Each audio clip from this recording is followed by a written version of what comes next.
Okay.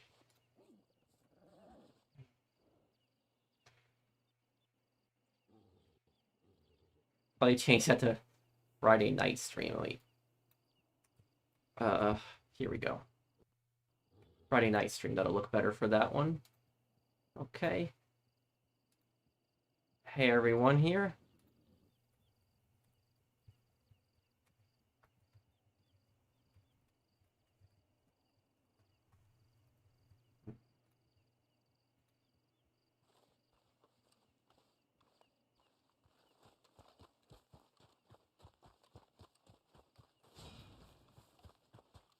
Hey guys, how are you guys doing today?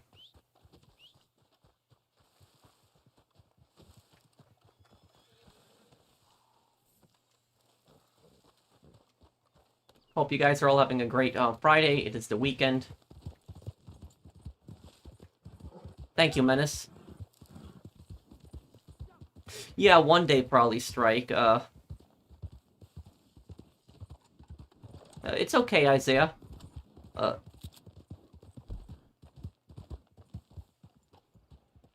Hey, Suspect 13.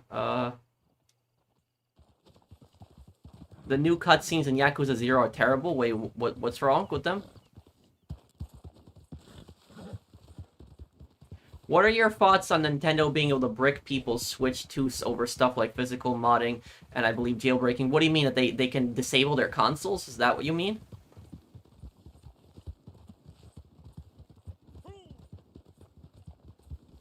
Hey, what's up, Robert? How are you?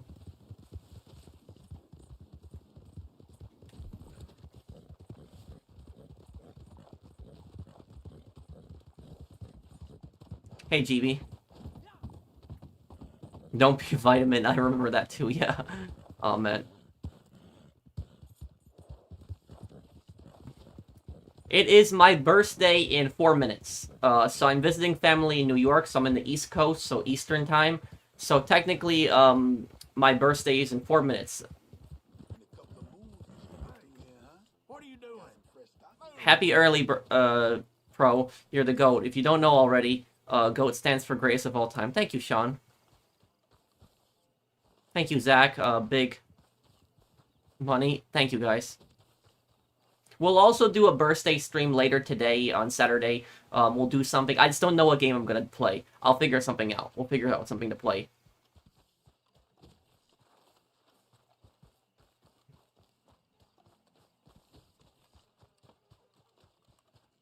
Okay, go here.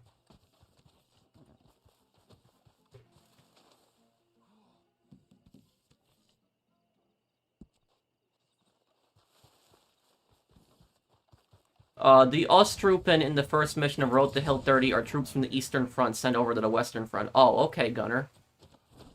I mean, you saw the first part already? Oh, hey, Liam. Thank you for the super chat. I like that avatar. It's South Park avatar, and that's the, Oh, yeah. Thank you. The Goth kids, I remember them.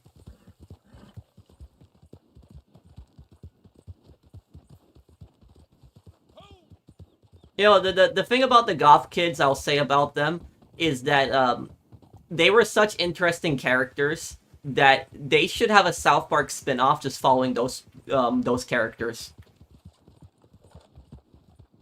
I'm gonna be 31. If I have time, Gunner. We're gonna be focusing on Mind's Eye also later in the month. No, not Days Gone, because I gotta finish it up still. But Days Gone is almost finished. Days Gone is very close to being finished.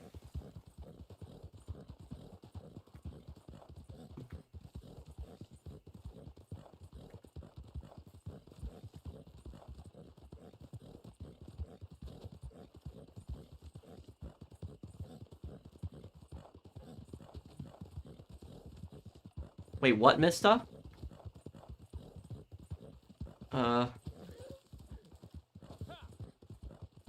I don't know, but tomorrow we'll start the stream a lot earlier. It won't be, you know, this late this tonight. I just don't know what time. We'll start a lot earlier, hours before today.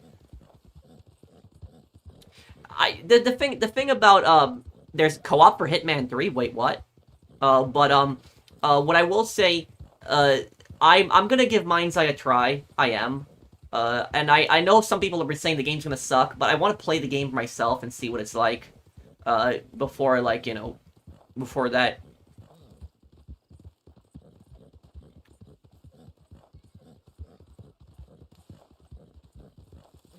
One thing that's interesting about Matthew Garrett is he only gut clapped Deacon very lightly in the court scene. He's almost as strong as a breaker. I wouldn't say he's as strong as a breaker, but he is a pretty buff guy, though. Thank you, Lendon. Thank you, Vertigo. Patrick, when you make that Panda Express call video, including with the retail stores, can you also include the Fantavision video, similar to, earlier Subway video? Which Fanta you mean his video on that topic? Is that what you're talking about, Vertigo? Happy birthday, Pat. Hope you had the best year yet. Enjoy your day plus spending time with your family, brother. Thank you, Long John Silver. Thank you. You mean the final scene? Oh. I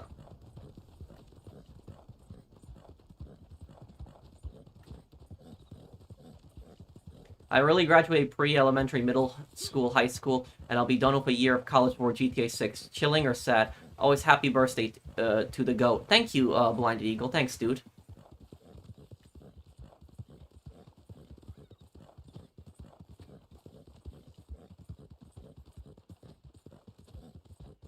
What do you think about the Cuban intervention in Angola? Well, I know a lot of Angolans blamed Cuba for ruining their country because of the Cuban military.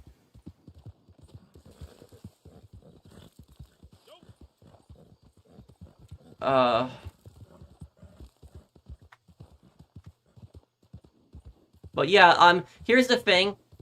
I don't know why this is Blinded Eagle. When you were in middle school and high school, time basically goes so slow. Like, so slow. Like, a year in middle school feels like forever, basically. But once you graduate high school and you're now in college, everything flies by so quickly. Things just go by so quickly.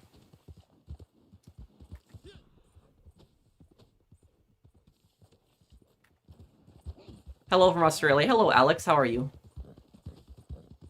You're going to graduate college next year. What are you going to college for? What's your degree, if you mind me asking, Gunner?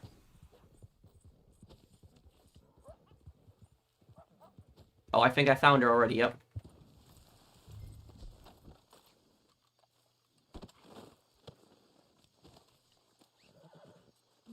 Why is that? I don't know. It's just the way it is, I guess, when you, international law. Oh, okay. What do you want to be, like a diplomat, Gunner?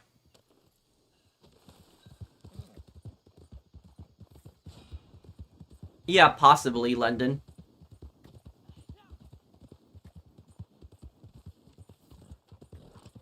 It's your last year of high school. Well, enjoy it, though. The last year of high school is always the best year. No, what's wrong, Robert? Is everything okay?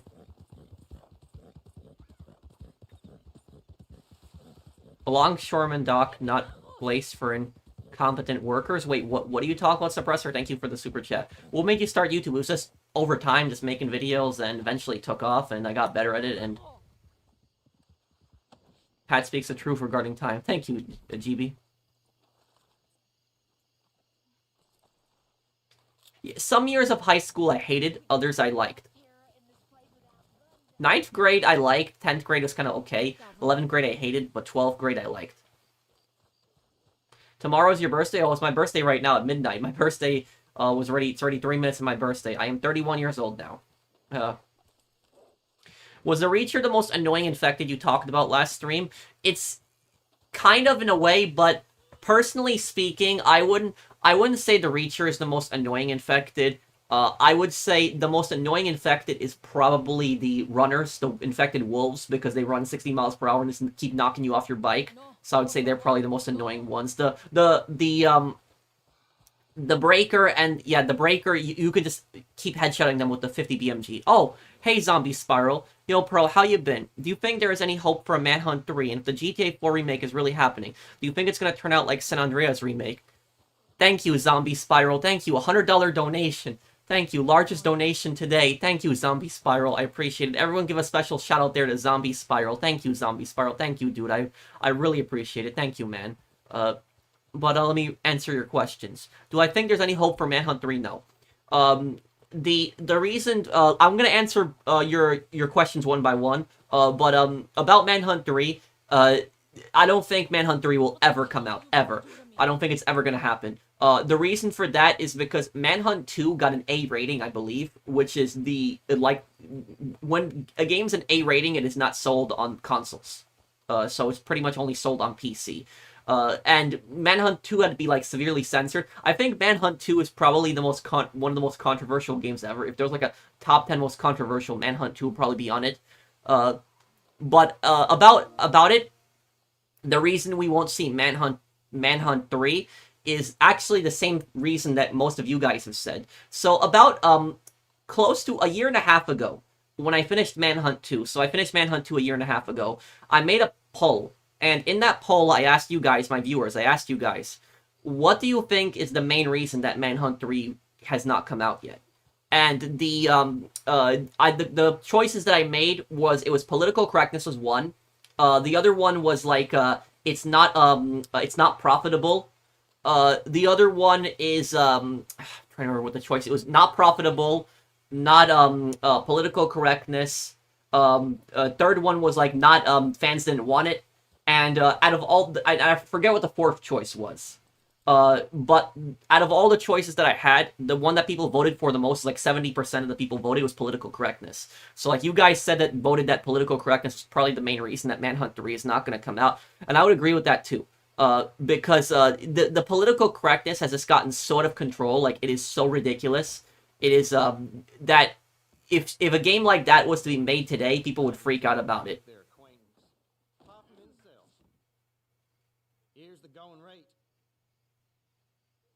Like, I'll give you guys a perfect example. There was in Manhunt 1, there was like a neo-Nazi gang that you fought, and if they had something like that in the game today, I think that a lot of people would get very mad about that. But what people don't understand is that you're not playing as a Nazi in Manhunt. You're killing them. Like, they're a violent, evil gang that's trying to kill you, and you're killing them.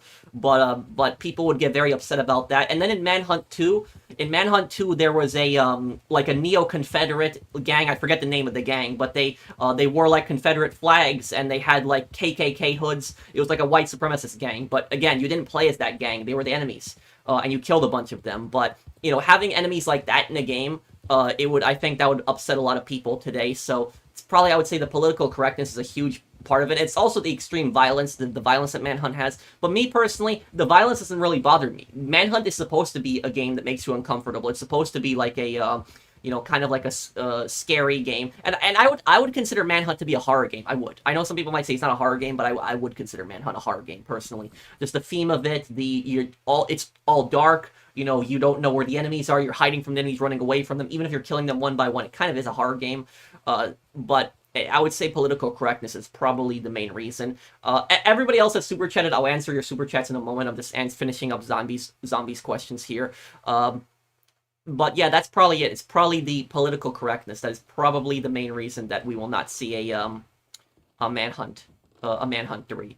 And also, here's the thing: if they did do a Manhunt 3, I think, do you know what I think would be the perfect setting for Manhunt 3? The perfect location? I think a lot of people would agree with me on this.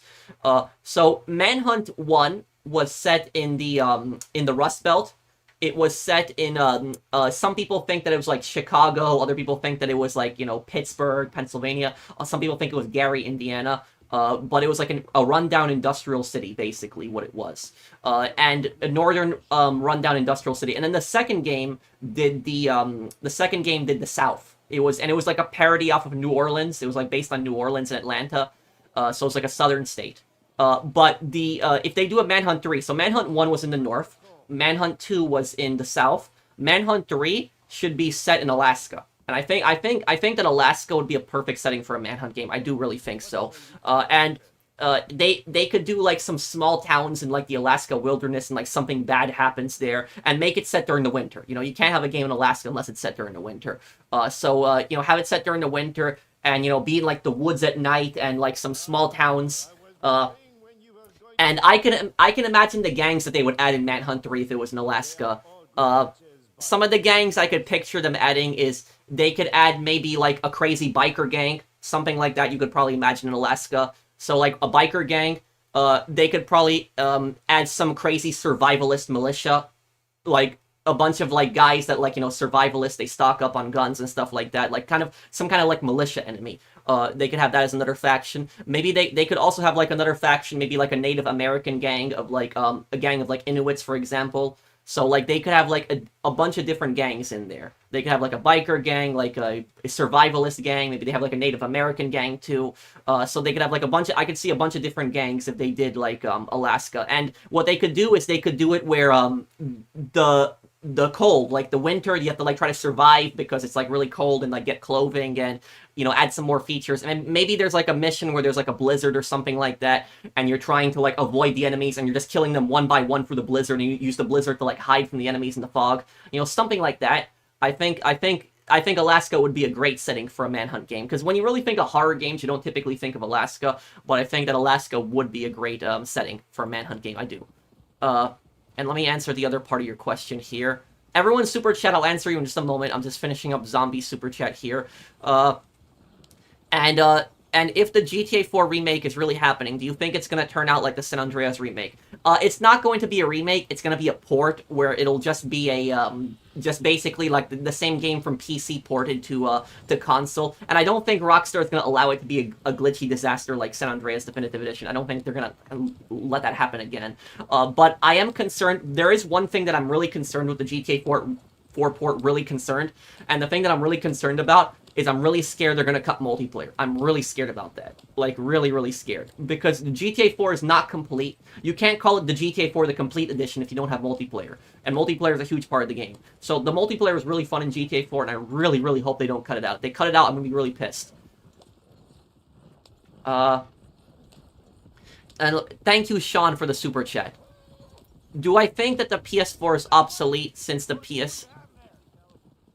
Do I think the PS4 is obsolete since the PS5 is more powerful and is backwards compatible with like 99% of the library? I don't think it's completely obsolete. There's still a lot of really good games that you can play on the PS4, but like I said, most PS4 games you can play on PS5. There was only one PS4 game that I have problems with when I played on PS5, and the only one that I have problems with is what's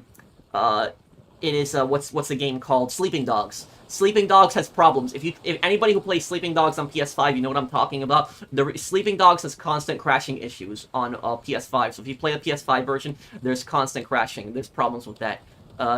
The only other game that I know that can't work on PS5 is Manhunt. Ironically, we're just talking about Manhunt. But Manhunt 1. Manhunt 1 you cannot purchase on the PlayStation 5 store. If you look at the PS5 store, you cannot purchase Manhunt 1.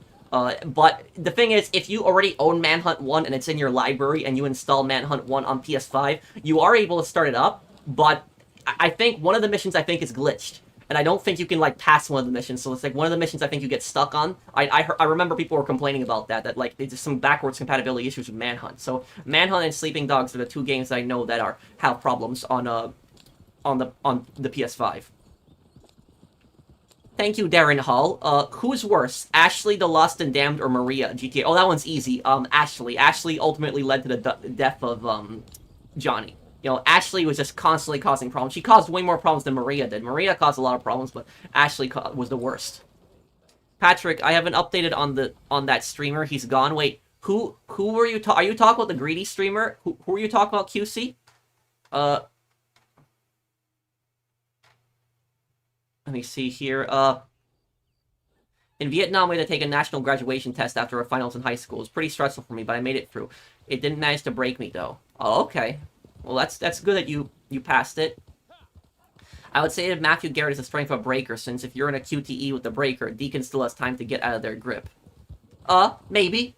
I guess maybe Deacon wasn't expecting him to grab him like that, Lendon. That was maybe a possibility, too. It is your birthday in your original time zone. I just came back from Santa Fe this Thursday. I'll return next month because they need to sign the deed. Also, it is an adult-only rating. Who needs to sign the deed, Marsoft? You purchased property, or you sold property? I recently graduated from high school. Congratulations, Velocity.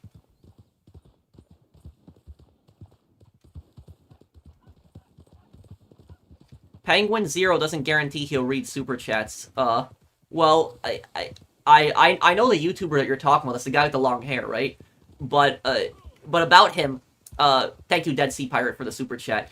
The thing is, I miss super chats. You know, sometimes it happens to me because a lot of people donate, and sometimes like I'll reading the chat and I don't see it. So sometimes it's happened to me before. But if it does happen, I apologize for it.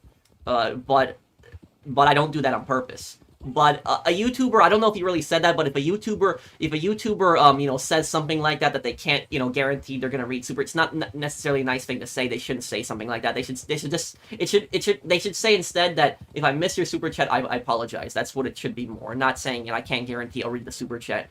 That's kind of not the best way to phrase something like that. But I will say this: everybody who super chats, everybody. Is always shown in my channel update video. So whenever I make my channel update video, and like it's like every 1 or 2 months, everybody who super chatted and donated since the last one is always shown in it.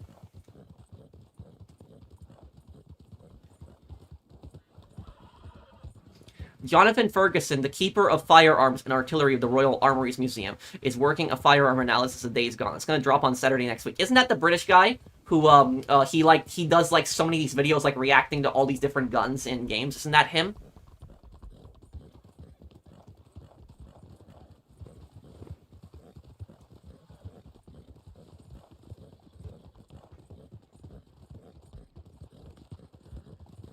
$16.9 million subscribers kind of clashes with your argument there, Patrick. Yeah, but here's the thing: is it's not like you're getting a donation every second. You know, even if you have 16 million subscribers, you're not getting a donation every single second. Sure, you're gonna get donations at a rapid pace, but you're not gonna get it like every second. So it's and also about it is I have a little pop-up on my screen that pops up with the super chats, so that I don't always get every single super chat, but that little pop-up, it helps me because it'll tell me when there's a super chat. But even if a YouTuber has 100 million subscribers, even if they have 100 million, they should do their absolute best to read every single super chat, because people donated money to you. I mean, the least that you can do is read their super chats. That's the least that you can do.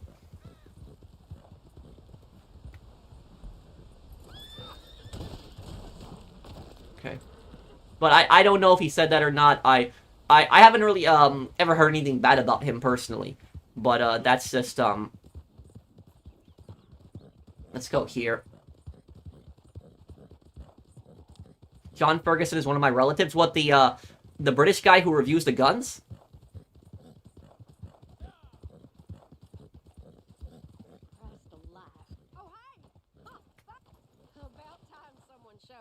I've been out here stranded nearly all day, it seems. Horse bucked me and clopped off, lousy mare. I find that thing, I'll kill it twice. Can you give me a ride? Oh, see, I knew you looked like a good one. I don't have any money. Is that a bad thing? No. No, don't think that just because you don't donate, I'm not gonna read your comment. I read as many comments as I can. The only, if somebody donates to me, I'm gonna read their comment first because I don't want to miss it. They just donated to me, but I will read as many comments as I can. What about South Carolina for Manhunt? It'd be too similar to Manhunt 2. So no, I would But did you guys agree with me? Did you guys think that Alaska would be a great setting for Manhunt 3? I think it would be. I'm getting real tired of this crap, you know. Every day it's something else. Life's shit and then you die, my mom used to say. They are selling my great-grandmother's house. Each grandchild is getting the money. There are 6, including my mom. My mom got the majority of the money, but she had to share it with me. Oh. Oh, okay, Marsoff.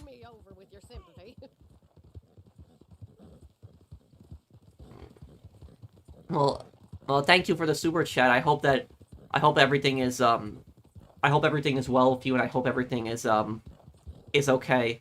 But did your grandmother pass away? Then if so, then you have my condolences. Your great grandmother. Oh, and there's a $100 another $100 donation from Zombie Spiral. Thank you, dude. Second $100 donation. Thank you, man. I really appreciate it. Thank you, Zombie. Like I said before as well, thank you for continuing to play Red Dead Redemption 2 even though it's not getting updated. You're keeping this game alive. Also, I completed my test for my job in the army and I graduate in 5 more days. One more question. Who do you think the Strange Man really is? The Strange Man in Red Dead Redemption 1, and he appears also in Red Dead Redemption 2, but he's more of an Easter egg in Red Dead Redemption 2. In the first game, what I'll say about him, he is some kind of god or some kind of supernatural force. I don't think that he's a hallucination, because people that say that he's a hallucination would be implying that John Marston is crazy. And the thing about him is, he always, he appears right where John's grave is going to be. And he also leads John to other people. But there is YouTubers that were like, when Red Dead Redemption 1 came out, there was YouTubers that were pushing all these ridiculous theories, and they were basically saying he's a hallucination. So if he's a hallucination, that means that every single person that John encounters is a hallucination. Like, the drunk guy who's gonna cheat on his wife, and then the nun who's collecting money, she's also a hallucination. So it's like there's constant hallucination. So no, I don't think so. It would be implying that John is crazy. No. I think that it's I think that he's God or some kind of supernatural force. That's what I think. Some people believe that he's the Grim Reaper. However, though, we have an old legend in America. Like, back in the 1800s, there was a legend in America that people believe that the devil walked the earth with a black suit and a tall black hat. That's what people believed. He pretended to be a human and just walked the earth like that. And so that's how he's dressed up. So I guess it's kind of symbolism towards that too. But at the same time is he doesn't necessarily tell John to do the bad thing. The devil will be telling John to do evil things. He's not necessarily telling John to do bad things. He's more of giving John choices. So I think he leans more towards being God. That's what I kind of think towards. It's also possible he's the Grim Reaper. That's also a possibility. He calls himself an accountant, and the Grim Reaper would fit the definition of an accountant in a way when you think about it too. Appreciate it. Take this. Now we're even.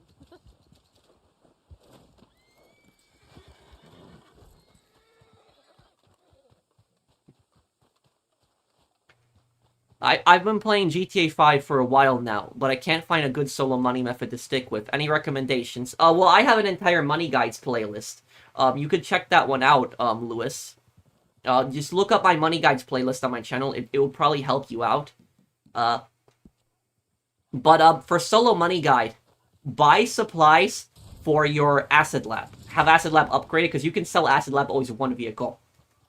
And buy DMC businesses, even if you don't plan on using them, and buy one CEO crate warehouse and a CEO crate warehouse and the bunker. Because then you can link it with your nightclub. And nightclub is always one delivery vehicle, so you can sell that, solo. And have cargo and shipments producing, pharmaceutical research, cash creation, sporting goods, and South American imports.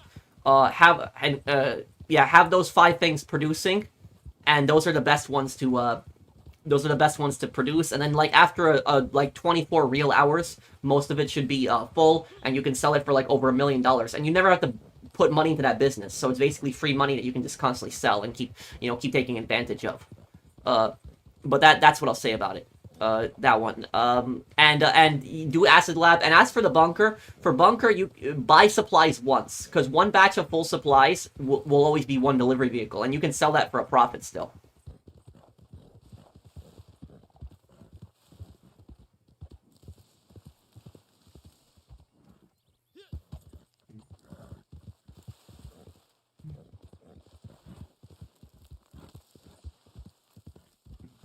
Are you gonna play Ghost of Yote? I'll try to. I do want to play it.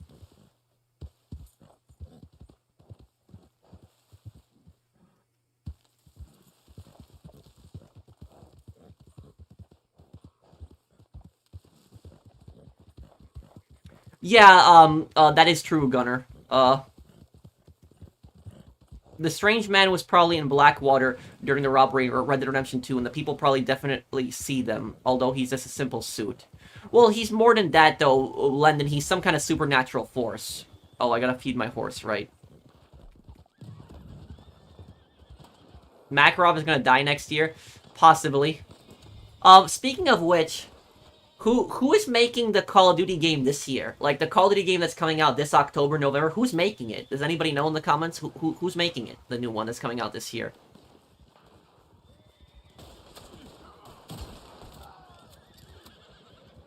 I'll think of something to play for my birthday, later today. Did you say you'll play Half-Life 1 this month? Yes, I will, but Half-Life 1 will be near the end of the month, General. Thank you for the super chat. Do you have a car, Patrick? Yes. It's rumored to be Treyarch.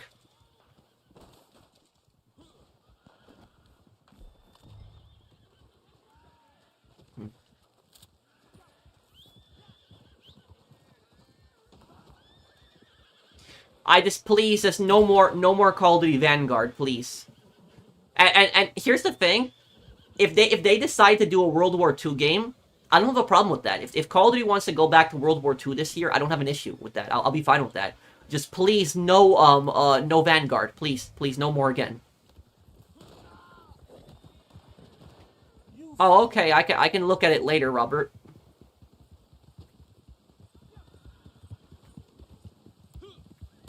What is Mind's Eye? It's Leslie Benzie's new game.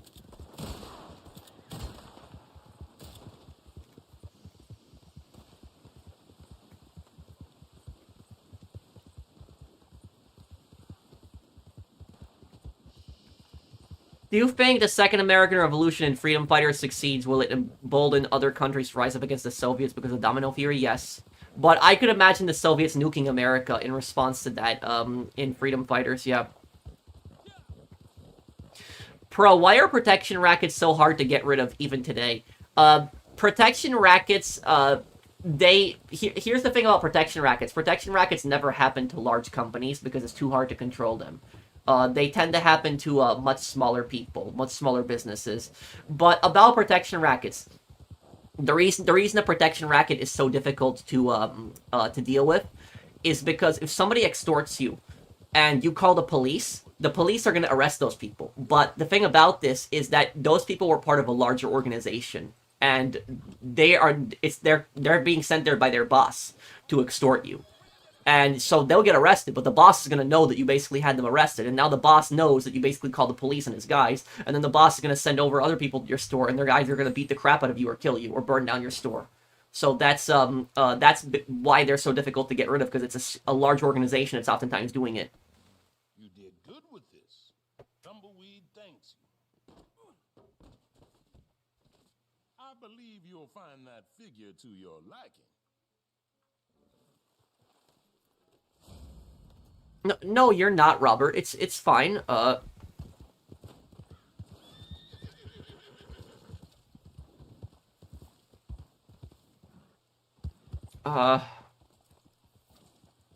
Next Call of Duty is rumored Japanese-style Black Ops 2. Oh, how does that work?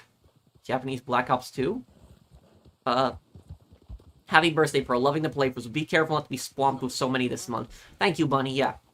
Half-Life will be the next, near the end of the month. Did you guys like that video I uploaded yesterday, the Crazy Current Events series? I want to come back with, making more of those. There was a, I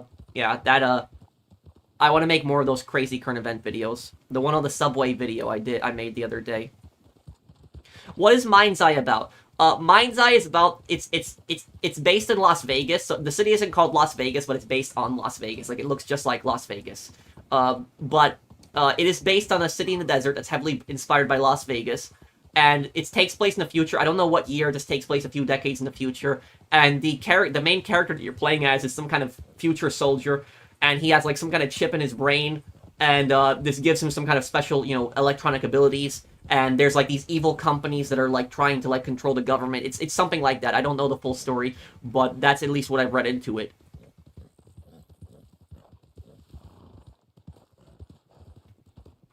Thanks, Pat. My great-grandma died a long time ago, but I'm dedicating my visit to Santa Fe to my great-aunt who passed away of malpractice during the pandemic and got my mom really heartbroken. Oh, I'm really sorry that happened. Malpractice? Was the doctor held liable? I'm really sorry about that, dude.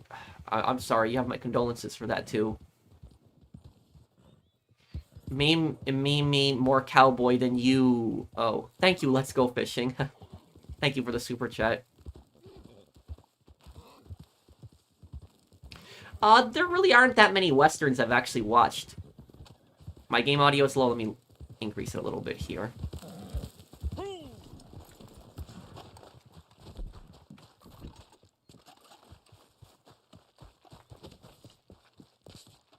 Okay.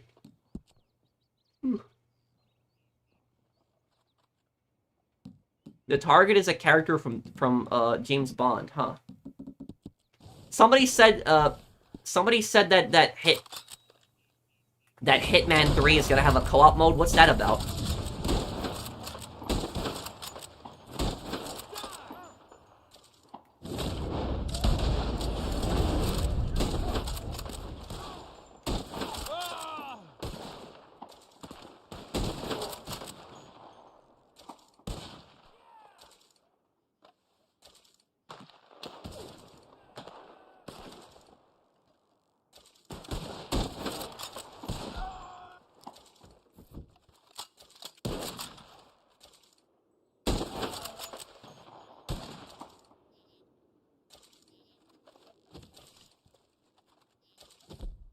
Yeah, I should clean the sniper rifle, you're right.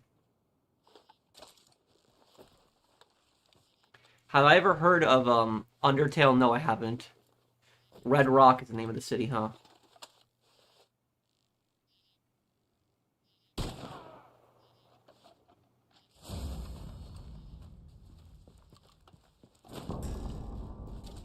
Yeah, I'll play it one day, Golden Stripe.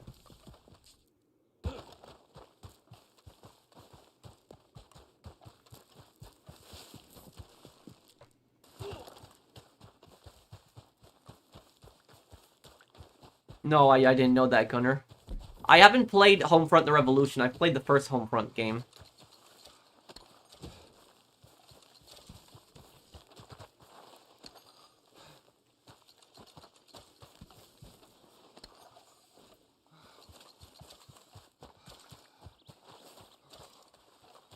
The elusive target is Lit Chiffer, the main antagonist of Casino Royale, and is based by his actor in the film, Mads Mikkelsen. Wait, is that the guy who, I don't remember the James Bond films that well. Is that the guy that has, like, one eye that he beats in poker? Is that the guy? Or, I'm trying to remember which bad guy it was. But, is that the guy he beats in poker, or is that another guy I'm thinking of?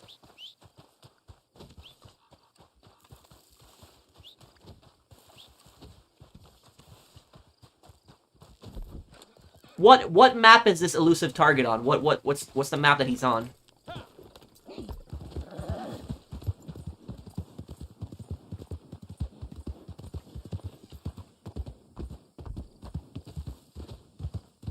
Paris, huh? How long is the elusive target for? I might make a video on it. Is he hard to take down?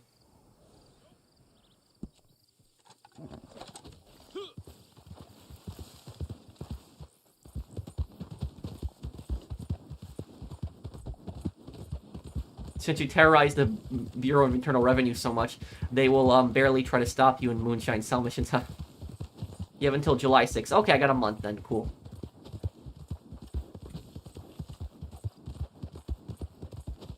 Do you know, here's, you guys want to know something crazy? Every single elusive target that I've done, every single one, I've passed. Except one. There was one that I failed. And the one that I failed, I never uploaded it because I failed. The one I failed was the, it was like the one in Morocco, like a couple months ago. And there was like, you had to follow some guy with a briefcase, and then he was giving another guy a briefcase. Like, that's the one I failed. That's the one I messed up on. I was never able to complete that one. I failed on that one.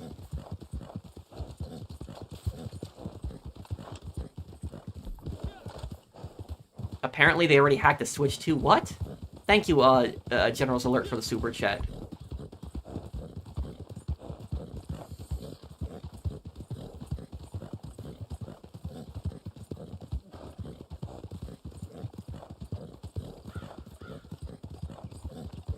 I think it was Fixer, yeah.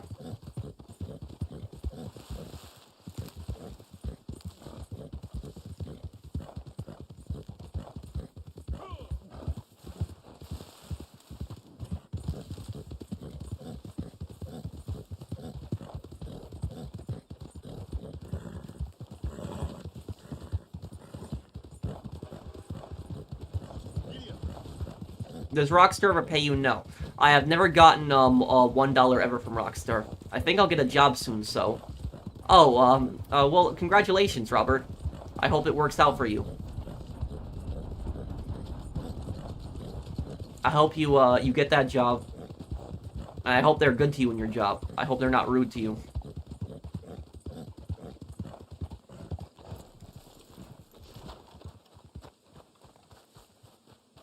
Yeah, I seen the trailer. The elusive target is short. Okay.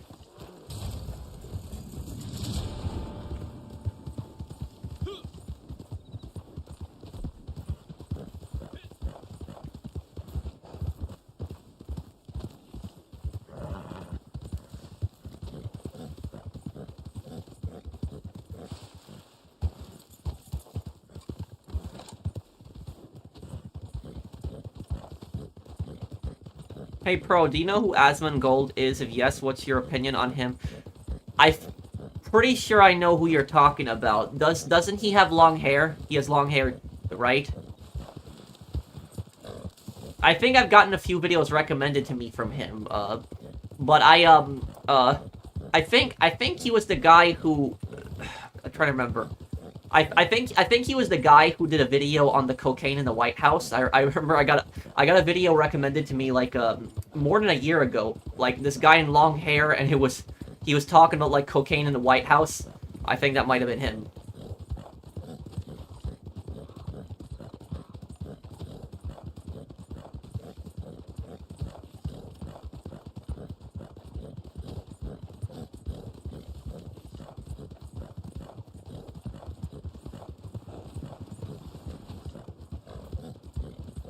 The new Yakuza 0 cutscenes, oh, you can already watch them? One guy told me earlier they were terrible. Is something bad about those cutscenes? Oh, congratulations, Menace.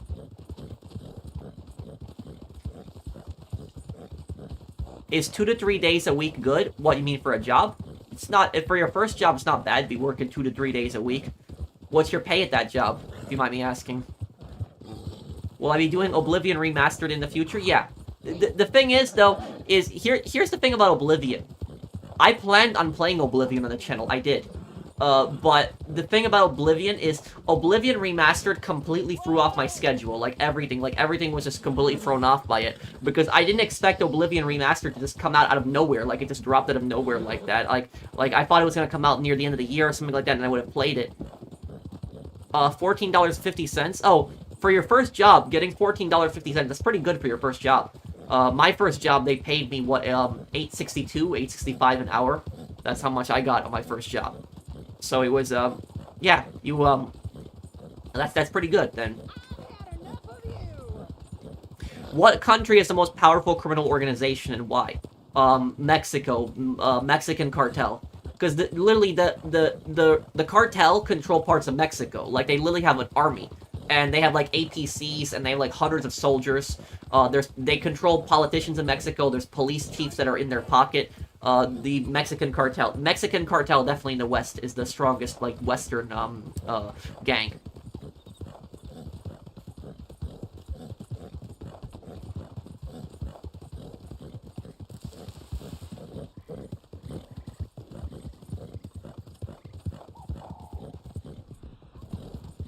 You're the one who told me that it would be a shadow drop in May. I thought that... I was looking at the rumors that it was possibly coming out. I thought it was going to come out probably sometime later in May. But I did not expect it to just drop out of nowhere, like, right there in April. But there was no marketing for it at all. Raves is still free, yep. Mexico has super strict gun laws, yet has the highest gun violence in Central America. That is true. It was, El Salvador also had a pretty bad violence, but not anymore. Like, El Salvador's violence has gone down a lot, but about Mexico, here's the thing that a lot of people don't know about. The Mexican Constitution actually grants people a right to own a gun. So Mexican Constitution gives people the right to own a firearm, but Mexican government still doesn't let people own it. So despite like the Constitution actually saying that people have a right to own a gun, the Mexican government doesn't allow it. And it's I think there's only 2 gun shops in all of Mexico. And the Mexican government says, oh, you still have a right, you just got to go to these 2 shops. But it's really designed like that just so that people don't purchase guns. And so the only people in with guns in Mexico are the cartels, the criminals, and the government. And oftentimes the government is very corrupt. And so that's about it too. There was a town in Mexico that I saw once where like the people took guns and they chased like the police chief out of the town, and they chased the mayor out of the town because the mayor was corrupt and he was like in with the cartels, and the chief was in with the cartels too, and the people got pissed and they basically just overthrew the government in the town.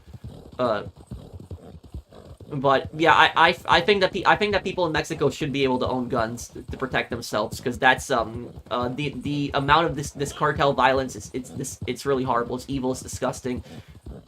I do think the cartels are terrorists.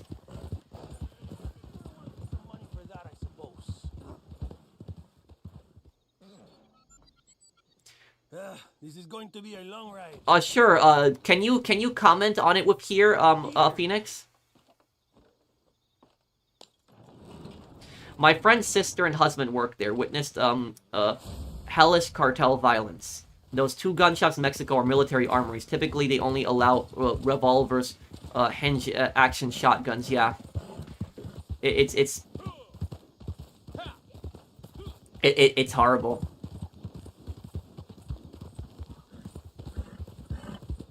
Well, don't hate it too much, Lendon, because Modern Warfare 3 storyline was terrible. And also, like, the thing is, though, is that the characters in Modern Warfare 3 are nothing like the characters were. Because here's the thing is, Farah would never work with somebody like Graves. Like, Farah was so angry about her brother, like, Hadir, like, working with Al-Qatala. She actually wanted him, like, arrested for that. So the fact that she is just would work with somebody like Graves after that, no.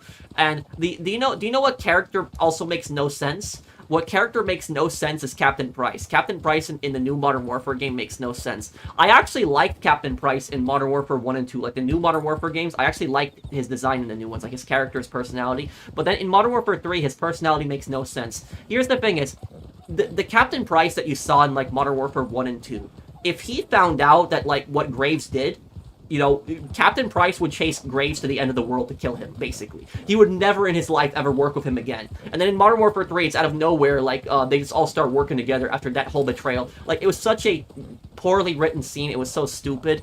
And the other thing that made no sense about Modern Warfare 3, and this is the worst part of the story, is that, do you guys remember in Modern Warfare 3, the new one we're talking about, or Modern Warfare 2, the new Modern Warfare, do you remember when Graves took over that town in Mexico, and he just basically mass murdered the entire town? Like, he mass murdered so many civilians. Like, his Shadow Company men just basically went door to door, just mass murdering civilians. Like, literally just mass murdering entire families. Like, they killed hundreds of people in that town in Mexico. Like, that was the town where Soap was, like, trying to avoid them.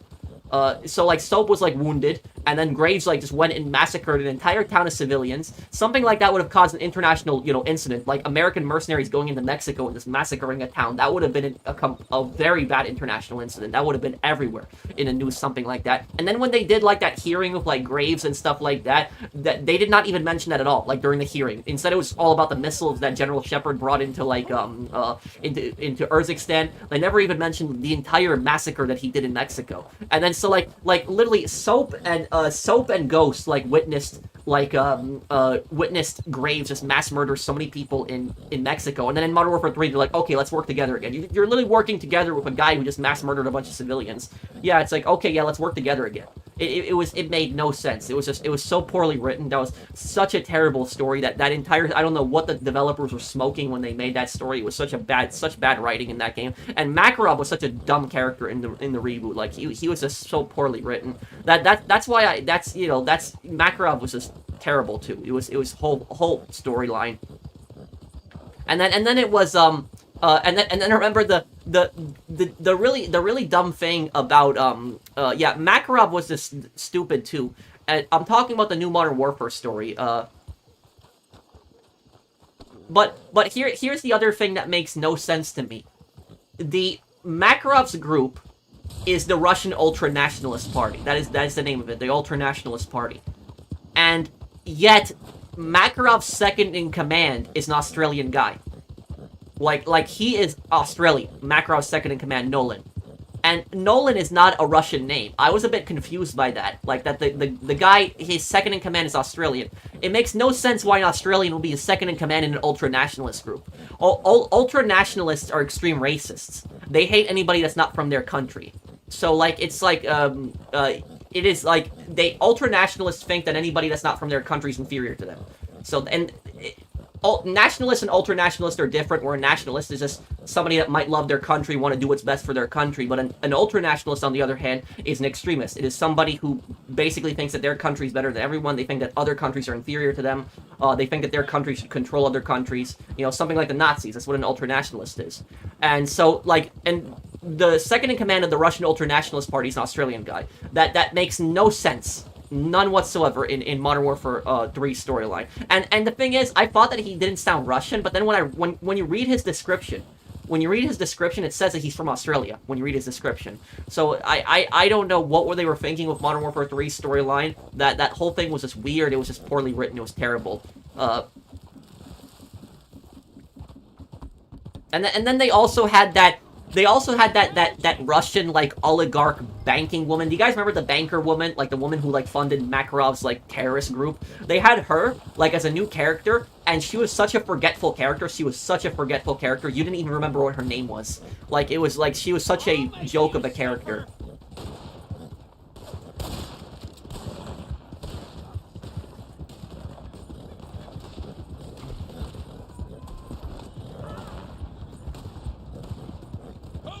The Russian banker woman, I forget her. What was her name? Does anybody know in the comments? The Russian banker woman that was, like, funding Makarov in the new Modern Warfare game, the new one, Milena.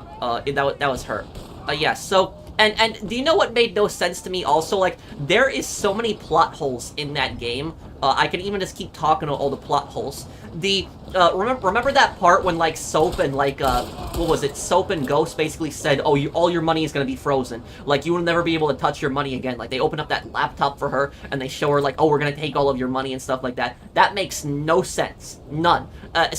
Here's the thing is, somebody like, these Russian oligarchs are extremely intelligent people. They are very, very intelligent people. They're not good people, but they're very, very intelligent people. They know how to hide money really well. They have money hidden in all these offshore accounts all over the place. There would not be a single oligarch that would have all of their money hidden in just one place. And the fact she's supposed to be like a Russian billionaire, and she has all of her money in one bank account, that makes no sense. It's so stupid. It's like that storyline, so that she has all of her money in just one bank account. What kind of billionaire would have all of their money in one bank account? And my point number 2 is Russia does not cooperate with the West regarding especially financial transactions like that. So if she has all of her money in Russian banks, even if, like, you know, the US government or, like, Britain or anybody else complain, Russia would do absolutely nothing about it. So Russia would not cooperate with the West when it comes to, like, you know, some Russian financial institution. So it makes no, the storyline makes no sense how they were able to access her money and just, like, take all of her money. It was such so many bad plot holes in that thing. And then also, I can just keep going on and on. And then there was that stupid thing with General Shepard. General Shepard plot hole was just really stupid. With General Shepard was in the middle of Russia, like he was in the middle of freezing the Siberian, like, tundra, and then he was in that convoy, and then, like, they blow up the convoy and they find him, like, underwater. Why was he even there? They never explained that, like, why he was in the middle of Russia. Did not explain that whole thing. Then he's, like, with you, following you. Also, the thing is, if somebody fell into water like that, like they were underwater in like freezing conditions like that, that person would have to get heated up really quickly because General Shepard would have died within like 10 minutes of hypothermia in real life. So if somebody would have fallen into like a frozen lake in Russia, they would have immediately have to go to the hospital. They could still be saved, but they would immediately have to go to the hospital because they would die from hypothermia within like 10 or 20 minutes. So that makes no sense how General Shepard falls in this frozen like ice lake and then out of nowhere he's like, oh, I'm okay, I can just run with you guys and shoot with you guys. Now, no, you're basically freezing to death. That's basically what it'd be like. So that is the worst storyline I've ever played. Like Modern Warfare 3 was such a terrible storyline. It was so bad.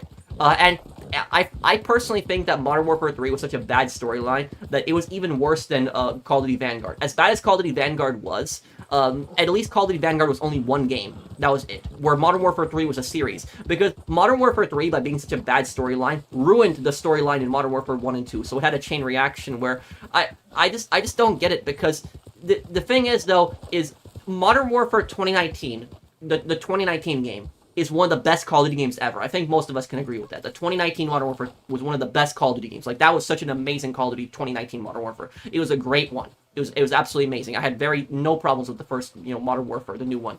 And then the second game, Modern Warfare 2022, it wasn't as good as 2019, but it was still a decent game. I didn't have a problem with it. The story was okay. It was you had a few interesting characters. Shadow Company came in, the cartel.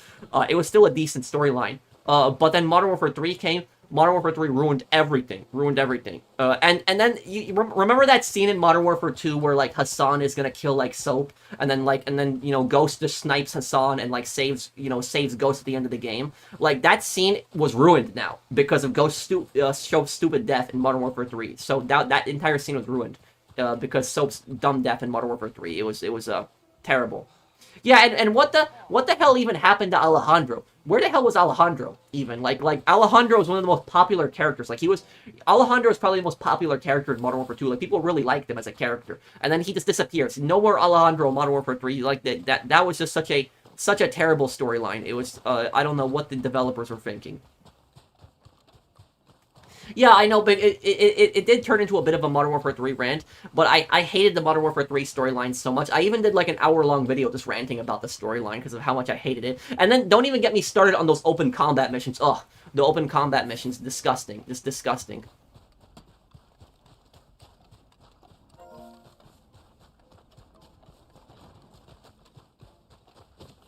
Let's wait 2 more minutes before we deliver the target here.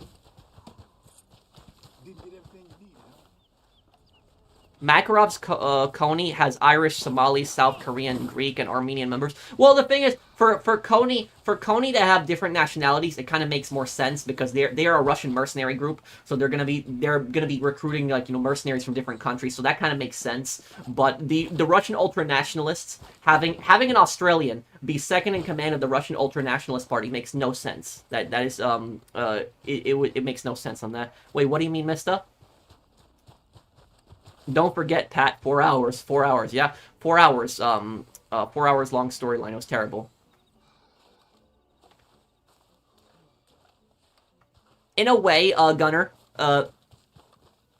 but personally speaking about Colonel Garrett, I think that Colonel Garrett is a scammer. I don't think that Colonel Garrett was ever religious. I don't think he was. I think it was all a show. Because the thing about Colonel Garrett is Colonel Garrett does not even know what the 10 Commandments are. So he claims to be a really religious guy, devout Christian, does not even know what the 10 Commandments are. And also the other thing is he says that Noah's Ark is in the book of Luke, but Noah's Ark is in the book of Genesis, I think. So it's not, and the thing is, his mistakes, like him not knowing the correct Bible passages, like misquoting the Bible, that is not, like, on purpose. That is not a mistake. That's on purpose. It's to show you that he's not a religious man. He's a scammer. He's just pretending to be a religious man. So he's a fraud.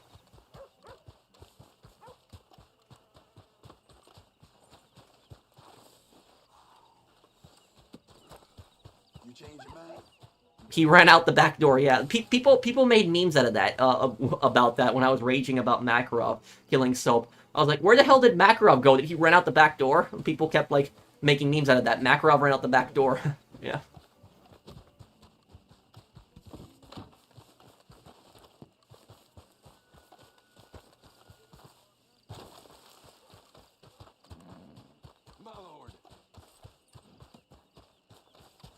Coney reminds me of Wagner. Well, Coney is based on Wagner. That's what they are. You know, they're a parody of Wagner.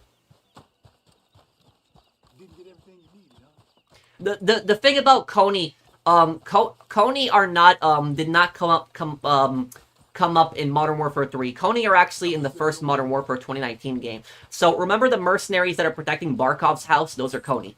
So Barkov used Coney soldiers before. So yeah, Coney is based on Wagner. That's what they are.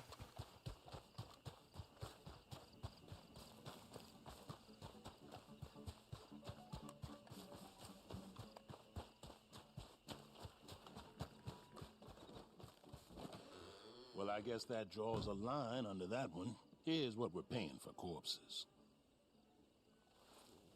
I don't think they're gonna bring him back, London. I can't imagine that.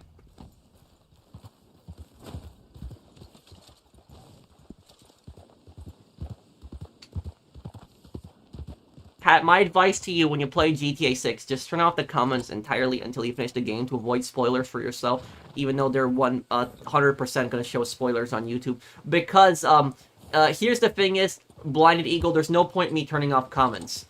Because here's the thing. The more comments the video has, the more likely the videos get recommended by the algorithm. So comments help an algorithm. So that's why videos that don't have comments don't get as many views. You ever notice that there's a pattern with that? That people that disable comments, they don't have as much views as videos that do have comments. The reason for that is because the algorithm doesn't recommend it. So if I turn off comments on like my GTA 6 playthrough, for example, then I'm gonna the videos are gonna do a lot worse. So I'm just gonna have comments on them. But also about it is when GTA 6 comes out, I'm probably gonna lose like probably like 5 or 10,000 subscribers within the first probably the first 2 days. It's probably gonna happen. The reason I'll probably lose so many subs is probably because people will probably be scared that I'll show spoilers, but I'm not going to. But people will probably be concerned for that. There was a lot of people when Red Dead Redemption 2 came out, for example. I lost like 5,000 subscribers when Red Dead 2 came out within like the first 2 days. I lost that. And that was primarily because people were scared that I was going to spoil the game. But I never spoiled the game. But people were scared that my videos were going to spoil the game. But then after like a couple months, later, most of those subscribers, they came back. They said they only unsubscribed because they thought I was going to spoil the game. But that's probably what's going to happen. Is some people are going to probably turn off YouTube and they're going to unsubscribe because they're scared about potential spoilers. But here's the thing is, guys, I am not going to be able to enjoy GTA 6 like most people here. So most people here, most of you guys are going to be able to enjoy GTA 6 better than me. The reason for that is because by me being a YouTuber, I'm going to have the game spoiled for me. It's going to happen. I cannot control that. No matter how hard I try to stop that, I cannot control it. It is going to happen. I'm going to have somebody that's going to come into my live stream, and they're going to post a super chat or something like that, and they're going to say, oh, this happens, or, this character betrays you, or whatever. That's going to, post something else, or, some major spoiler. Somebody's going to put something in the comments, and I'm going to eventually see it, and it's going to just mess up the game for me. And then, yeah, the comments, and even if I don't live stream, I'm going to get, because the fact that I'm doing GTA 6 videos, and I'm on YouTube all the time, I'm gonna have those videos recommended to me from those clickbait YouTubers. Like, you guys know those clickbait YouTubers that, like, when a new game comes out, like, they got, like, 1 million subs, like those YouTubers. It's not, like, one YouTube channel, it's a bunch of them, but typically they have, like, 1 million subs. But, like, whenever a new game comes out, these guys will constantly post spoilers. Like, they will post spoilers on purpose to get clicks, and they'll ruin the story for so many people. Like, they will just constantly keep putting spoilers in the,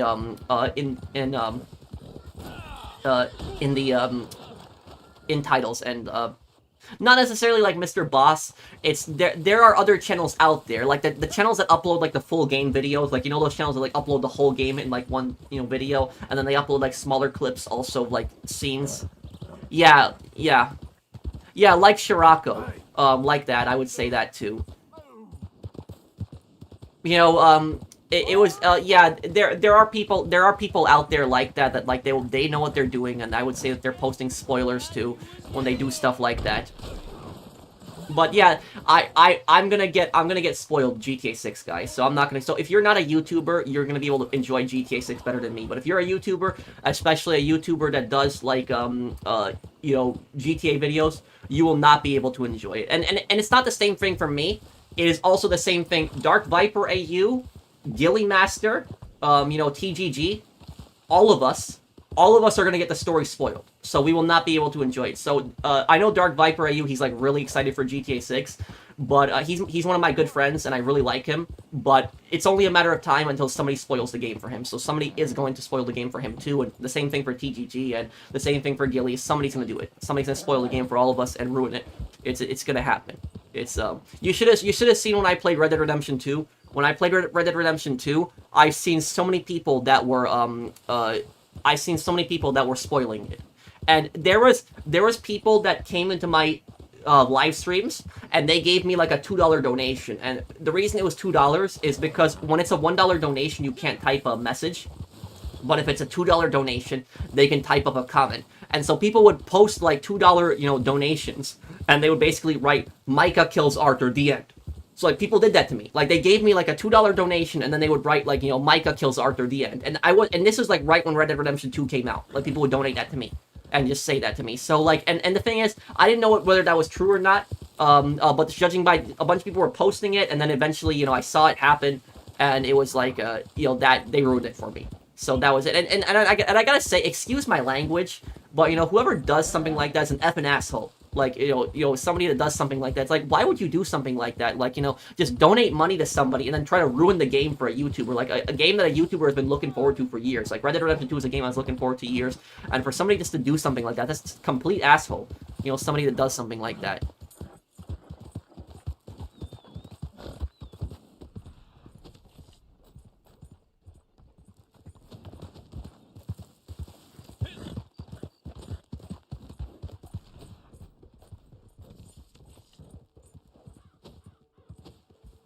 Happy birthday. Thank you, Money Seeker.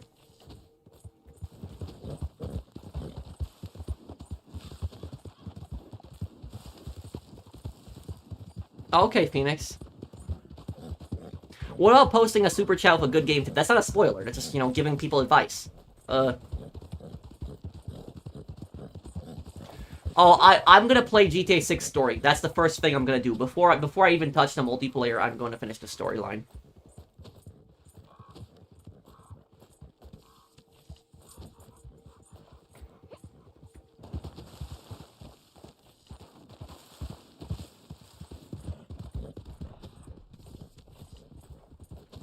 I don't remember that much about Battlefield 4. I just remember he kept trying to assassinate, like, the Chinese president in Battlefield 4, and he was on that ship. I remember that, Gunner.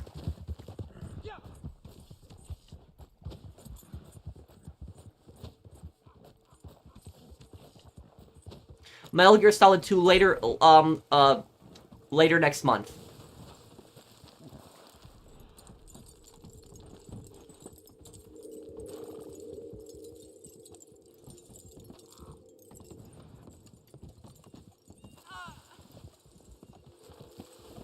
Oh, come on. Force this right here, okay. Happy birthday, thank you, Rael.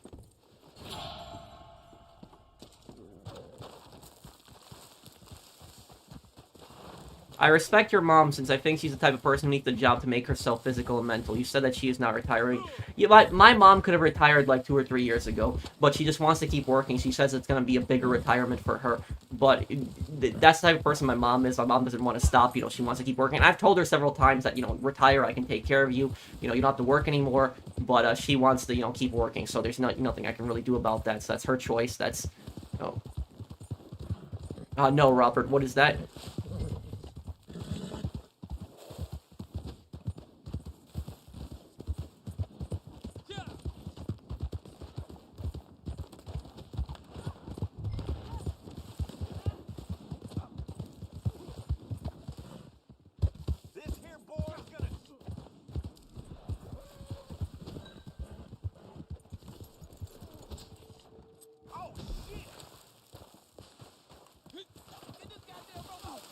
Well, they were just, they were, they were greedy, Gunner, and, colonialism was, destroyed so many countries and robbed so many countries.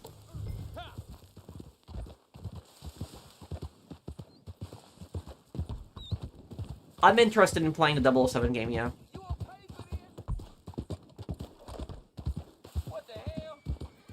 What does your mom do? She's a cleaner in Manhattan.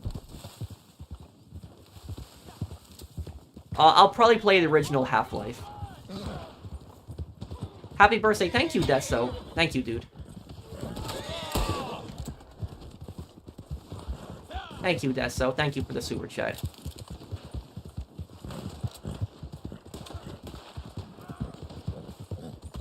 I watched Mission Impossible. The one, Tom Cruise, right? I've seen some of them when I was a kid.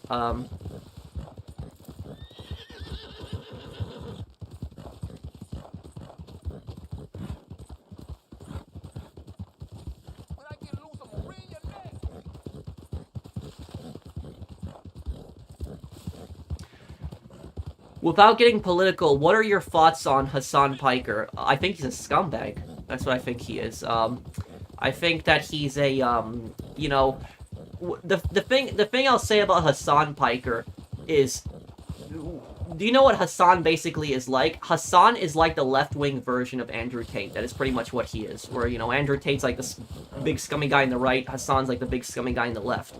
It is, he is, and he talks so much about capitalism, but yet he's a very rich man. He's a very, very rich guy. And he talks about how much he supports communism. If you support communism so much, give up your mansion, you know, give up all your expensive cars, all your money, everything like that. He is a, you know, scumbag. And also about him, he's, Hassan, correct me if I'm wrong, but Hassan is the same person that I think he defended the 9/11 attacks. Correct me if I'm wrong on that. I'm pretty sure that was him. Because I remember there was like a political YouTuber that like he said something extremely nasty about that. I think that was him. So, like I said, I think he's a scumbag personally.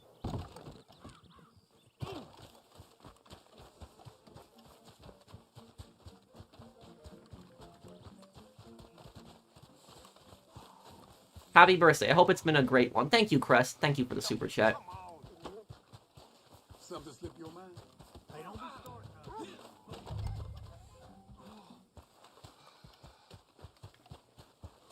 Oh, so he was the guy that made those offensive 9/11 comments. Okay, so I was right then. Yeah, so he's you know, he's a scumbag. And also, here's the thing is, I've seen a few videos of Hassan talking, and the impression I get of him when I see him talking and I just see his videos, the impression I get on him is he is that type of person, just from the tone of his voice, that basically thinks, if you don't agree with me, you're evil. That is basically how he thinks. If you don't agree with me, you're a crappy, evil, horrible human being. That's basically the impression I've gotten from him whenever he talks. Like, he sounds extremely arrogant. He thinks he's basically smarter than everyone. If you don't agree with him, that you are evil in his eyes.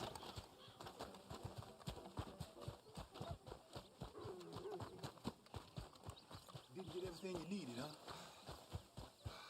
Help! Help! Fuck! Well, listen, I'm just passing by, alright? What the hell? Happy birthday. Thank you, Strike. This is it. Walk away. You're dead, you fool. I will tell you something. It is not uncommon. It is not uncommon for, like, you know, really rich people to have, like, you know, socialist, you know, communist views. He supported the Houthis in Yemen too when they took over ships and took hostages. What? My God. Yeah, he's even worse than I thought. So yeah, he is a scumbag. Yeah, that's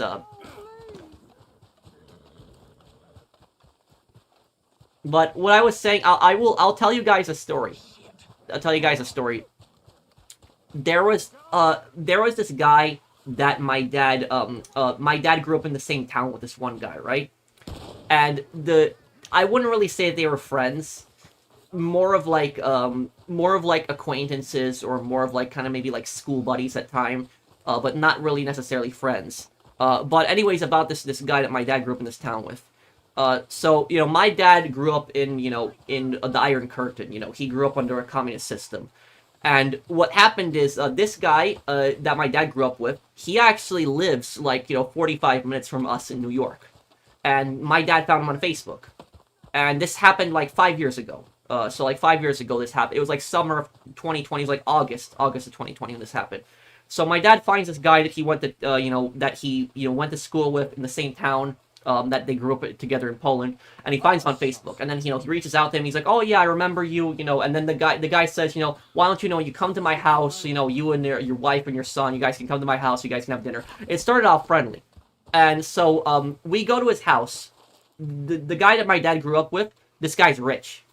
He's loaded. Now I wouldn't say he's not like super rich where he's like driving Lamborghinis and stuff like that, but he's fairly rich. He's fairly wealthy. Very big house. This is on Eastern Long Island, by the way. Very, very big house in Eastern Long Island. This is probably the largest house that I've ever been in my life, personally. And so the dinner room that he has, it's giant. It is like the dinner room itself is like the size of like 2 or 3 rooms, and like the table is like long. Like the table itself can hold like more than 50 people. That's how long this table is. And if you're wondering how the guy got rich through a fishing business in Long Island. So he runs some kind of fishing operation. He has like multiple boats. I don't know what he does. I don't know if he sells the boats or if he catches fish. The only thing I know is he got his fortunes through like a boating business. But so he's a fairly wealthy man. He has employees. He runs a business. He's living in a mansion. He has a giant pool in the backyard. Sports car in the front. And and when we sit down to eat with this guy, right? This guy like brings us this crazy menu. All these expensive like seafood, shrimp. All this. I don't even remember all the fish, but all this expensive seafood that he just brings out for us to eat. And what's happening is this exact same time that we're eating with him, at this exact same time, my neighborhood where I lived with my family did not have power. There was no power, and there was no power because of a really bad storm, and we didn't have power for a couple days. And so this guy, this is exactly what I'm getting to right here. This rich guy that we go to visit his house and like live with him, you know what he starts saying to my dad? You will not believe me what he starts saying. He starts saying to my dad, and get this really rich guy, right? Lives in a mansion. You won't believe me. He says to my dad, "Oh, I miss the old days. I miss the days of the Soviet Union and I miss when there was communism in Poland. Like, we never lost power. Our power systems never failed. It was all great. We didn't have disasters like this. Like, just talking about stuff like this. Like, the government took care of people. Like, just going off like that." And so this guy is basically promoting communism. Just think about that. This guy's promoting communism, and yet this guy runs a boating business with several employees. He is basically a capitalist. He makes, this guy makes millions of dollars living in a mansion, giant swimming pool, giant dining room, all this expensive food, sports car, all of this stuff that he has, and he is defending communism. That's basically it. And I can see why my dad wasn't friends with this guy. I can see why they were only acquaintances. But that is, that. So he comes to America, which is the biggest enemy of communists ever is America. America, the most evil nation in the world for communists. Communists consider America the worst place on the planet. He comes to America, apparently the most evil place in the world, and and he builds himself a better life. He becomes a millionaire. He is basically living the American dream, living in a giant mansion with his house and family, that his family never has to work again. They can just relax for the rest of their lives, basically. He was and his son wanted to be an elementary school teacher, and his son did not even need to work. So he basically paid for his son's entire college education, everything. His son never had to work a job. So his son was probably pretty spoiled too. And so this, at the same time as this guy was like, promoting communism. A millionaire. Can you imagine that? A millionaire. A guy who lives in a big mansion is promoting communism. And so this is why I say stupidity. Absolute stupidity. This is absolute insanity. Because if he lived back in Poland when it was communism, he would not have even been able to have 90% of that stuff. 90% of that stuff that he had in that house, he would not be able to have that. That expensive food, all that seafood, he would not be able to have that. He wouldn't be able to have the sports car in the front. He wouldn't be able to have the mansion. He wouldn't even be able to have the swimming pool. He wouldn't even be able to have that. And the fact that he's like talking about, back in, communism in Poland, we never lost power. There was no, Polish, there was no outages in, Poland, in communist Poland. The government took care of people, blah, blah, blah, this stuff like that. And my dad got pretty pissed. My dad got into a bit of an argument with him. They were going back and forth. They started yelling at each other. It was cursing. My dad wanted me to get involved, and my dad's like, say something.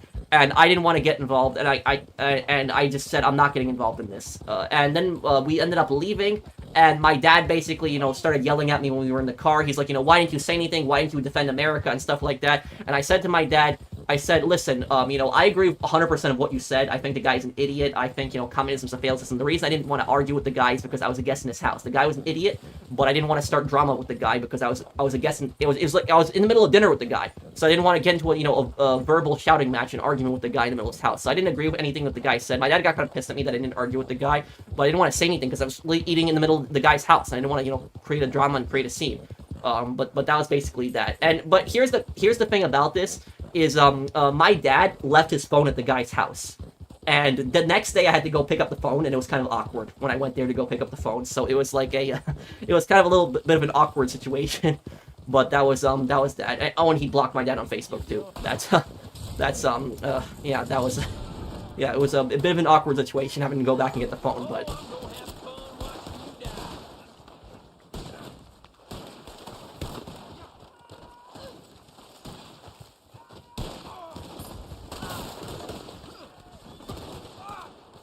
No, this wasn't during Sandy. Sandy happened in 2012. This was in 2020 when this happened. There was a really bad, storm in New York. It wasn't a hurricane. It was, a really bad storm, and we lost power in our house for, a little bit.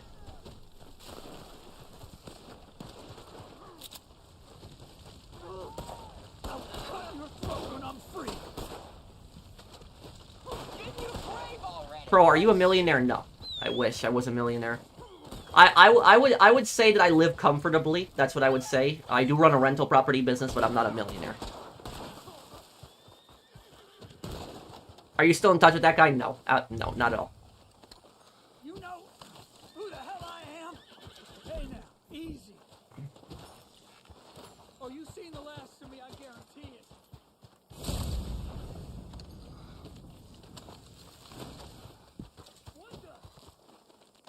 The Vietnamese who came to the U.S. who are still nostalgic about communism are people who left Vietnam sometime in the 2000s or the 2010s, and that women had a lot of nerve playing communist music. Yeah, and I will tell you, honestly speaking, that's one of the stupidest things that I've heard about, that people that leave communist countries and then try to promote that garbage in America. It's like you left your country for a reason. You left communist Poland because of the crappy system. So it's like, and then you're trying to promote that garbage here, and meanwhile you're a millionaire at the same time too. It didn't make sense. Maybe I should have said something to the guy, but at the same time I didn't want to I didn't want to make the argument worse being a guest in the guy's house, because as much as I hated what he was saying, I was a guest in his house and at least wanted to respect that to a degree. But it was that was like that we have a bot in the chat. Wait, what are you talking about?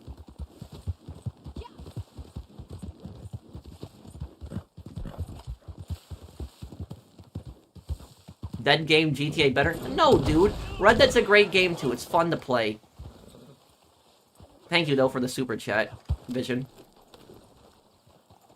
Why do people say that 9/11 is a conspiracy? People get into, thank you Zombie for the super chat. People get into that conspiracy stuff all the time. Here's what I'll tell you. There's evil people in the government, definitely 100%. There's evil people in the government, like really bad people, like especially in the CIA. In the CIA, we have some really evil people, but I don't think that September 11 was a conspiracy. I don't. Even though there are parts of the U.S. government that are definitely evil, I don't think that it's like a conspiracy like that. Because for the government to do something like that on that scale, like something that big, eventually it would come out. Like eventually, you would have to have for the government to do something like the reason that I never believed those conspiracy theories is because for the government to do something like that, like a 9/11 conspiracy, you would have had to have so many people involved with that. You'd have to have hundreds of people, possibly thousands of people involved in a giant plot like that, orchestrate, put all of that together, just something that on that scale. And so eventually, over time, somebody would come forward. Somebody would come forward and somebody would basically say, I have a conscience, I feel horrible about this. It was the government that did all this. That has not happened. So the government is not good at keeping secrets. I mean, look at what Edward Snowden did. So, Edward Snowden revealed, how the NSA, was National Security Agency, was basically spying on Americans. So the government is not good at keeping secrets. I mean, you have the last president that we had, he had like documents in his garage, like secret documents. So the government are not these masterminds at like keeping secrets. So even though yes, there are evil people in the government, I don't think that it's like a conspiracy of September 11, because something like that would be too big to cover up. Eventually it would be revealed. It would be exposed. So no, I don't think so.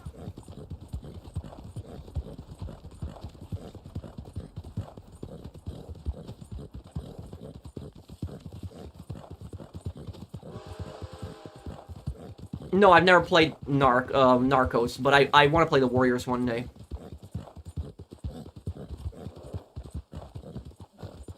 Yeah, like I said, Jonathan, he's the guy's an idiot. Oh, I know about the new Mafia trailer. I know. Maybe I'll do a video on it tomorrow. Will I play Mind's Eye? Yes.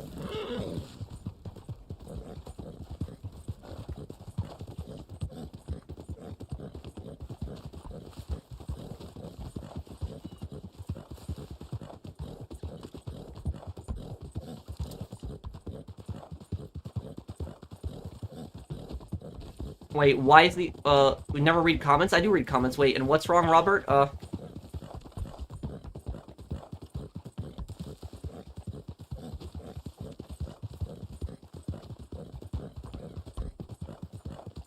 New Hitman trailer? Are you talking about the new Elusive Target?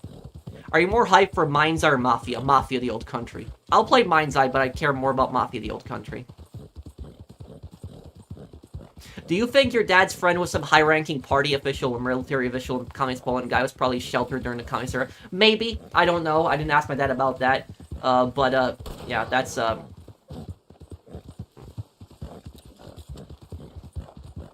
my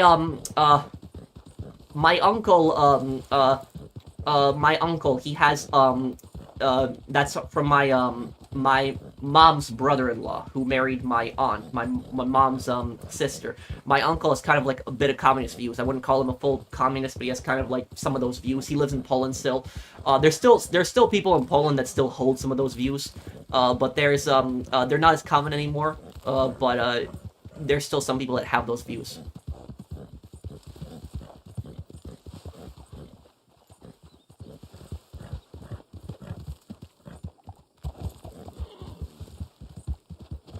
Oh yeah, I heard about that, the Casino Royale Hitman video. I might, Hitman Target, I might make a video on that. Well, every game usually has bugs on its first day, but I guess we'll see just how bad the bugs are. Okay, let me see here. Isn't Shaky near here? Yeah, Shaky is near here.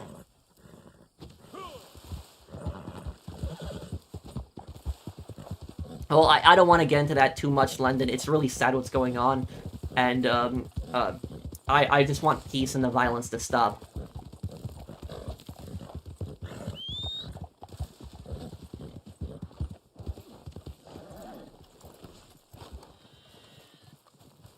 I seen you since Okay, here we go. took care of that last thing. Just paid killing, we'll do that one. Okay, good. You're in. Yeah. You won't back out now. What happens in the art community, Robert? This ain't nice. Not nice one little bit. You'll need a steady hand and Pro for president. which Yeah. I am lacking in. I can't be president because I'm not 35, at least not in 5 years. Well, technically 4 years, because I'm 31 right now, at midnight. My birthday's today, but, Mercer Station somewhere. 4 years I could be president, but, not gonna happen. Cash them out for good. Now I'm a businessman who's got no business sending. I will say, if I was the president, do you know what would happen to me? Either the government would probably find some ridiculous, fake scandal to throw at me just to take me out of office, or the CIA would basically try to assassinate me, and that's probably what would happen.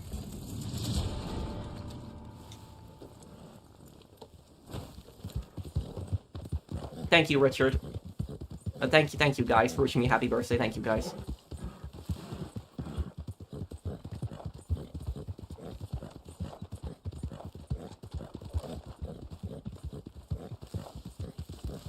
Oh, that was Fight Night Champion. It's a great game.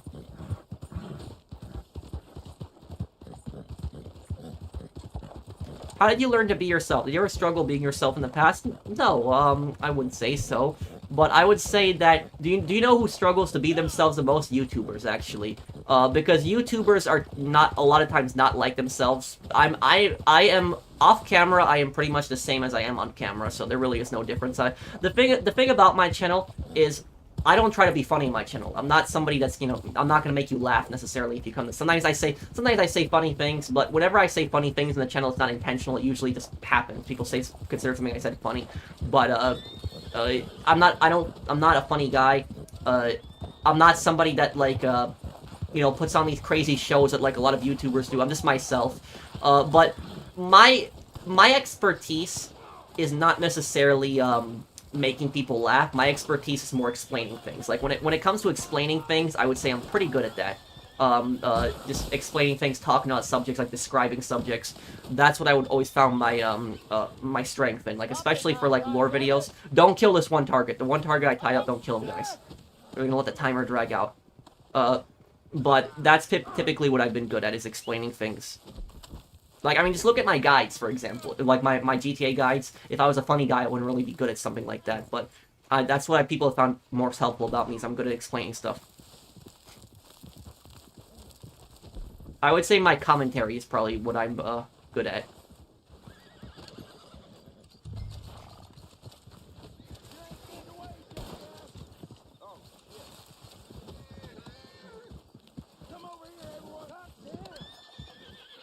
Notice Reznov never calls Russia the Soviet Union. True, but a lot of people back then said always Russia. Even, you know, Soviets themselves would always say Russia. Let's skedaddle, boys. It's not worth it.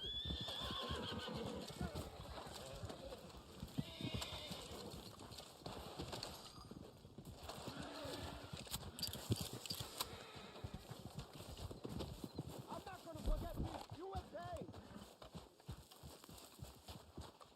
What if the government is controlled by a secret society like the Knights Templar? No, that's ridiculous.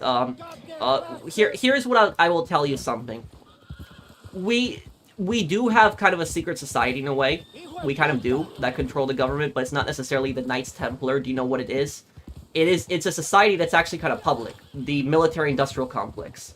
So those are the people that control the government. Is you have these people that are these giant arms companies, like Boeing, for example. You have like the CEOs and the people at the top of those companies, like the arms manufacturers. Those are the guys that you can make the argument, control the government and call the shots in the government. It's not like some secret society where like they dress up in robes or something like that, or some cult. It's nothing like that. It's a bunch of like ruthless arms dealing businessmen in suits. That's what it is. Is those are the guys who are like you know, doing this stuff.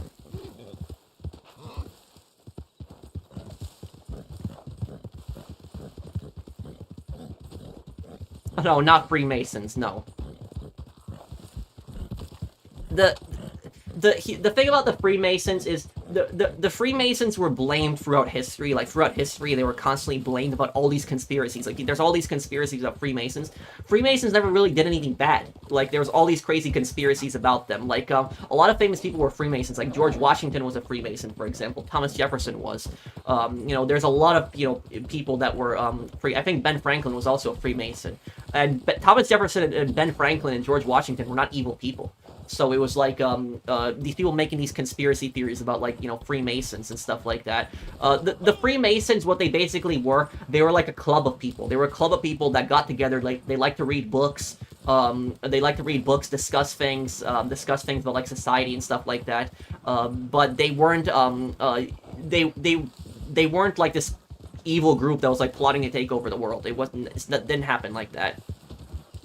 And also, about the Freemason conspiracies, do you know where the conspiracies actually come from? The Freemason conspiracies, the origins of them? The conspiracies actually come from France. That's where the conspiracies come from. People don't know that. And where the Freemason conspiracies originate, even to this day, it was right after the French Revolution.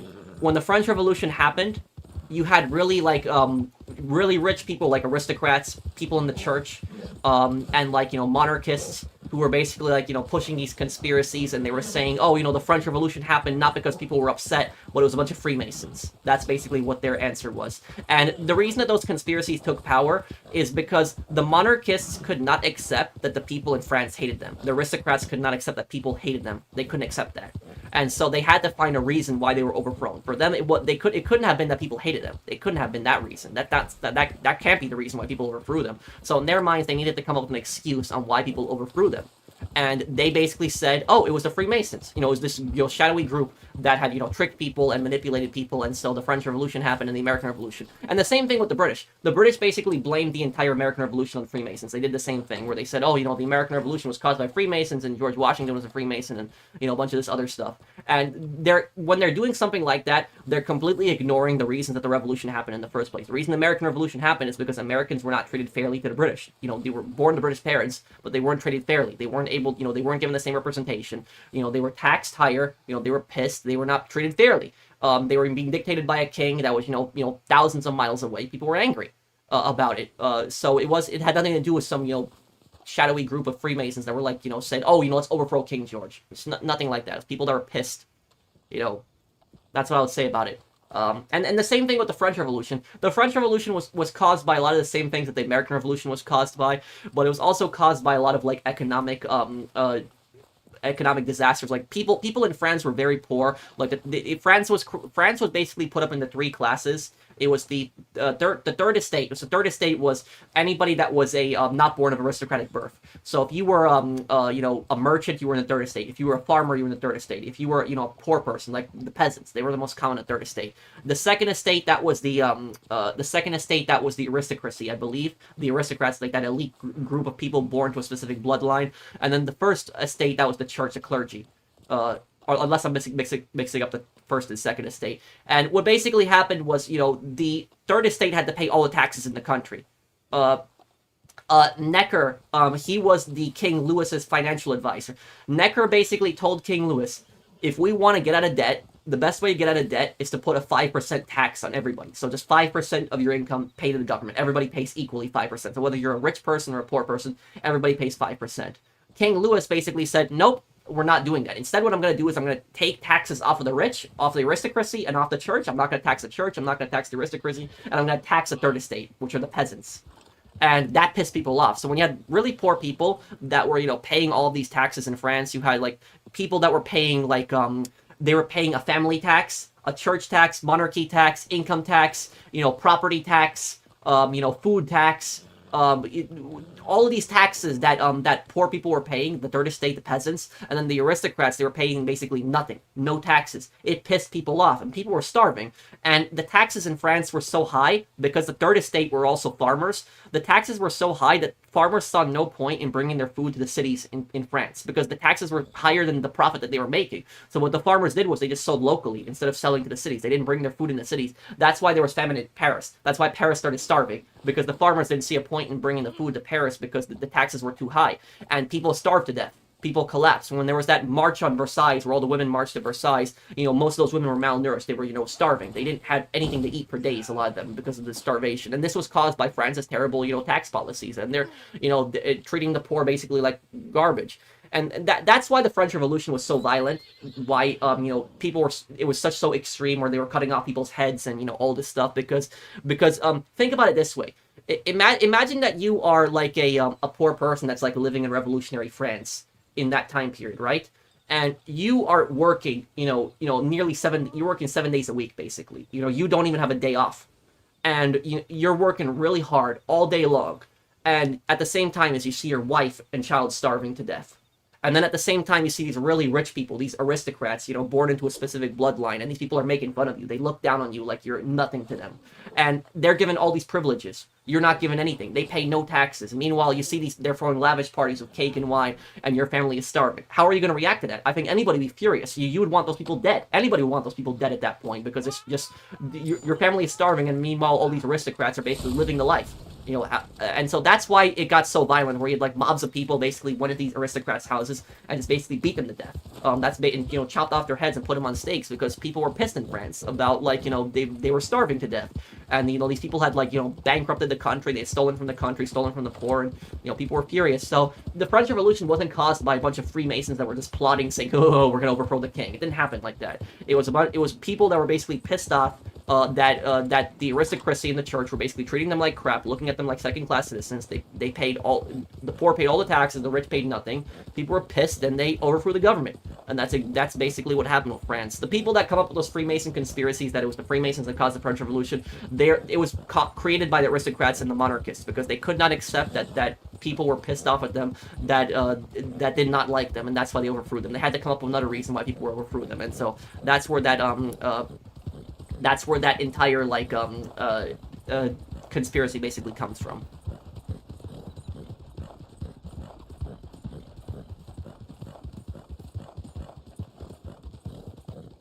Yeah, and here is the thing: is the Freemasons were kind of creepy. Some of them were kind of creepy. They met in these like lodges, like they met in these lodges. They had like membership rings. It was kind of weird. It was, but even though it was like weird and like creepy, there was nothing nefarious about them. It wasn't like they were like plotting to like take over the world or something like that. Like I said, George Washington was a Freemason too. So it's like George Washington was an evil person. So it was like there are a lot of famous people that were in that group. It was a weird group. It was a creepy group. Sure, I'll admit they were creepy, but it wasn't like something like nefarious, where they were like they were plotting to like world domination. That didn't happen. Let me see here.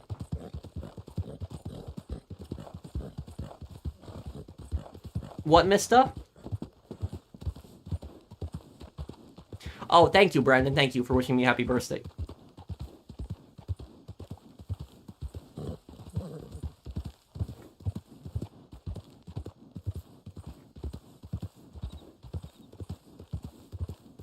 Let's see here.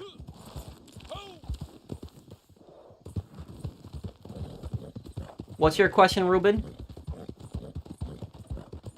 Well, the Twin Towers were originally planned in GTA 3, I believe, but then because of, the tragic events that happened, they weren't added to the game.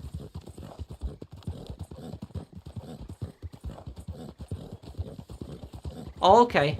You're my posse right now.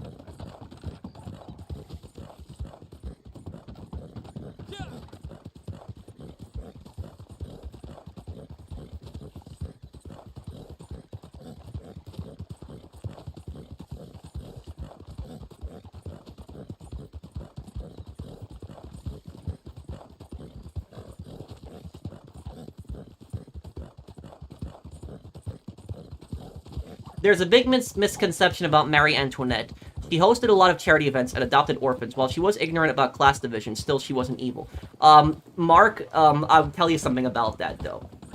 About that is half true, what you're saying. I've read a lot about Marie Antoinette and about the French Revolution. That's not entirely true.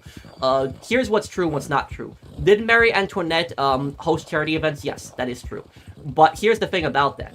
Marie Antoinette was an obsessive gambler. She had a gambling addiction. She was constantly gambling. You can look that one up. And do you know what she was gambling with? She was gambling with gold coins, minted gold coins in France.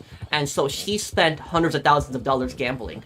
And she got into debt, gambling so much money. And what she did was she started taking out loans from aristocrats. So she would borrow money from other powerful aristocrats. And then what she would do is she would host those charity events with those loans. You can look up what I'm saying. It's not made up. She did have a gambling problem, and she took out loans and then hosted those charity events with those loans. So it wasn't, it's not completely like, the way that you're saying it, I wouldn't say that Marie Antoinette was evil. I wouldn't say she was evil, but I wouldn't say she was a good person either. At the same time too, and you also have to remember with the charity events is she is in an extremely powerful position as queen of France. You know, she might not be the ruler of France, but she can heavily influence France, and she can talk to her husband and try to make things better. Her husband is the absolute ruler of France. When France was pretty much an absolute monarchy at the time period. So she could have, if she really cared about charity that much, she could have talked to Louis and said, you know, we have to do something to help the poor. You know, the poor are unhappy, the third estate are unhappy. She didn't do that. The thing about Marie Antoinette is she never, when there's that statement of her saying let them eat cake, she never said that. That never did happen. That is true. That's something that the revolutionaries created about her. But when Marie Antoinette was put on trial for betraying the country, like, she was put on trial for treason. That's what she was. Everything that she was accused of during that trial, she was guilty of. Pretty much 99% of the stuff. So, like, when Marie Antoinette was put on trial, she was guilty of almost everything that she was accused of. There was only one thing that she wasn't guilty of, that she was accused of. Do you know what she wasn't guilty of? She wasn't guilty of molesting her son. So the revolutionaries put a bunch of charges against her, and one of the charges was that she was accused of molesting her child. She never did that. There's no evidence of that whatsoever. So that was one charge that they made up to make her look bad. Like, they made up that charge specifically to make her look, you know, even worse. But everything else that she did, you know, she was pretty much guilty of. You know, she was not a good person. And also the thing about Marie Antoinette, the reason that the French really hated Marie Antoinette, one of the reasons they hated her, is because they saw her as basically they saw her as a tool of Austria. Because Marie Antoinette was not French. Marie Antoinette was actually Austrian. She was Austrian, and her brother was the king of Austria, I'm pretty sure. So back then, a lot of, like, royal families, they would marry each other from, like, different countries, and she was Austrian, so she was not French. And the reason that a lot of, like, French people hated her is because they saw her as somebody that was going to lobby for Austria. So France was a more powerful country than Austria, but they saw her as somebody that was going to do more work for Austria instead of doing, you know, good by France. So that was basically the backstory with that. What was she guilty of? Good question. Here's the thing is when if anybody has seen, like, the movie, there's a really good French movie, and my favorite French movie of all time that I've ever seen is The French Revolution. That's actually the name of the movie in France. And the French Revolution, it's a very long movie. It's like a 5-hour movie. It's a very, very long movie. But that movie came out in 1989, and it came out like 200 years after the 200 years after the French Revolution. It was meant to commemorate, like, the 200th anniversary of the French Revolution, which was 1789, the storming of the Bastille. In that movie, if you see that movie, when King Louis is put on trial in that movie, he seems like he's a scared guy, and he gets, like, really upset and stuff like that. And people watch that movie and they say, like, oh, you know, I feel bad for King Louis and stuff like that. And then if you watch, like, in Assassin's Creed Unity, that there's that scene where you confront Germain. I forget the name of the guy, the main Templar bad guy in Assassin's Creed Unity. The guy who killed Arno's adopted father, the Templar Grandmaster. I forget, Germain was his name, the guy in Unity. There's that scene in the game when King Louis is being executed. And when King Louis is being executed in Assassin's Creed Unity, he goes up on stage before he gets executed, and then he says, like, you know, French people, like, he says, I am innocent of what they are accusing me of, and, like, I did not mean to hurt you, and I hope that my death, like, benefits the people of France. And then right after that scene, the drummers, people start drumming, like, before he's even able to finish what he says. That actually did happen. King Louis did run up on stage as he was being executed, and he said, like, you know, I'm innocent of what they are accusing me of, and I hope that my, you know, death benefits the French people. And then the drummer started playing, like, drumming, so that he would not be able to finish what he was saying. That scene did happen. And then what actually happened is, in the, what also happened in that scene, when Germain says, Yaques de Molay, you are now avenged, somebody in the crowd actually said that. So that was like so there was somebody in the crowd that yelled, Yaques de Molay, you are, Jacques de Molay, you are avenged. And that's, you know, where that scene basically comes from. So that scene was pretty, like, pretty historically accurate. But what I will say about King Louis, somebody was asking me earlier what he was accused of. King Louis was accused of treason against the country, treason against the French people, treason against the French Republic. Because before King Louis was put on trial, France was a constitutional monarchy. So before it became like a full-on republic of Robespierre, it was a constitutional monarchy. For the first 2 years, it was until 1791 or 1792, I forget the year. Louis did not like the position that he was put in. He didn't like that his powers were limited. And what eventually happened was Marie Antoinette had talked Louis into leaving to go to Austria. And she was basically saying, you know, my brother is king of Austria, let's flee to Austria, and, you know, we will rally an army there, and we will invade France, and, you know, and you will be put back on the throne.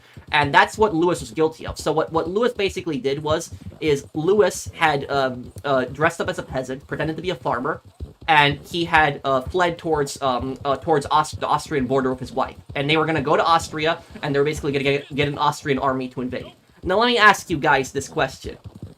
Imagine that your leader, the leader of your country, right? Imagine a leader of your country flees to another country overnight, just abandons your country, goes to the border, and then tries to goes to a foreign country and tries to get a foreign army to invade your country. You know what that is? That is betrayal. That is treason, what that is right there. Anybody who does something like that, like basically tries to get a foreign nation to invade your country. So King Louis is not this innocent person. Like people say, oh, King Louis was innocent in the French Revolution. He wasn't. He was guilty of a lot of the stuff that they had basically accused him of. He was not going to be found not guilty. It was a show trial from the start, but he was not an innocent man. He was not an innocent man. I wouldn't say that King Louis was evil, though. I wouldn't say he was evil. What I would say about the best way, if I was to describe King Louis, the best way that I would describe him is I would say that he was ignorant. He was ignorant. He was a product of his time, and he was very naive. He did not realize all of the stuff that was going on in his country. He didn't realize how badly the poor were suffering, and he was very out of touch with the poor. He was out of touch with the poor. He was too friendly with the aristocracy. He was too friendly with them, and he surrounded himself with all these really elite aristocrats, and he did not have anybody from the third estate, the poor, that were there to inform him. So I wouldn't say that he was evil, but he was ignorant, and he ultimately did commit treason. He did commit betrayal. And here's the thing is in almost every single country in the world, if you commit treason, it's death. Most countries in the world, even in America. In America, if you commit treason against America, it is a death penalty. You get that. Even if you don't kill anybody. Even if you betrayed a country, if you stab the country in the back, you sell the country out to a foreign nation, it is treason, and you are going to get the death penalty. So that's what it's like in America. We had the Rosenbergs. The Rosenbergs were a family of American scientists. So they were American nuclear scientists. They gave the Soviet Union the formula for the atomic bomb. So they didn't kill anybody, but they gave the Soviets the formula for the atomic bomb. They gave the Soviets the formula to make an American atomic bomb. And when the U.S. found out about that, they arrested both of them, both the husband and the wife. They were both scientists, and they executed them. And they didn't kill anybody, but they were executed for treason.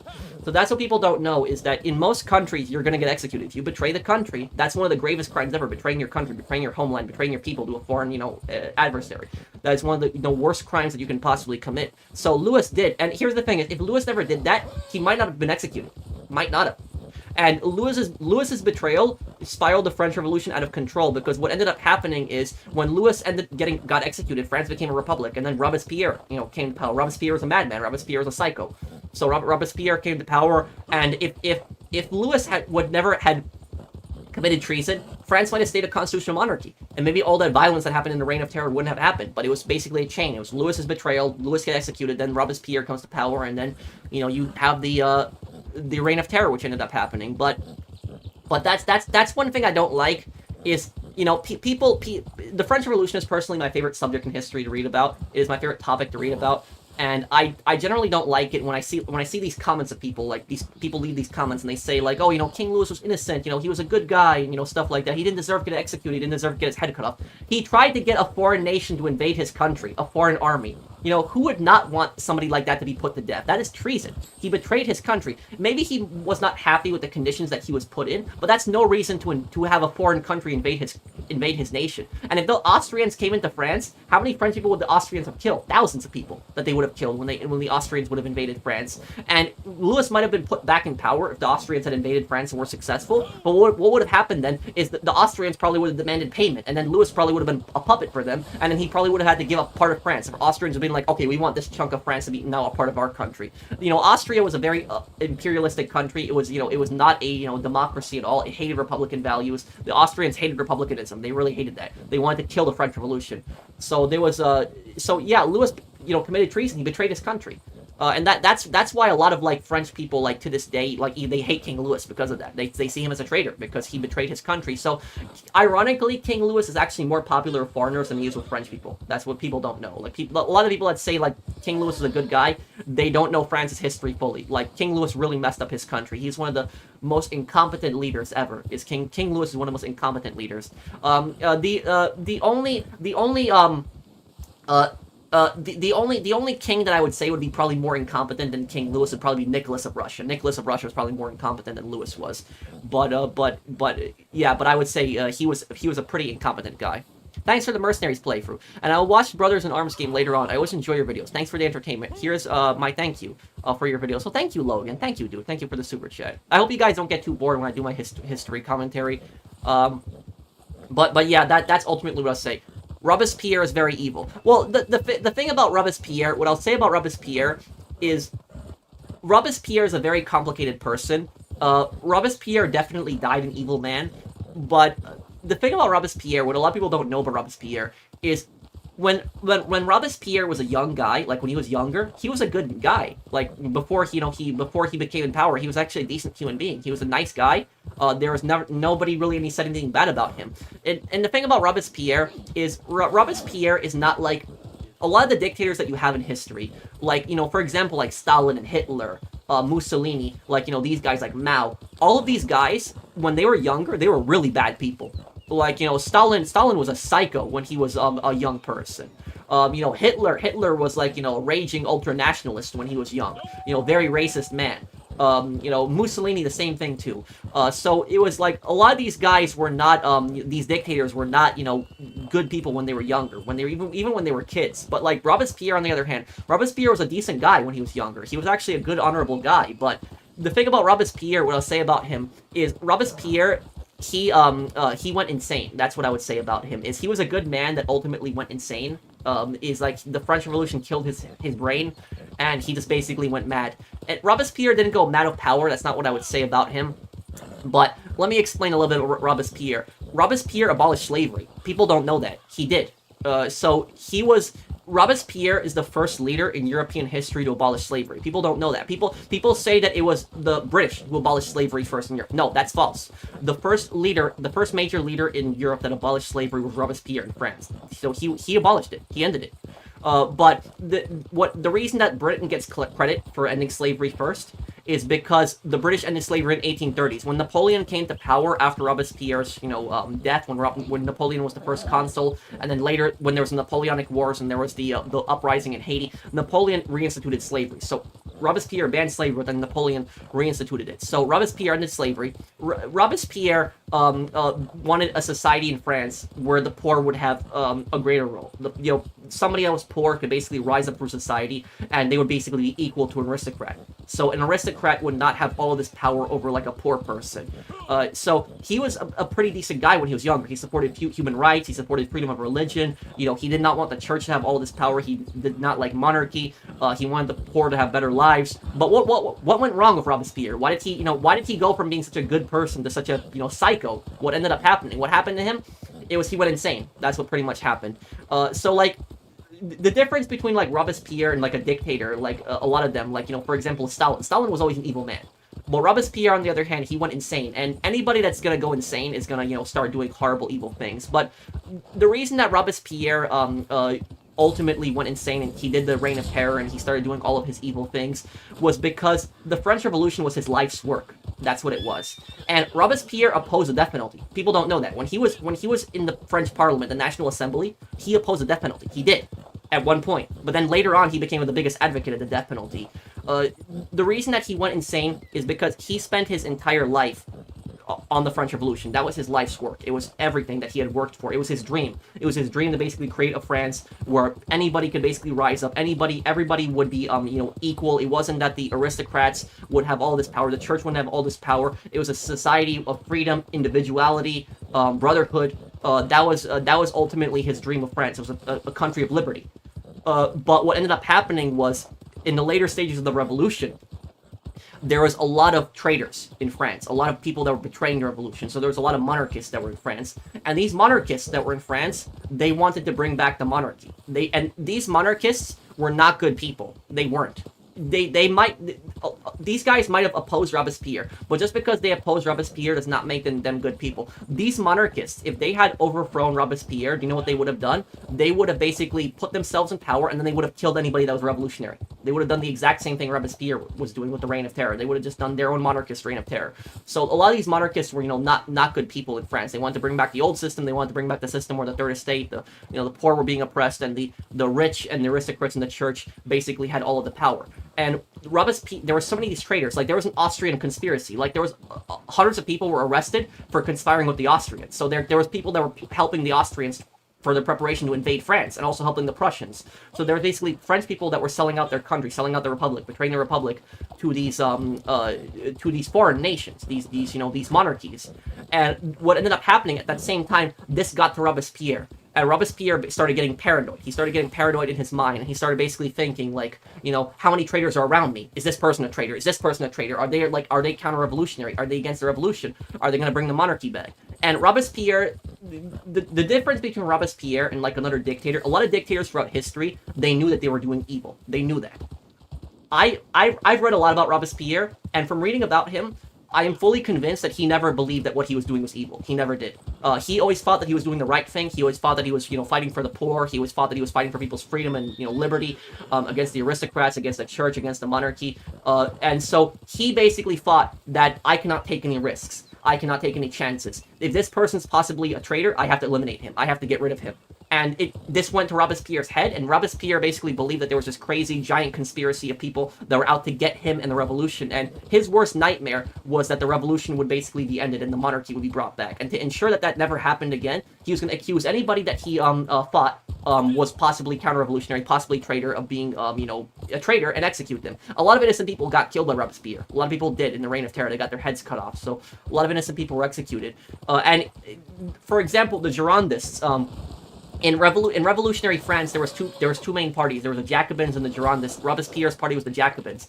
The Girondists were another party. They were a little bit less radical than the Jacobins. The Jacobins were more radical. But about the Girondists basically thought that the Reign of Terror was going too far, and they started opposing the death penalty. And Robespierre basically said, if you oppose the death penalty, then you oppose the revolution. And he basically put out an arrest warrant for every single Girondist and had every single Girondist executed. So that's how Robespierre went crazy. He went insane. And so that's what he was like. Robespierre was a very paranoid man. He was like, very insane. The revolution took like a mental toll on his health. He even tried to create his own religion. He tried to create his own religion in the end, and there was the cult of the Supreme Being. And at that point, when he tried to create his own religion, that's when people basically said, okay, this is going too far. This guy's lost it. It's time to get rid of him. And Robespierre went in the French Parliament. And he's like, I have a list of traitors, all these guys are traitors, and then the entire parliament started shouting at him, and they started yelling at him because they thought they were going to be next to be executed. And then Robespierre ran away, he ran to a nearby hotel, and he boarded himself up with a bunch of other Jacobin loyalists, and then the French parliament sent the National Guard in, which were the militia, and they basically went in, and it was horrible because the Robespierre soldiers and the National Guard were wearing the same uniforms, so imagine, like, a battle where both soldiers were wearing the same uniform. It's disgusting. It was horrible. So there's a lot of friendly fire. Robespierre got cornered in his office during that point, and there's basically two versions of what happened. Robespierre got shot in the head by a pistol, and the first version is that a soldier had shot him in the head. Another version was that he fell on the floor and a pistol shot him in the head. The third version was that he tried to shoot himself in the head. He tried to kill himself. We will never find out how Robespierre got shot in the head. There's just all these different versions of what happened. In Assassin's Creed Unity, they had it where I know she shot him in the head partially. So like when he actually did get shot in the head in Unity, that did happen. The developers did get that right, but that was their own spin on that, where you confront Robespierre, and then he got arrested afterwards. And then the next day, Robespierre was basically put on trial, and he was executed. So that's what ended up happening with him. So about Robespierre is, I'm not defending Robespierre's violence or his madness or his insanity. The only thing I'm saying about Robespierre is that Robespierre is a more complicated figure, because a lot of people think, when people think of Robespierre, they generally think of like this evil, really horrible guy that was basically like cutting people's heads off. But when he was younger, when he was a young guy, he was actually a decent guy. He was actually a decent, honorable guy. He respected freedom of religion. He wanted freedom of speech. He was not afraid of criticism at all. He ended slavery. He abolished slavery. He did. So he was not this, when he was younger, he was actually a very decent person. But it was when he got older and he started getting paranoid and he went insane. It was the paranoia, all of this stuff that got to him and went insane. And, somebody who was a good man ended up going insane, and it destroyed his mind. And unfortunately, not only did it destroy his mind, it also killed so many innocent people. So many people died because he went insane too. And he started accusing them of treason. And about Robespierre, what I'll say about Robespierre was right on one thing. He was right. When Robespierre said that there was a plot against the revolution, he was right. There was a plot against the revolution. There was people that were conspiring to end the revolution. But what Robespierre was wrong on is he was wrong on the extent of this plot, because he thought that this plot had like thousands of people involved. There was like all these people, like thousands of people. It was not thousands of people. It was maybe a few hundred at max. But it was not like thousands of people involved. Not every single person that was executed was innocent. Some people were definitely guilty of the stuff they were accused of, but a lot of innocent people were also executed. So Robespierre is that type of person that perfectly fits the quote that if you live long enough to be a hero, you eventually become the villain. So that was it. And it's such a shame. It is such a shame because if Robespierre literally never went insane, if he never started killing people, he would have gone down in history as one of the greatest leaders ever in history. But because he went insane, he was he's seen as this crazy maniac that started cutting off people's heads. So it's really a shame because he had so much potential. He had so much potential to be a great leader, but unfortunately, it was the insanity got to him, and it corrupted his brain, and he went insane. And do I think he deserved to get executed? Yeah, he deserved to get executed. He killed too many innocent people. He was a madman. He had to be put down. Basically, there was no saving him. He was done. So he was too crazy. I wouldn't say that he was mad of power, because he never saw something like power as like his ultimate goal. It was more paranoia. It was more of just trying to stop the French Revolution from falling apart. That's what he was ultimately scared of. So he's a more complicated person. I don't think you can compare Robespierre to somebody like Hitler. People compare him to Hitler. No, Robespierre is not even 1% like Hitler. Like Robespierre killed somewhere between 20 to 30,000 people. Hitler, killed millions of people. So it is not comparable. It's not comparable in the slightest. Here's the thing about this. A lot of like really far left people, like you have socialists and like communists, for example, they worship Robespierre. Like they say, oh, Robespierre was this great hero and stuff like that. But they only like Robespierre because of how anti-monarchy he was. But the thing is, Robespierre is not a communist. He was not a communist. He was not a socialist. People think that he was a communist. He was no, not at all.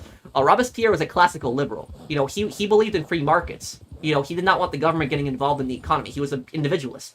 So it was like, if Robespierre was alive today, he would despise communists. He would hate socialists. So that's what's so ironic, is that the socialists who are constantly like praising Robespierre and like loving him, they don't realize that Robespierre would have hated socialists, because the term socialist didn't really exist when Robespierre was alive. But if he was alive today, I'm telling you, Robespierre would absolutely despise socialism. So it was there is not I just find it always kind of funny how the socialists always say that he's this great hero, but they don't even realize he would hate them, their guts. You don't have to be a socialist to hate monarchy. Like me personally, I'm not a socialist. I would consider myself to be more of libertarian, but I don't like monarchy. I'm not a fan of monarchy at all. I'm more of a I support like Republican values, like Republic, not like a monarchy at all. So yeah.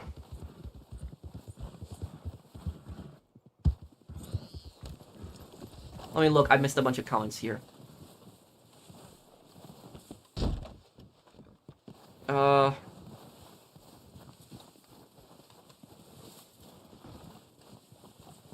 What did I miss here? Oh, I missed a bunch of comments. A lot of comments here. Let me read here. What was George W. Bush's journey during 9/11 before heading back to Washington, D.C.? He was in Sarasota, Florida before the attack occurred. I don't know that one. Minion Dave, thank you for the super chat. The only thing I know about that is I know he was in a school at the time when the attacks happened, and there's like that famous video where they whispered in his ear, and they whispered in his ear that he was that the attacks had happened. There's that, but I don't know about his what everything that he was doing that day. Shit. We are in over our heads here. I really thought if we could hunt and trap and raise a few crops and animals, we'd start to make it back. What an idiot.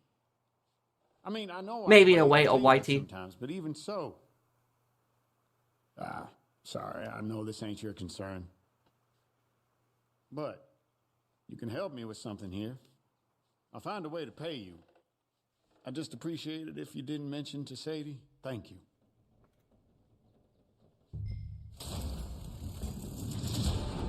Oh wow, we have a with a lot of people watching today on the stream. We got 435 viewers. Wow, we got a lot of people watching today. Wow, this is crazy viewers today. Can I speak Polish? Yes. Jak się masz? Umiem gadać po polsku. I know to speak Polish. Yes. How are you? No, wrong horse. Let me get on.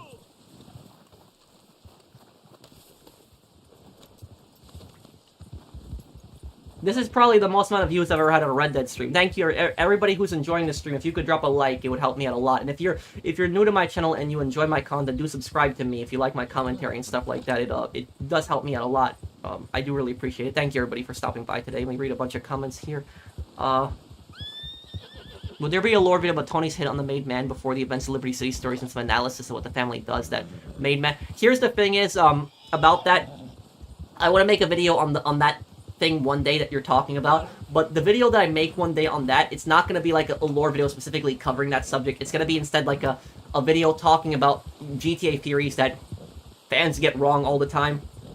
And one of the things that people get wrong is people think that Tony killed CJ before the events of like of Liberty City stories, but it makes no sense. Why would he leave Liberty City?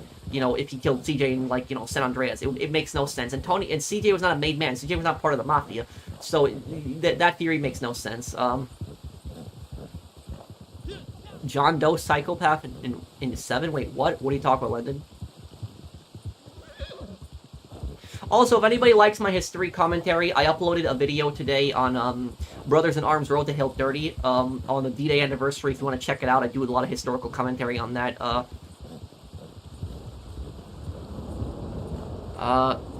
Did mafia exist in Renaissance Italy? The term mafia did not exist until the mid 1800s, but you definitely had like organized crime groups. It wasn't like the mafia, but they did happen. Who's Jacques de Molay? Jacques de Molay was a Jacques de Molay was the Templar Grand Master in France in the 14th century, I believe. And what basically happened is when you see that scene in Assassin's Creed Unity, where the French knights go into the Templar Knight, like in the medieval era, and they kill all the Templars, that really did happen. That attack did happen. That was a real thing that happened. And it was King Philip that declared war on the Templars. Now, and Jacques de Molay, he was a character in Assassin's Creed Unity, but he was also a real person. He was the leader of the Templars. About Molay, the reason that King Louis had gone after the Templars, like not King Louis, King Philip. I'm sorry, mixing up with the French Revolution now. King Philip, the reason that King Philip went after the Templars, King Philip started making up all these conspiracies, and he started saying like, oh, the Templars like went against God and like all of this other stuff, and he got the permission of the Pope, you know, to go after them. But that's nonsense. I'll tell you that right now. It's a bunch of lies. The real reason that the French went after the Templars, it has nothing to do with religion. The reason they went, it's money. It's all rooted in money, everything.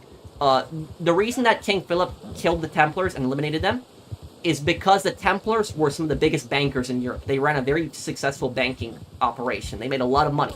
And the Templars were mostly French. Like anybody could join the Templars. So like it was like you could be from any country in Europe and you could join the Templars, but most of them were French. So it was that's where they were headquartered in. But about them, the Templars operated largely independent of the government of France or the Kingdom of France, and the Templars had loaned King Louis a lot of money. Or King Philip, I keep saying Louis. King Philip, the guy who killed them. King Philip was in debt a lot of money to the Templars. And King Philip basically said, you know what, instead of me paying out the debt, I'm just going to go and kill the Templars, and I don't have to pay off the debt anymore. And when you see that scene in Assassin's Creed Unity, when Jacques de Molay is actually being burnt alive and the Pope is sitting there along with King Philip, and Jacques de Molay, when he's burning, he says that, like, you know, God, his almighty, is going to punish you for this, Philip, like, you will burn in hell for this, like, you will, you know, God will have vengeance. When he says all of that, that actually happened. When he was being burned alive, he actually did say that to Philip. He said, you know, God will have his vengeance, you will pay for this, for what you've done. And you know the crazy thing about that? Right after Jacques de Molay died, only 2 years later, King Philip died in a hunting accident. He died in a hunting accident. And then the Pope died right after that. The Pope got sick and died. So, like, both the people who condemned the Templars to death, both of them died. It was like the Pope died, and then the king died. And there was a lot of people, some people believe that it was like, that, like, God, some religious people believe that it was God that, like, killed both of them because he was angry about, like, the fact that, like, Philip had betrayed the Templars. The Templars were very religious people. So there was, so some people believe that. I think personally it's probably just a coincidence, but it is kind of a crazy thing when he tells them that they've been cursed and then they die, like, just 2 years later after that. Both of them. Oh, thank you, Agent Reaper. What did I miss? Is Muammar Gaddafi an evil terrorist? Oh, thank you for the super chat, Agent Reaper. Thank you for that. About Gaddafi. I'm sorry I missed your comment earlier. Gaddafi, the dictator of Libya, you're talking about. He used to be a colonel. He overthrew the Libyan king. So that happened in the 1970s. There was a coup, and Gaddafi overthrew the king, and then he became dictator of Libya. About Gaddafi, here's what I'll say about Gaddafi. Gaddafi is a complicated figure. Gaddafi was not a good man, by the way. Gaddafi was a pretty bad guy. Gaddafi was responsible for terrorist attacks. Gaddafi had bombed a nightclub in West Berlin in the 80s. He also bombed Pan Am Flight 103. It was like a civilian airliner. I believe it blew up over Scotland, and he killed like 100-something people on the plane. It was one of his agents that did that. So Gaddafi did have, people target innocent people. He did do, horrible, evil stuff. Like, he was a murderer. But about Gaddafi is he was a murderer, he was a bad person, but Libya was a stable country under him. So, like, when he, even though I'm not defending his actions or, his bad stuff, the only thing I'm saying about Gaddafi is that even though he wasn't a good man himself, the country was stable under him. Where when Gaddafi literally died and he was overthrown, what happened? You had this giant power vacuum in Libya, and you had all these factions start fighting each other, saying, "No, I want to be in charge. No, I want to be in charge." And now Libya is in, over 10 years later. Gaddafi died in 2012. That was September 2012 when he died. So that is now, what is this now? It is now 12 and a half years later since Gaddafi died. And is Libya a better place now? Is it really? It is a war zone. That's what Libya is. It is literally a war zone. I'm not trying to offend anybody that's Libyan. I'm just saying Libya is essentially a war zone. It is a war zone. It is a country that has two different governments that are constantly at war with each other. They're constantly having ceasefires, constantly fighting each other. I don't even know which one is less worse than the other because they both done such horrible things. So literally, Libya is a hotbed for extremism. It is a hotbed for terrorism. It is a hotbed for all these crazy militias, all these extremists, all these dangerous people, pirates, all of this stuff. It is one of the most dangerous places in the in the world today. And all of that was basically caused because the U.S. government thought that it was a good idea to overthrow Gaddafi and create this giant power vacuum in Libya. And it look at what happened. It completely destroyed the country. So I remember when Gaddafi was overthrown. I remember that. It was September 2011. That was September 2011 when Gaddafi was overthrown. So yeah, so not 2012. But I remember when that happened. The media was like saying, "Oh, Libya is going to be a great place. It's going to be a stable democracy now. It's going to be amazing. It's going to be, a great country." And that's what the U.S. government was like. "Oh yeah, it's going to be a great country." And what ended up happening just a couple months after Gaddafi died? What happened? Less than a year after Gaddafi died, the Benghazi attack. You had militants that attacked the American embassy. They killed Americans in the embassy. They killed American soldiers. They murdered the American ambassador, dragged his body out in the streets, stripped him of his clothes, mutilated him. And the U.S. government, what did they do about that? Nothing. Like, literally is, your ambassador is murdered, soldiers are killed, and what does the government do? Nothing about it. The U.S. government was weak.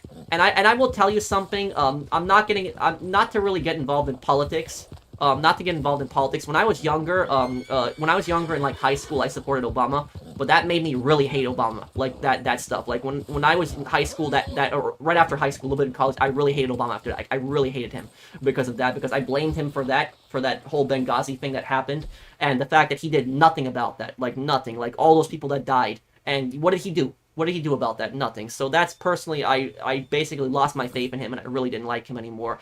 And for me, he's one of the worst presidents ever because of just that incident alone. Like, allowing one of your embassies to basically be attacked and having your ambassador killed, and you do nothing about it.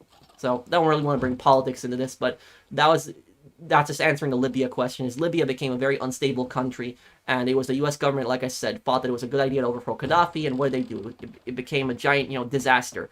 It is one of the most unstable places in the world. It's terrible right now. And also, I will tell you something else. When the Benghazi attack happened, the Libyan police disappeared. The Libyan police disappeared, and not only did the Libyan police disappear, do you know what else happened? The Libyan military disappeared. They were nowhere to be found. Why were they nowhere to be found? I personally think that they were in on it. That's what I think happened. I think they were personally in on it. I think the Libyan police and the Libyan military were tipped off by the terrorists. I think the terrorists knew, they told the Libyan police and the military, that's why they were nowhere in the area. And literally America should have literally sanctioned the hell out of Libya for that. For what basically happened is, like, America should have put so many sanctions on Libya for that. Like, I don't know any country in the world that would tolerate something like that, like their embassy getting attacked and their ambassador being murdered, but... the president at the time was basically just saying, oh, Libya's in the middle of a revolution, they're going to be a stable government, it's not their fault, it was terrorists. What did they do to prevent it? Nothing. So, that's what I'll say about Libya is, it was probably, that, the overthrow of Muammar Gaddafi is probably the worst foreign policy disaster that the U.S. government had in the 2010s. In the 2010s, it is the worst foreign policy disaster the U.S. government has had to overthrow Gaddafi. That was a... that I'm not defending Gaddafi. I don't want people putting words in my mouth. I don't defend a dictator, but I'm just saying is the country was more stable under him, and what ended up happening is it turned into a power vacuum, and Libya became a civil war country, and it still is. And that's the thing about Syria is when the dictator of Syria was overthrown like a couple months ago, Bashar al-Assad. There were people that were coming to my streams and they were asking me, like, what do I think this is a good thing or that? It's always a good thing when a dictator leaves the country, but Assad was a scumbag. He's a piece of shit. But about Syria though, is the people that were overthrowing Assad were not necessarily good people. Like the new president of Syria, he is a former Al-Qaeda member. He's a former Al-Qaeda member. He's a former terrorist. He's an extremist. That is the president of Syria. And so when I see the president of Syria saying, everybody is equal in Syria, it doesn't, if you are a Christian, if you're a Jewish, if you're Alawite, everybody is equal. When I see him saying stuff like that, no, I don't believe him. I don't. This is a guy who was part of a terrorist organization that was killing anybody who didn't, share the same religious views as him only a couple years earlier. So no, I don't trust him. I don't trust the new president of Syria. And the same thing that happened in Syria is probably going to happen. The same thing that happened in Libya is going to happen in Syria. It's only a matter of time before all these different groups in Syria, they start forming all these different militias, all these different terrorists, and they're going to start fighting each other, and they're going to start killing each other, and it's going to turn into another civil war, and Syria is going to be in war for another 10 years. So that's personally my prediction on Syria, is I think that it's going to, it's going to fall apart, and it's going to be that.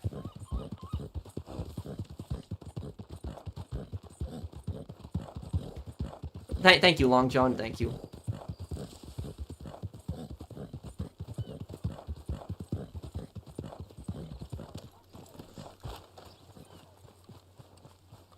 Let me start another bounty mission here. Oh, here we go.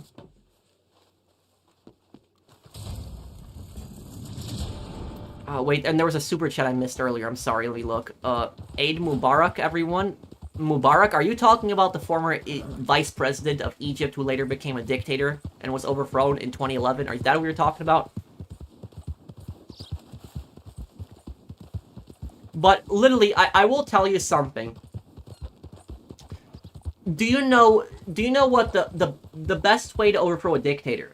Do you know what the best way to do that is? The best way to overthrow a dictator is you have to have a united force. You have to have a united force of people that have the same ideals together.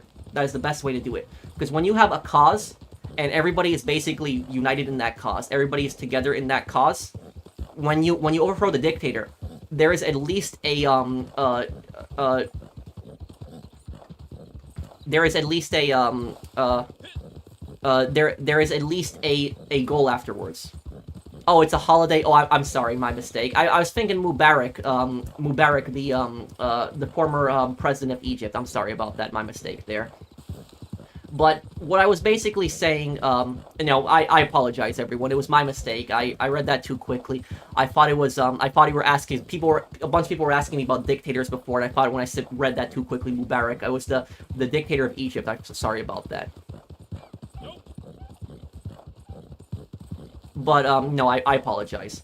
But what I was I didn't mean to offend anyone. I'm sorry about that. I thought it when people were saying Mubarak, they were talking about the Mubarak, or I forget how he's called. He was a dictator of Egypt. He was overthrown in 2011. He was not a good guy. But what I was basically saying about here is that the best way to overthrow a dictator is when you have a shared goal. When you have people that are when Hosni al-Mubarak, yeah, that was him. Yeah, so yeah, about how do you say his name? Hosni al-Mubarak. Okay, so yeah, I'm sorry, I'm not a religious person. I don't know holidays that well, so sorry for my misquotes there. I wasn't trying to offend anyone. It's my apology. I take responsibility. The spot he was asking me about the dictator of Egypt, because people were asking me about Syria and then Libya and all these other people. But what I was basically saying here is that the best way to overthrow a dictator is you have to have shared ideals. You have to have a group of people that are all together and they all have the same ideals. Because once the evil dictator is overthrown, you can create a better society. You at least have an idea of the type of society that you want to the type of society that you want to make together. And but if you have a bunch of people that have all of these different viewpoints, it's gonna be a disaster afterwards. Because what's gonna happen is when the dictator is overthrown or the dictator is killed, whatever basically happens, all of these factions are basically gonna start saying, one faction is gonna say, oh, our government should be in charge, and we should do it this way, and then somebody else will say, no, our government should be in charge, and we're gonna do it this way. That's what that's basically what leads to another civil war at that point. So that's the reason that so many of these countries have had civil wars, like Libya and Syria and a lot of these other places. Iraq too. Iraq had a civil war kind of too. So the reason that these places have civil wars so much is because you overthrow the dictator, and then when the dictator is overthrown, there is basically no plan. There's no plan on what to do afterwards. People don't know what they're going to do afterwards. There isn't a plan.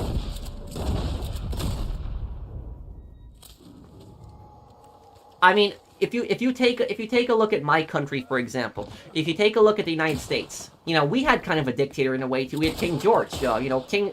I wouldn't call him like a full-blown dictator, but he was a pretty ruthless guy, and we didn't like him, and we didn't want him. We wanted him gone. But do you know what happened is we were united. And Ben Franklin understood this very well. So, Ben Franklin was one of the guys that was in charge of diplomacy during the American Revolutionary War. And Ben Franklin made a famous picture, and that famous picture was actually used twice. It was actually a cartoon. But what Ben Franklin basically did was he made a snake. And on that snake, the snake had, different pieces together. You might remember this one. The American snake that's, it's all, like puzzle pieces together. And the thing said, join or die. That Join or Die cartoon was originally in the French and Indian War. So it was when France was invading, the 13 colonies at that time. We were in a war with France. We were still part of Britain. And Ben Franklin drew that and basically said, if we don't, put aside our differences, the French are going to conquer us. And so we gotta fight back against them. And that same exact one was used in the Revolutionary War. In the Revolutionary War, there was a lot of states that did not like each other. Southern states and northern states didn't get along even back then during the Revolutionary War. And Vermont, for example, Vermont was a republic. It was its own country for 10 years after it after the American Revolutionary War. And he used that exact same picture for that, and he said, we have to put our differences aside, because if we don't, then the British are going to defeat us. And what happened is the American forefathers had a plan. They wrote the Declaration of Independence. They outlined exactly, this is the reason why we're revolting. We're revolting because we want fair representation from Britain. You cannot deny the rights of man, the individual liberty of men. You cannot do something like that. It wasn't a perfect system at the time. We improved our system over time. But we had shared ideals. We had shared values. We had basically a plan on what we wanted to do. And that's why in America we didn't have a civil war right after we overthrew the king. America did not have a civil war until 80 years after the American Revolutionary War. It was over slavery, but we did not have a civil war right after the Revolutionary War. So the point that I'm getting to you guys is that if you overthrow a dictator, you have to have a plan, because you cannot do what Libya did, you can't do what Syria did, because you have all these crazy factions, nobody is working together, and then once a dictator is overthrown, you create this giant power vacuum, and then you have all these really bad people, and all these weapons are now everywhere because of the civil war, and they're gonna start killing each other.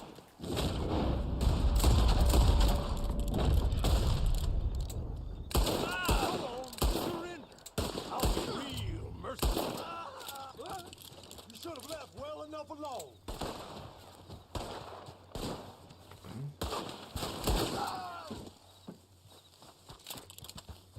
And, I will, okay. He's still not knocked out.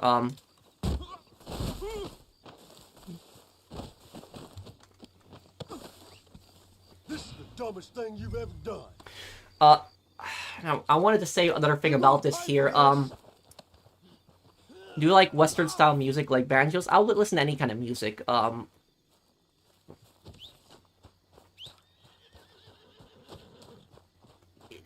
Here's the thing. Revolutions, historically, that are funded and pushed by other countries are oftentimes become the most violent. And the reason that revolutions that are funded by other countries become the most violent is because you have foreign interest in those revolutions, in those civil wars. Foreign interests that want something out of one side. That is basically it. They're funding a side in a civil war because they want to get something from the other side when they win. That is essentially, why foreign powers fund civil wars. And when you have a situation where you have a civil war and there are multiple foreign powers funding it, it's going to be really horrible, because afterwards is all these foreign powers going to want something, and these factions are going to feel obligated to listen to them, and it's going to, and that's going to cause a lot of chaos. Well, shit.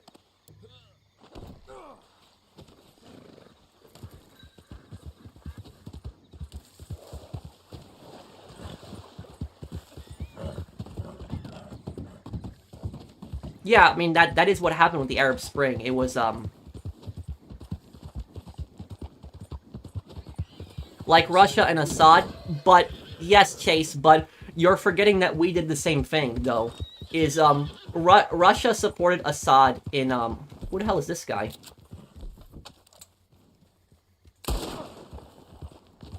What I'll say is, Russia supported Assad, but we supported a lot of militants in Syria. So the U.S. supported dangerous groups, and there was dangerous groups that we supported in Syria that they had terrorist links. So like and it wasn't just Russia and America; it was also Turkey. Like that militant group that recently took over Syria, they're Turkish backed. And so notice how they have completely good relations with Turkey. They will do everything that Turkey wants. Why? Because Turkey bought them. That's why, essentially. So that is we supported a bunch of like different rebels in Syria. We supported like the FSA, the Free Syrian Army, and a bunch of other factions. And some of these factions are linked to terrorist groups. Turkey supported that one faction that's right now in power. Forget their name of the party, but it's like a militant radical group. And then Russia supported the dictatorship of Syria. So you had all of these countries, like you had Russia, Turkey, and America, and all three of them want something from the region, supporting different sides. Watch Turkey's takeovers from Syria. Well, the president of Turkey, Erdogan, he is a neo-Ottomanist. He basically supports, the recreating the Ottoman Empire, and so he hates that, like, the Turkey lost, like, Syria and Iraq, for example. Like, he wants those territories again.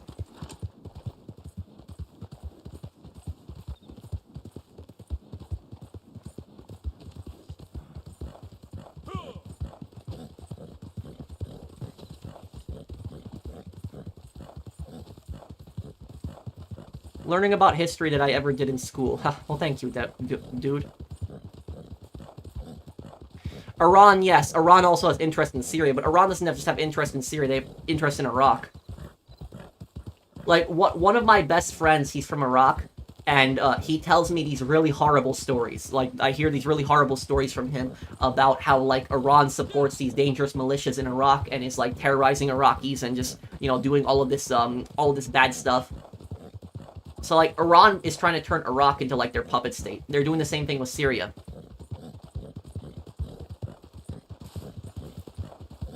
Working in a restaurant has certainly made me respect other restaurant employees. Yep.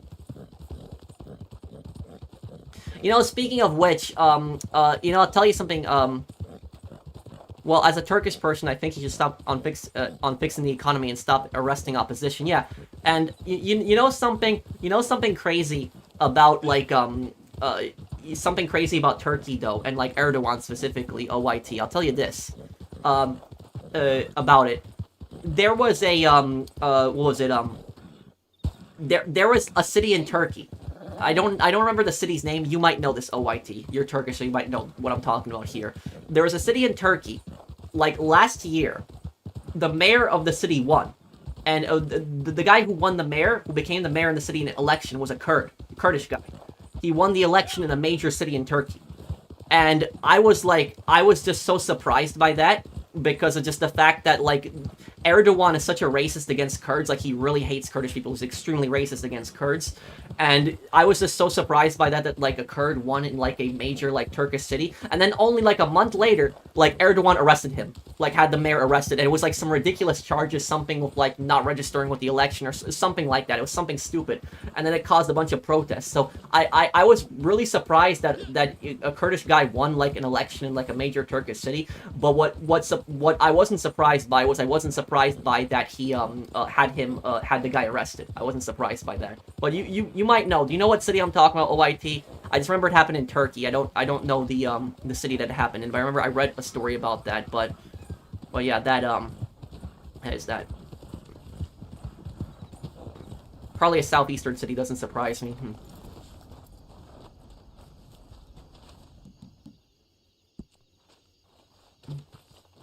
This stream is literally historical classes. Thank you, dude.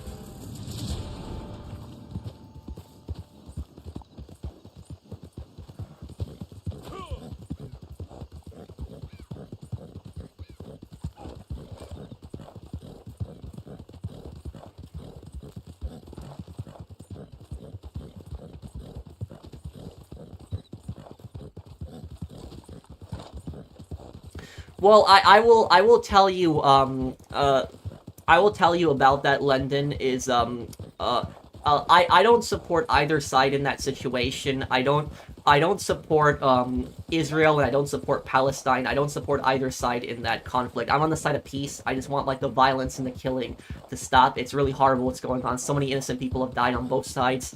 But I tend to avoid talking about that subject. The reason I tend to avoid talking about that subject is because no matter what I say, when I say that on that subject, I am completely neutral. That is my honest position. I don't support either one. Really, I don't. So I don't support either Israel or Palestine. That's completely neutral. But no matter what I say, I have had people that hate on me, just absolutely hate on me from both sides. Like, just despise me. Like, when I say that, I say I don't support either side. I'm neutral. You know, I don't support any violence or anything. I just want the wars to end. And, you know, people get pissed on me from both sides. You know, from the pro-Palestine side and from the, you know, pro-Israel side. So that's why I don't talk about that stuff. I tend to avoid that stuff because people get so mad about that stuff. And like, even though I'm not supporting either side, they accuse me of supporting the other side when I say I'm not supporting any side. So that's why I stay away from it.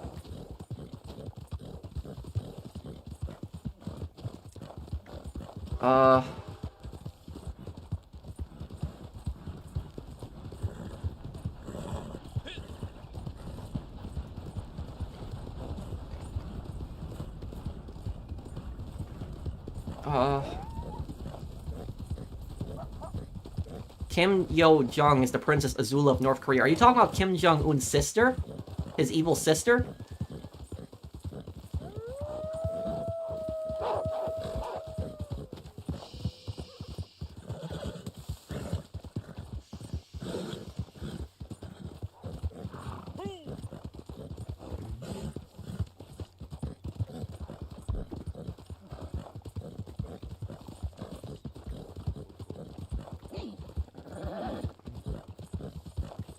What do you think about Kim Jong-un's brother that was poisoned? You're talking about his half-brother. He died, I think it was Malaysia. He died in the airport, and he died when, like, it was like these girls had, like, wiped this rag on his face. Like, they wiped this rag on his face, and then he died. He died from poison. It was like some kind of deadly nerve toxin that was like on him, and it was some North Korean agents went up to some some girls, and they told her, oh, this is like a prank, like, put this, like, this rag on his face or something like that, and they did that, and then he died from the poison, and then the North Korean agents escaped. Nobody ever caught them. It wasn't yeah, but it was obvious that Kim Jong-un had him assassinated. It was obvious for that. Why did Kim Jong-un have his half-brother assassinated? His half-brother was making him look bad. So some people think that Kim Jong-un had his half-brother killed because he was a threat to his power, but it's not that. It had nothing to do with power. The reason that he had his half-brother killed was because he was making him look bad. That was the primary reason. Because his half-brother was a big traveler. Like, he liked to travel a lot. He went to Disney World. He went to Florida. He went to a lot of different places. I think Las Vegas too. So he liked to visit a lot of places. He went to rock concerts, and so his imagine like the communist leader of North Korea, and his brother is like visiting like capitalist countries, going on vacation. So that is why Kim Jong-un had him killed. It was like a pride thing. It was that his brother was making him look bad, and he was it wasn't about him being a threat to his power. It was more about him looking bad, because he was never a threat to his power. He was never going to take power from Kim Jong-un. Kim Jong-un had pretty much solidified it. It was that's what it was. But here's the thing, the most disturbing thing that Kim Jong-un did wasn't killing his half-brother. It wasn't that. The most disturbing thing was when he killed his uncle. People don't know about that, because when he killed his uncle, that wasn't in the story that as much, because it happened in North Korea itself. What he did, the reason he had his uncle killed was because he thought his uncle was a threat to his power. That's why. He thought his uncle might try to be leader. And he had his uncle arrested. He accused him of these DPRK, propaganda policies, all this nonsense. But there's no proof that his uncle was a traitor. But he had accused his uncle of being this traitor and all of this other stuff. And he had him executed with anti-air guns. So, he had him, strapped to, a pole and executed with anti-air guns. And an anti-air gun, if that hits you, there's not going to be anything left of you. The bullets are explosive, and they're really big. And so he was torn apart. There's nothing left to bury. There's nothing even left. So he did that to his uncle. Imagine that. His uncle, one of the guys who raised him as a child. He did that to his uncle. So that's the type of person that Kim Jong-un is. You can do that to one of your close family members who raised you, just because you think that they're a threat to your power. So he is a very ruthless, he's a very evil guy. The thing is, when and I'll tell you something, I watch North Korean propaganda a lot. I've seen a lot of that garbage. And a lot of times when I watch North Korean propaganda, I'm just generally curious about it when I watch it, because I'm generally curious what are they trying to spin? What are they trying to say now? And how I watch North Korean propaganda, there's this Canadian guy on YouTube. He's like a Canadian YouTuber, and he basically hacked into North Korea's satellite system. He has this crazy satellite network, and he basically just uploads videos of all the North Korean daily news every day, and you can just see what they're basically saying and every day and stuff like that. But I've watched that stuff, that garbage. And it is, I'll tell you something, it is the exact same thing every single day. I've watched so many episodes of that, and I've gotten so bored that I'm watching North Korean propaganda at 4 o'clock in the morning. That's how bored I've gotten. But basically what it is it's the stupidest crap I've ever seen. It's the dumbest shit ever, excuse my language. What basically happens is, Fat Kim will just keep walking around constantly like this, and then there'll be that grandma lady, that old woman that's constantly saying, oh, our great leader, he's doing this and that, blah, blah, blah, that. Constantly the same thing. Our great leader is, doing this. Our great leader is visiting the people, always saying this, our great, glorious leader. And then at the same time you have these generals who are following around Kim Jong-un, these generals. And these generals have, an entire chest full of medals. They have medals all over their chest. I'm what war have these guys fought in? These guys never fought in a war. What the hell, all these medals? Why do they have, literally, they have, 100 medals on their chest? And then what ends up happening is, do you know what happens? The stupid generals that are constantly following him around, they have a notepad. They have a notepad, and they're constantly, writing down everything. You guys know what I'm talking about. When you watch the North Korean propaganda, it's the generals are all following around Kim Jong-un. You have, that grandma lady's, saying, our great, glorious leader, blah, blah, blah, this. And then you have these guys writing everything down on a notepad. It's what the hell? And then you can never end a North Korean propaganda episode without the crappy communist music. You hear that garbage communist music that's constantly playing, and then you have all the people that are clapping like this, our great leader, we love our leader so much. It's over and over again. And I'm honestly when I'm watching that stuff, I'm wondering to myself, all the people that are clapping, are they actually clapping because they're scared? Or are they clapping because they're so brainwashed? Like, do they realize how evil and horrible their leader is? Like, how scummy their leader actually is? Like, all those people that are clapping. Like, that's the only thing I've never been able to figure out. I've never been able to figure out whether those people are actually really clapping or if they're just scared. Like, I've never been able to figure that out. But that's it. It is literally one of the most oppressive countries in the world. I have a question. Will you share my birthday and stream my birthday? Sure, Brandon. Just make sure to tell me what it is. Mix of both, probably.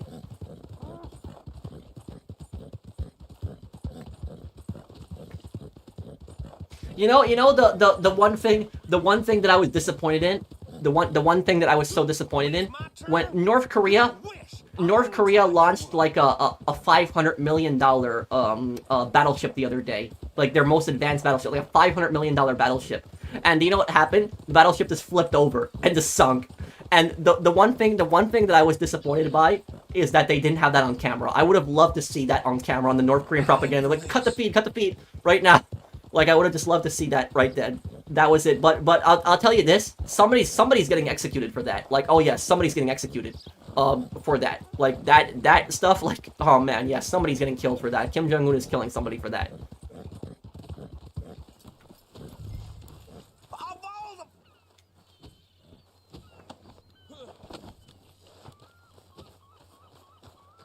What do you think of Anwar al-Sadat, the guy before Mubarak in Egypt?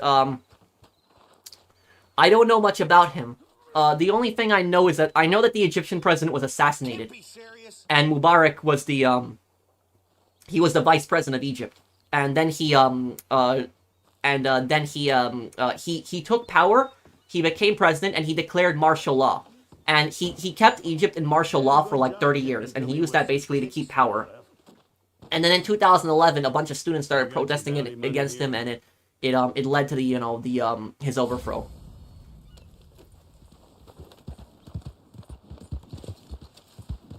Also, sorry about earlier when one person was asking me about the Islamic holiday today, and I mixed that up. I thought they were asking me about the Egyptian dictator because the names just sounded similar, so I apologize for mixing that up earlier. But do I know Albanian history? I know a little bit. I know a little bit about Albanian history. I don't know like ancient Albanian history. I don't know at all. But I do know a little bit about modern Albanian history. I know about Albania is that Albania was invaded by the Ottomans. It used to be an Ottoman colony. It was part of the Ottoman Empire. And then what happened was Albania was invaded by Italy. So Mussolini invaded Albania, and Albania was a colony of Italy. And then after World War II, Albania had gotten its independence.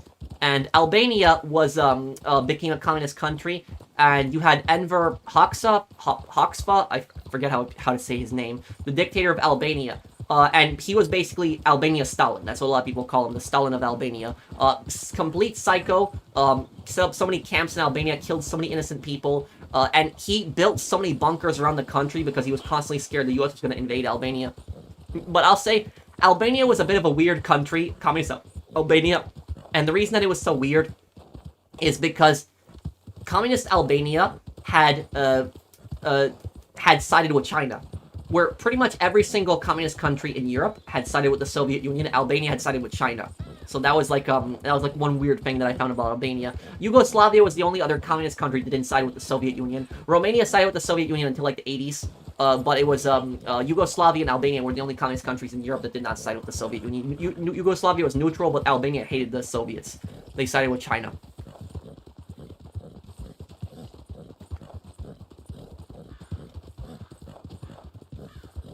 What do you think of Kim Jong-il, psycho?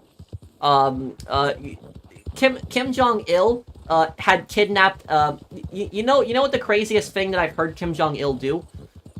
Kim Jong-il was obsessed with movies. So Kim Jong-il had this giant collection of movies, and you know what Kim Jong-il's favorite movie was? The James Bond movies. He loved those movies. So Kim Jong-il had this giant collection of movies. Oh, Brandon asked me something. Let me look here.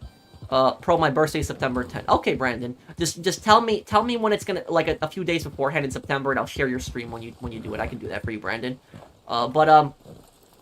About Kim Jong-un's father, he was obsessed with movies, and he thought that North Korea could become a superpower for movies. Don't ask me how, but that's what he believed. He believed that North Korea could become like a a rich superpower through movies, and he thought that if North Korea had this crazy movie industry, that it would become like the Hollywood of Asia. That's what he imagined. North Korea would be known for the best movies ever. Now he didn't have that many good actors in North Korea, and so he wanted better actors. Do you know what he did? He basically sent a bunch of North Korean agents to Hong Kong, and he contacted this South Korean film actress, and she was a popular actress in South Korea. But about her, she was in debt. So she was in debt. She owed a lot of money, and she was desperate to make any kind of movie just so she could pay off her debt. And they lured her to Hong Kong, and they told her they were Hong Kong film producers, but they were really North Korean agents. And so they met with her, and she had a husband. Her husband was actually a film director. They divorced, but they still had somewhat good relations, even though they were divorced. So she gets lured to Hong Kong by these North Korean agents. The North Korean agents trick her. They knock her out, and then they put her on a container ship, and from Hong Kong, and take her to North Korea. And once they took her to North Korea, Kim Jong-il welcomed her to North Korea, and he acted like she wasn't kidnapped, and he basically gave her all this expensive food. He gave her, like, a pet house in Pyongyang, their capital. He gave her, like, everything that she wanted, like luxury coats, cars, generally stuff like that. And she went along with it for the most part. At that point, I don't know if it was fear, or if she was probably fear, or because she was getting a lot of stuff, probably a combination of both. But anyways, what happened is, her ex-husband, who was the film director, didn't know what happened to her and went to Hong Kong looking for her. And then Kim Jong-il found out that he went to Hong Kong looking for her. And guess what? They kidnapped him next. And then they put him on a container ship, and then they brought him to North Korea. The difference is, Kim Jong-il wanted that director to start making North Korean propaganda movies. The difference is he refused. Where she complied, he refused. He said, I'm not going to make North Korean propaganda. He refused to. Kim Jong-il had him tortured for months. He had him beaten, starved in prison, not given food. And after being starved out and beaten for months in a cold jail cell, he said, finally, enough. I'll make North Korean propaganda, just feed me. And so Kim Jong-il started giving him food and let him make North Korean propaganda movies, and he forced them both to make a North Korean Godzilla movie. So they both made North Korean Godzilla. That's what they made. So when you see that North Korean Godzilla movie, just know that the actor and the actress and the director who made that were kidnapped by North Korea when they made that movie. Now, what ended up happening is they made a few movies. And one of the North Korean movies that they made actually was decent. It was decent. But most of the other movies were garbage. Like the Godzilla movie was terrible. But what happened was they went to a film festival. I think the film festival was in Switzerland. And when they were in that film festival in Switzerland, both the ex-husband and the actress and the ex-husband director, they ditched their North Korean escort in the Swiss film festival, and they ran in the street and they caught a taxi and they escaped from their North Korean captors. And then when they got the taxi, they said, floor it to the American embassy. And then they went to the American embassy and they said, we're prisoners, we've been kidnapped by North Korea, we're South Koreans, please give us asylum right now. And the Americans were like, what the hell? Like, they were confused. Like, a director and an actress, showing up here. And the Americans had no idea what was going on. And then the South Koreans found out about it. And then they were sent back to South Korea. The Americans, handed them over to the South Koreans. And the South Koreans wanted to arrest both of them. They wanted to put them both in prison for, making North Korean propaganda. But then the South Korean, president basically said, no, they were held against their will. We can't really charge them with treason. Because if you make North Korean propaganda, that's considered treason in South Korea. So it was like, you can't really charge them with treason because they were basically being threatened and under duress. But what ended up happening is, the crazy thing about the story is they both got married again. So that's what's crazy is they were both divorced, but being kidnapped by North Korea brought them back together and they married each other. So their marriage stayed together. But the crazy thing is that South Korea had to put them under armed escort, under armed protection for the rest of their lives. So they had to have armed guards for the rest of their lives because there was rumors that there was a hit out for them and that Kim Jong-il wanted them dead and was going to send somebody to South Korea to kill them both. So now they had to live in fear for their lives now. Imagine that, being kidnapped but now living in fear for your lives that Kim Jong-il is going to send someone to assassinate you. So that's the type of person that Kim Jong-il's father was. Complete psycho, a very very bad person. And also here's something crazy I'll tell you. Does anybody here play the Hitman games? If you play the Hitman games, that kidnapping, that North Korean kidnapping where the director and the actress got kidnapped, that's actually a mission in Hitman. It's actually if you play the Hitman sniper mission in Hitman 2, there's a sniper mission, but it's in Singapore. And there's this one guy in Singapore, and it's in a fictional country. I forget the name of the country, but it's based on North Korea. And the dictator of the country is called the Heavenly Leader, where in North Korea they're called the Supreme Leader. But basically the plot is the exact same thing. What's the name of that evil country in Hitman? Does anybody remember the name of the evil country? It's based on North Korea. I forget what the name of it is called. It's based on North Korea. Somebody in the comments probably knows, but anyways, yeah, that Hitman 2 sniper mission was based on that scene with the kidnapping. Oh, great.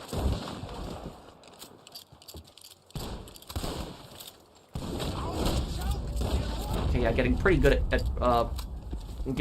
at first person, free aim. But anyways, when I was telling the story here, that mission in Hitman 2, if you play that mission in Hitman 2, it's a Singapore sniper mission. It's where 47 is, sitting up on this crane and he's sniping all of these guards from this. It's a fictional country in the game, but it's based on North Korea. The plot in the game is that there was this poet that was like a representative of the government in the UN, and he escaped from the United Nations and he defected to America. And Kandanyang, that's it, Kandanyang, that's the name of the country. And the poet, when he defected to America, the dictator put out a hit on him, and the dictator wanted him dead. And so they kidnapped the poet and his wife, and they tied them up, and they were going to put them on a container ship in Singapore and take them back to that country. And that, when 47 basically saves both of them at that shipyard, it is based on the real-life event where the South Korean director and his wife were kidnapped by North Korean agents and put in containers and, taken to a shipyard in Hong Kong. The game is in Hong Kong, in Singapore, but in real life it happened in Hong Kong. But that entire mission is based on that real-life incident that happened. Also, in the Just Cause games, if anybody plays the Just Cause games make fun of a lot of dictators. And in Just Cause 3, in Medici, there's like this British actor, and he's like doing propaganda for Di Ravello, the dictator of Medici. And what happens is that that British actor was lured to Medici. So he was lured to Medici for like some movie that he was supposed to play as a story in Just Cause, and they kidnapped him. And they forced him just to basically make Medici propaganda. And that was actually based on that stuff, where the director was kidnapped and then by North Korea and forced to make North Korean propaganda. So like whenever you hear that British guy just doing the propaganda, that's based off a real life thing that Just Cause 3 is making fun of.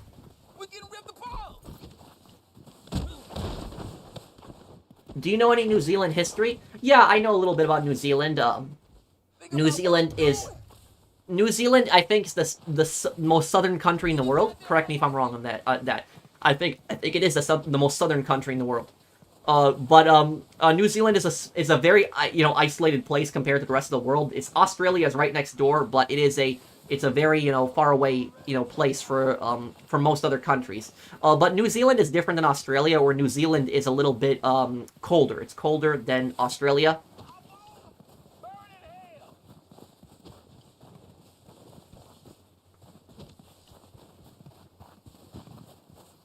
Do you know about Argentina's history, especially in the 70s and 80s? You mean when they were a dictatorship? A little bit about that. They attacked the Falkland Islands. That went horrible for them. Biggest disaster ever for Argentina was attacking the Falklands. Oh, is everything okay, Robert? Let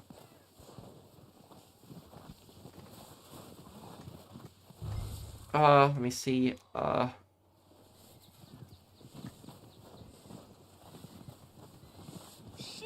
Antarctica isn't a country, so it doesn't count, though. Yeah, him, Lendon. That's the guy I'm talking about. Do you think Jimmy Altieri was a rat in The Sopranos? Oh, yeah, 100%. About the Mujahideen in Afghanistan. Let me see here. What's the question? Didn't that lead to disaster down the line? It did. It led to disaster for both the Soviets and the Americans. Here's the thing I'll say about Afghanistan and the Mujahideen. Did the U.S. know that the Mujahideen were terrorists when they supplied them? Yes. We knew that. So when we helped the Mujahideen in Afghanistan, we knew that they were terrorists. We did. There's no question in my mind that we knew that. Now I will tell you something. Looking back on that decision, helping the Mujahideen fight the Soviets and giving them weapons. Looking back on that is one of the worst decisions we've ever made, foreign policy-wise. It is a very disaster, because, it ultimately led to September 11. You had these people that, a lot of them ended up attacking us later on. And then we had to go to Afghanistan and then clean it up. But, that was also really bad, too. And that ended badly also after 20 years. But about the Mujahideen, here's the thing. If you were an American civilian, put yourself in the shoes as an American civilian. Not like as the government. Just put yourself in the shoes as an American civilian. If you were an American civilian and you lived in the 80s, you probably would want the U.S. government to give the Mujahideen weapons. You probably would. Not saying necessarily 100% you wouldn't, but you probably would. And why would you, if you were a civilian in the 80s, why would you want the U.S. government to give the Mujahideen weapons? The reason? Hurt the Soviets. Hurt them bad. Because here's the thing is, the American public wanted Soviet blood as revenge. Because this is what the Soviet argument, or the Russian argument that you constantly hear, is the Soviets will say, oh, the Americans supported a bunch of terrorists and, caused us a lot of deaths in Afghanistan. You could make that argument. That's definitely true. But do you know what the Soviets aren't telling you? That argument, what they're not telling you, is that what did the Soviets do in Vietnam? What did they do, a decade before that in Vietnam? What did they do? Is that the Soviets supported the Viet Cong. The Viet Cong was just as bad as the Mujahideen. They were. The Viet Cong was a terrorist organization. The Viet Cong was evil. The Viet Cong were terrible people, really evil people, torturing, mass murdering, bombing civilians. They used child soldiers. Viet Cong did some horrible things. They were not these freedom fighters that, they are made out to be. And who supported the Viet Cong? The Soviets. The Soviets armed the Viet Cong. The Soviets supplied the Viet Cong, taught them how to make bombs, gave them weapons training. They sent advisors to Vietnam. They helped them. And so many Americans died because of them. So many Americans died because of the Viet Cong.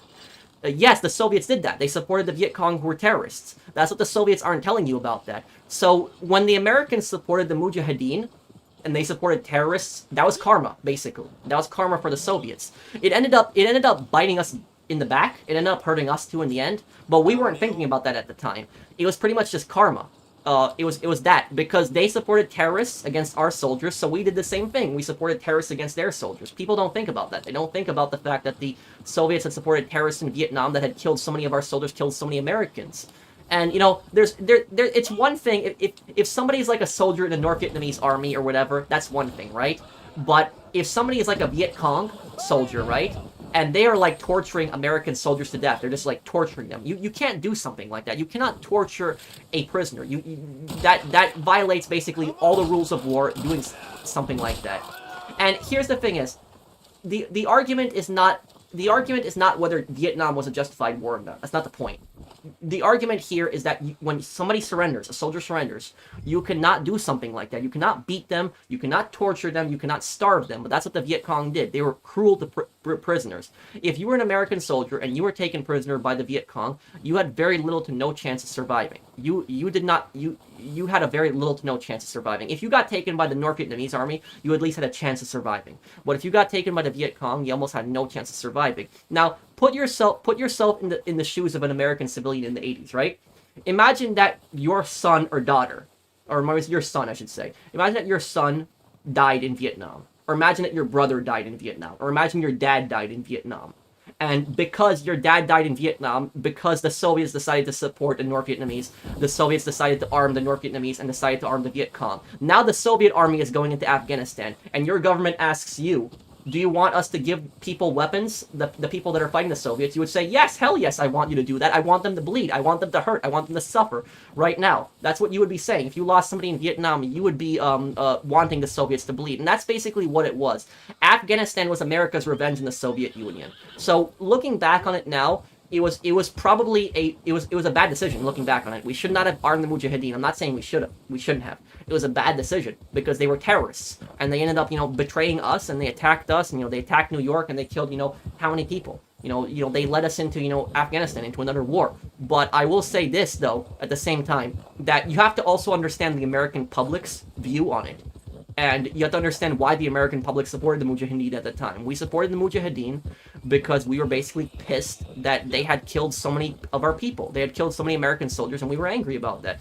Like I said, if you lost your son, you lost your brother, your dad in Vietnam, you'd want the Soviets to bleed. You'd want the Soviets to suffer for that. So that was ultimately, that's what it was. It was just revenge on the Soviets.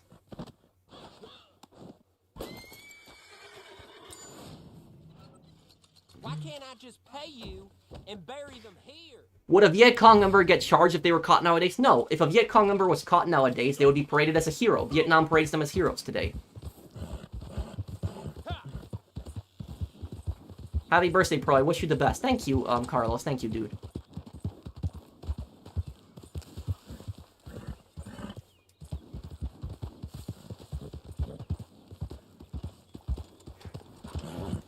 Yeah, I know the Mujahideen were various groups, but they were mostly terrorist, Mark. And the Taliban. Here's the thing that people get wrong about this all the time. The Mujahideen are not the Taliban. People think that it's the same thing. It's not. The Mujahideen was a larger, like a huge network of a bunch of different groups. Most of them were terrorists. Most of them were radicals. Most of them were bad people. But the Taliban were one faction that formed from the Mujahideen. So a lot of the Taliban soldiers were Mujahideen fighters. And when the Soviets left Afghanistan, there was a civil war. And the faction that ended up winning the civil war was the Taliban, who took power. That's how the Taliban came about. They came about after the Soviets withdrew from Afghanistan, and they were the most powerful faction that emerged, and they took over Afghanistan. And the Taliban ruined Afghanistan when they took power, and then they ruined Afghanistan a second time when the U.S. lost. So literally, the Taliban are the worst thing that has ever happened to Afghanistan.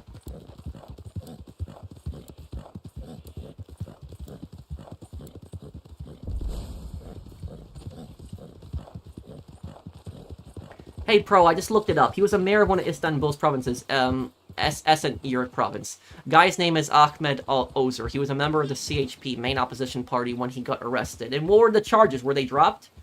Well,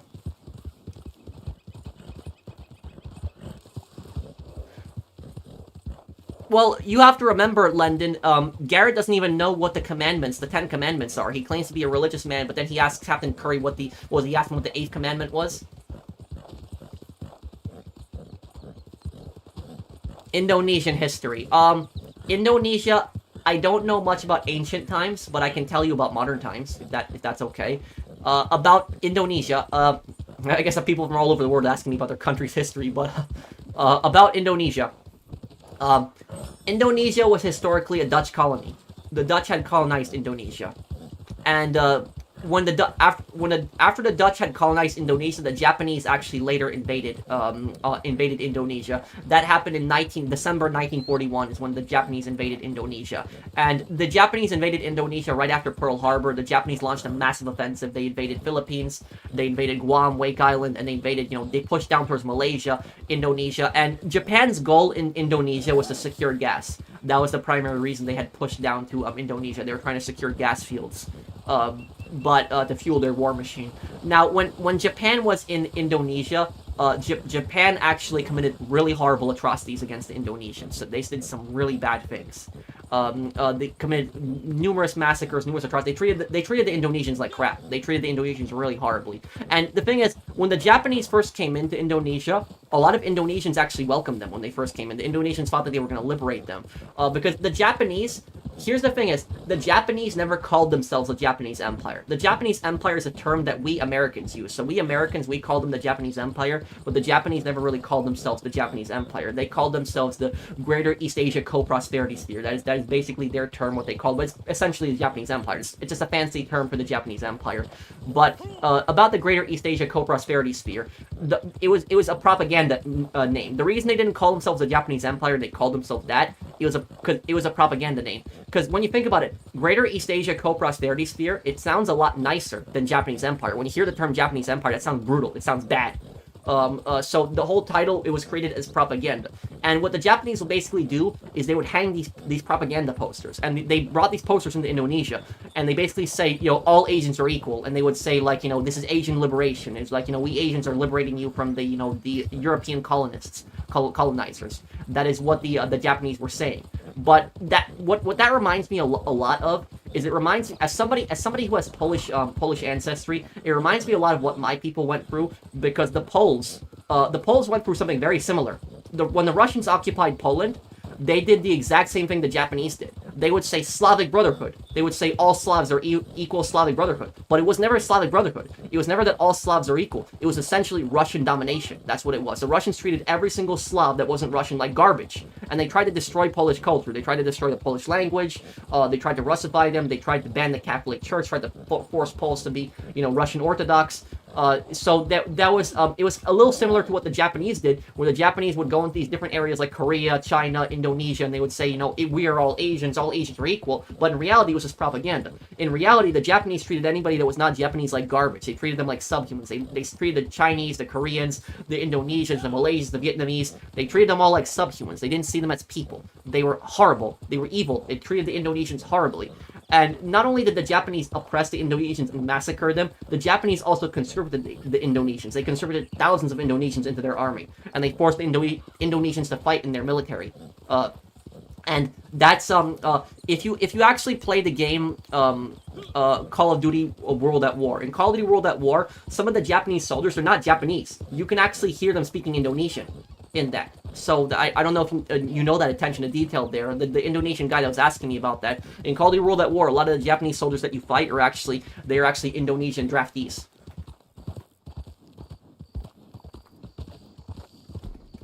But after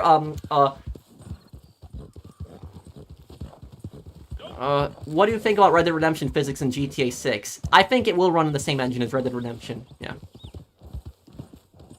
Wait, what's wrong, Robert? Is everything okay, dude? But yeah, that's and the other thing about the Indonesians, what was I gonna say here?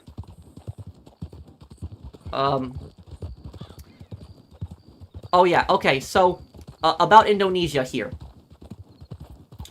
When Indonesia after World War II, when the Japanese were defeated, the Dutch tried to recolonize parts of Indonesia. It didn't work out for them, and one of the worst things the Dutch did is when they were trying to restore order in Indonesia, what they did was they armed Japanese troops to help them with that. So it was after Japan had surrendered, and there was Japanese troops that were in Indonesia, and the Dutch basically gave them weapons and told them, like, help us keep order. That was a terrible idea. The Japanese even kept oppressing, Indonesians and doing even, more horrible things. But Indonesia gained independence, and there was a fear. There was a fear in Indonesia that the communists would come to power, because the communists had tried to take power in Malaysia, and they were defeated in Malaysia. But in Indonesia, there was also a fear that the communists were going to come to power. But anybody that's Indonesian, I'll say this to you: anybody that's Indonesian, I don't know how your government is right now, but I can only tell you that if your country had fallen to communism, it would have been so much worse. Like, Indonesia would have been a much, much worse place today if it had fallen to communism. It would have been absolutely horrible. So that's probably one of the best things that happened, is that Indonesia did not fall to communism, because if Indonesia fell to communism, it would have been very, very, very bad.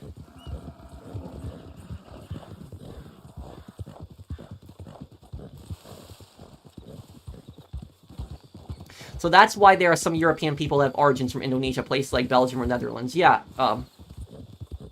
they're related to, like, people that, like, settled from, like, European, they settled from European countries, like, near before World War II.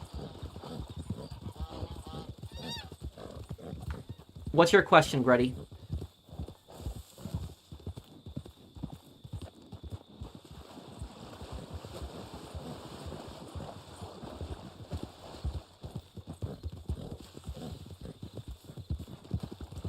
Did you find it funny that Italy didn't manage to conquer Greece and Yugoslavia alone? Well, Italy decided to launch their invasion of Greece and tried to colonize Greece, but it didn't work out for them.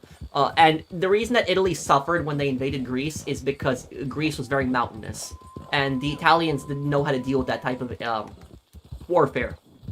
And so the Greeks would just sit up in the mountains, wait for the Italians to come in, and they would pick them off. And what happened was Hitler was actually furious at Mussolini for that, because Mussolini had delayed his invasion of Russia. So that happened, that was like, I think, like April 1941 when that happened. April or March 1941. And so Hitler was furious because he had wanted to attack the Soviet Union, I think it was in May. And because Mussolini was getting, started that war in Greece, Hitler ended up helping Mussolini in Greece and help Mussolini conquer Greece.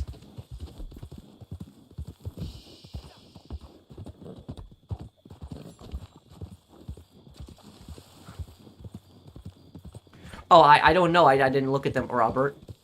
But, okay, I'll see you then, Robert. Take care, man, and, I hope everything's okay.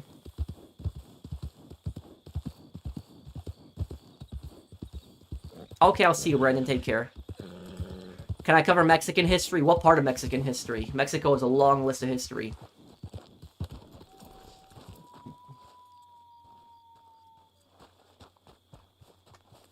Yeah, Robert, you can talk to me if you're ever upset if anything's wrong. Pat on the back for that last job. Did Teddy Roosevelt have any faults? We often praise him for all the things he has done. Faults that Teddy Roosevelt has. 1.4 thousand views, you're killing it. Well, thank you, PPX. What I'll say, Teddy Roosevelt's biggest fault, probably that he was too eager to jump into foreign conflicts. That's probably what it was. He wanted to jump into World War I early, even though he wasn't president. So that's probably what I'll say about it. Oh, Mario made a super chat. Make electronics and cars, not war. Thank you, Mario, for the super chat. Yeah, that's a reference to the hippie slogan. I know that one.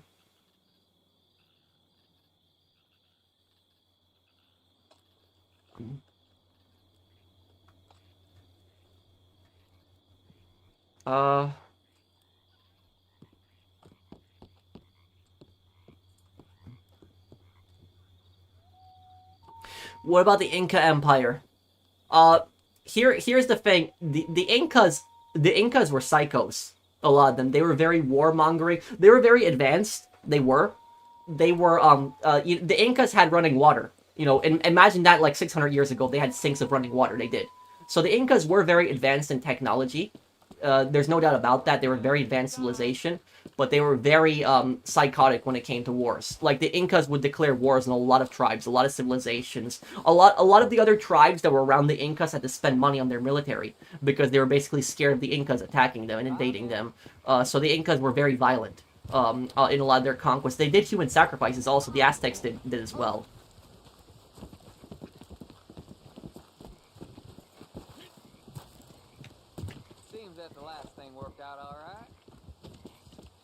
Hello again. Something amiss?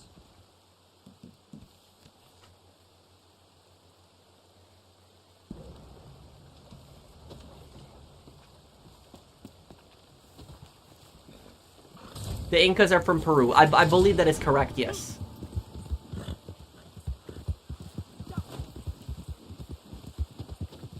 I know they were from South America. I just didn't remember the country they were from. How knowledgeable are you about Sumerian civilization? A little bit. Sumer is the first recorded civilization on Earth.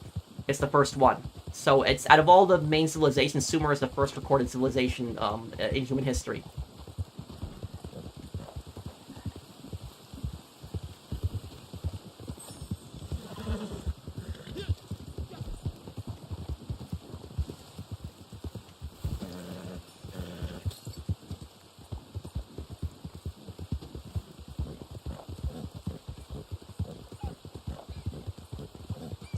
What do I think about India versus Pakistan? I think that that you're talking about the situation that happened like a month ago, right? Well, about that,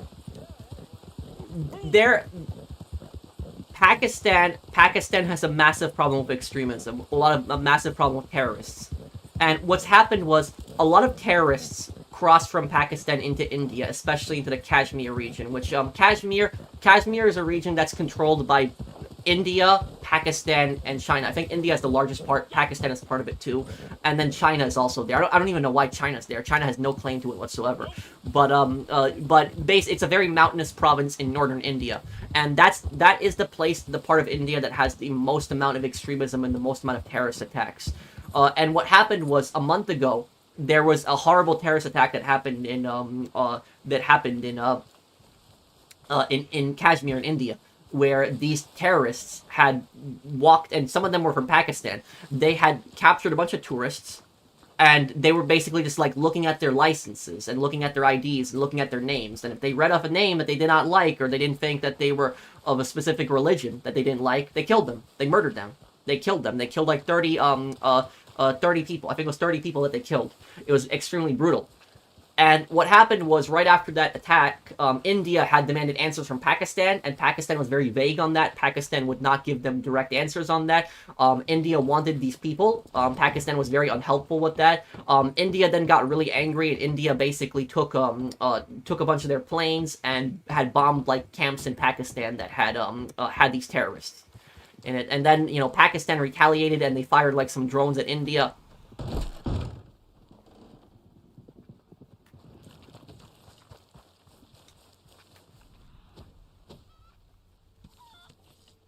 But Pakistan and India have a very long dispute. It's very, very long.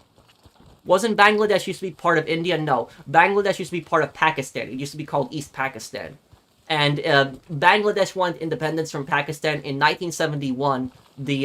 Pakistan had invaded, Bangladesh, which was East Pakistan at the time, and they started doing genocide. So Pakistan actually started committing, horrible atrocities, like, hundreds of thousands of people in Bangladesh that they were killing. The Indian army sent in their air force and had destroyed Pakistan. And that's how Bangladesh became an independent country. Also, with the like, for example, there's a lot of really bad conflict between India and Bangladesh right now. So Bangladesh, I know, had like a they had like their government was overthrown. I think they had a dictator, like a woman that was like a dictator, and they overthrew her. But what happened is the new government in Bangladesh is doing nothing to stop like minorities from getting attacked. I've read so many articles about like Hindu minorities getting attacked in like Bangladesh, getting jumped and beaten up and killed by angry mobs, and the government in Bangladesh does nothing to stop it. And a lot of Indians, they feel betrayed.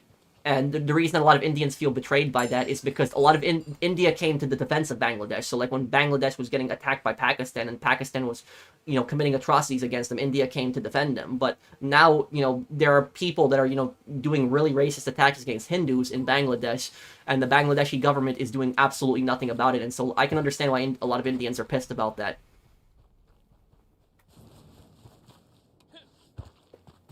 He's talking about pre-independence, bro. It was part of Pakistan. It was called East Pakistan. That's what Bangladesh used to be called.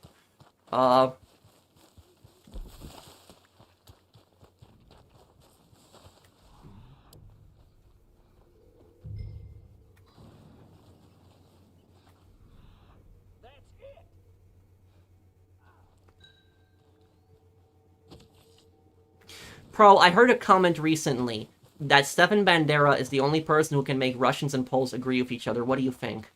To a degree, I think it is true, that quote. I don't know who said it, but what I'll say about that is that Stefan Bandera is somebody that both Polish people and Russians absolutely hate him. So it's kind of weird because Russia and Poland really hate each other. But that's probably one thing that both people, they really don't like Bandera. They really don't. And I'll say this, as somebody who has, Polish ancestry, Bandera is a bastard. That is what he is. He is, a murderer. He's, in Poland we have a saying, Bandera jest bandita. And what that basically means is Bandera is a criminal. That's what that essentially means in Polish. But the reason that Polish people hate him so much, who Bandera was, and a lot of people don't know about this history, but Stefan Bandera was a Ukrainian, nationalist leader. And he led the UPA, which was the Ukrainian Insurgent Army. And the Ukrainian insurgent army, a lot of them were actually allied with the Nazis during World War II. So when the Nazis invaded the Soviet Union, a lot of UPA members were helping the Nazis. But the Nazis basically saw the UPA as useful idiots. That's what they essentially saw them as. Because the Nazis despised Slavs, they hated Slavs. And the Nazis had only used the UPA for some time, but then when the Nazis didn't think they needed the UPA anymore, they betrayed them and tried to have them killed. And so the UPA started fighting both the Soviets and the Nazis. They fought both of them, and then they also fought Poles. And in 1943 was the most dangerous time for people in East Poland. It was the most dangerous, and that time was really dangerous. What happened was the tide of the war was turning. Germany had just lost Kursk. They lost Kursk and Stalingrad. And the Germans were on the retreat. They were on the run. The Soviets were pushing them back. Now, what happened in eastern Poland at that time, you had UPA soldiers, these Ukrainian nationalists. And what they basically did was they went into villages. They went to Polish villages and just mass murdered everyone, butchered everyone. And the thing is, when these UPA guys, when these guys were doing this stuff, these guys weren't just coming into a village and shooting everybody.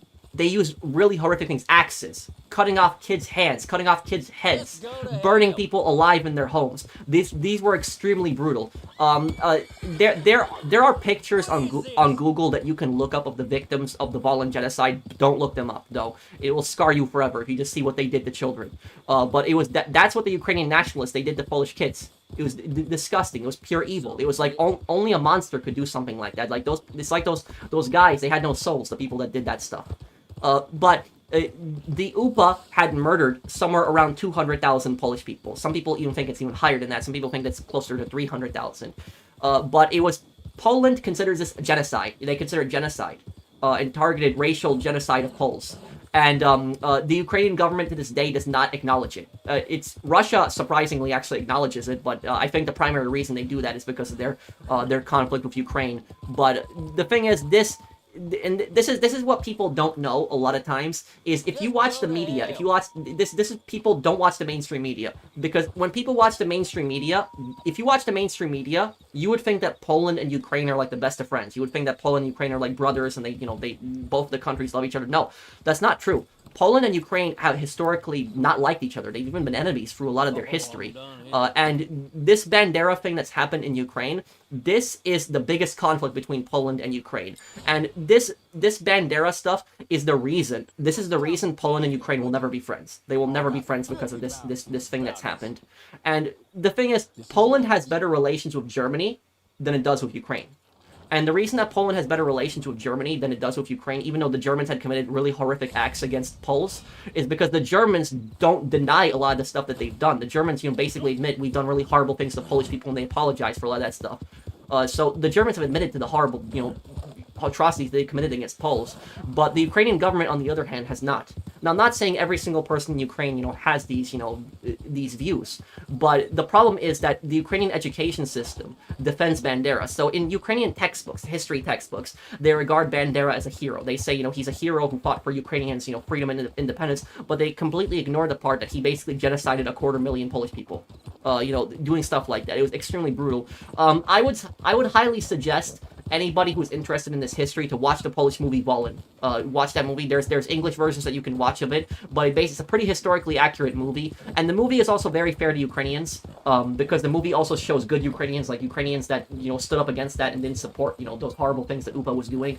But the UPA was extremely brutal. They were very horrible. They did really bad things to Poles, and it's one of the reasons that Poland and Ukraine can never reconcile, because the Ukrainian government to this day denies a lot of that stuff that's happened.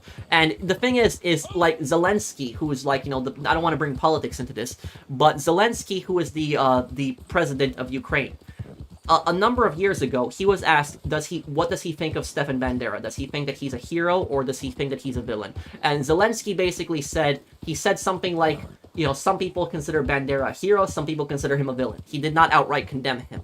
And that pissed a lot of, Polish people off when he made that statement specifically, too. But the thing is, though, is that Bandera did not just target, Poles. He also targeted his own people. He killed Ukrainian Jews. If you were a Ukrainian Jew, UPA would come and kill you. They'd murder you. So it was like he killed his own people as well. So, like, Bandera was a, ruthless, horrible, evil human being, disgusting person.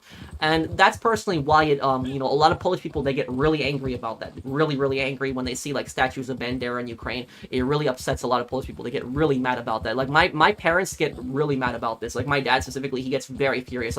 Like me, I can at least talk about this, but if my dad was to talk about this, he'd be screaming because it just gets him so angry. Just looking at those statues, thinking about those statues, he gets, like, so mad about that. Do you get angry when you hear about that, man? Not really. I don't really necessarily get angry because I'm talking history, I'm describing history, but I'm saying as he was a very evil man. Like, Bandera was a horrible, horrible, horrible bad guy. And it just pisses people off in Poland that their statue is dedicated to this guy in Ukraine. Ukraine has a ridiculous amount of ultra-nationalists even to this day. Zelensky probably was concerned that they would start taking hits at him or putting hits out on him. Yeah, it is a concern. Zelensky is probably scared of the ultra-nationalists too. But yeah, that's what I'll say is that there is there is a faction in Ukraine. And I'm not saying every Ukrainian is like this, but there is a faction in Ukraine, in the Ukrainian government, that supports, like, Bandera and supports this Bandera extremism, and it's really bad. I'm not defending Russia here. I don't want to, I'm not defending what Russia is doing or, their attacks on another country. I'm just saying is that there are bad people in the Ukrainian government as well, and there are people who, like, support this Bandera extremism. Like, for example, Ukraine has a military battalion called Azov. And Azov are filled with a bunch of really, radical, ultra-nationalist extremists, a lot of really bad guys. And a lot of these guys defend Bandera, and they say, oh, he's, a good person, he's like a, freedom fighter, and, all this other stuff. No, he was, a terrorist, he was a mass murderer. He was a horrible guy. There are so many, Ukrainian heroes throughout history that they could choose somebody else. But, like, choosing Bandera, like, one of the, literally a genocidal maniac, that is, that's what I'll say, is that, yeah, that's one of the reasons Poland and Ukraine will never be able to reconcile. Poland built a statue a couple months back of dedicated to Polish children that were murdered by the UPA, and Ukraine got offended by it. They got pissed. Like, the Ukrainian government actually made a statement, and they said that it was, like, damaging relations right now and stuff like that. It's like, no, Poland building a memorial to, like, kids murdered by, Ukrainian nationalists during World War II is not damaging relations. You know what's damaging relations? The Ukrainian government complaining about something like that. That's what's damaging relations. It's like, admit to the bad stuff that your government has done. It's not, we cannot blame people that live in Ukraine today. They're not to be blamed for what Bandera did. They're not responsible for what Bandera did. However, though, Ukraine as a country has an obligation to admit to its dark past and admit that, rebels from our country, these were Ukrainian nationalists, did horrible things against Polish people. Tear down the statues of the mass murderer. Get rid of them. That's it. So, I don't think that Ukrainians today are responsible for that stuff, but I do think the government today has an obligation to accept that it was their people that did that during World War II, and also is people, they should condemn it. And also, anybody who defends that stuff, like defends Bandera, is a piece of crap. I will say that. Yes. I've seen so many, like, articles defending Bandera and saying he was, like, a freedom fighter and, like, a good person, and no, he was horrible, horrible man, horrible, evil guy.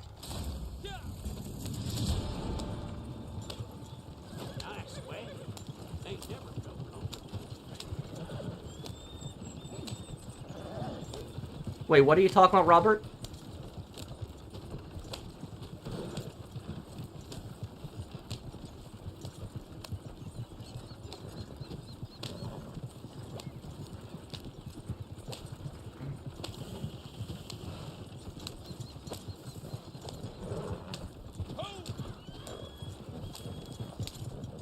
Pat sees red. Not really. It's not really me seeing red.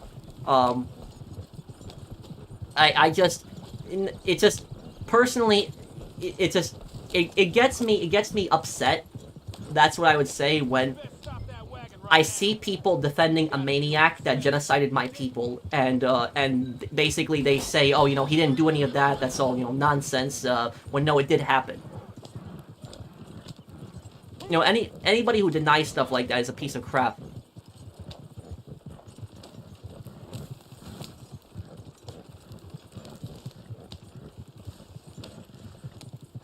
If they tear down statues, is there any chance they can reconcile?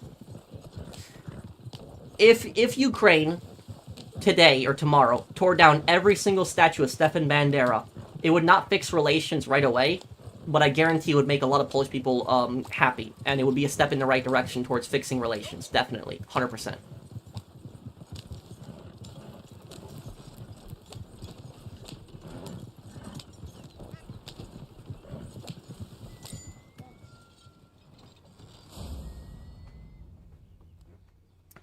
Do I know Latvian history? Are you from Latvia?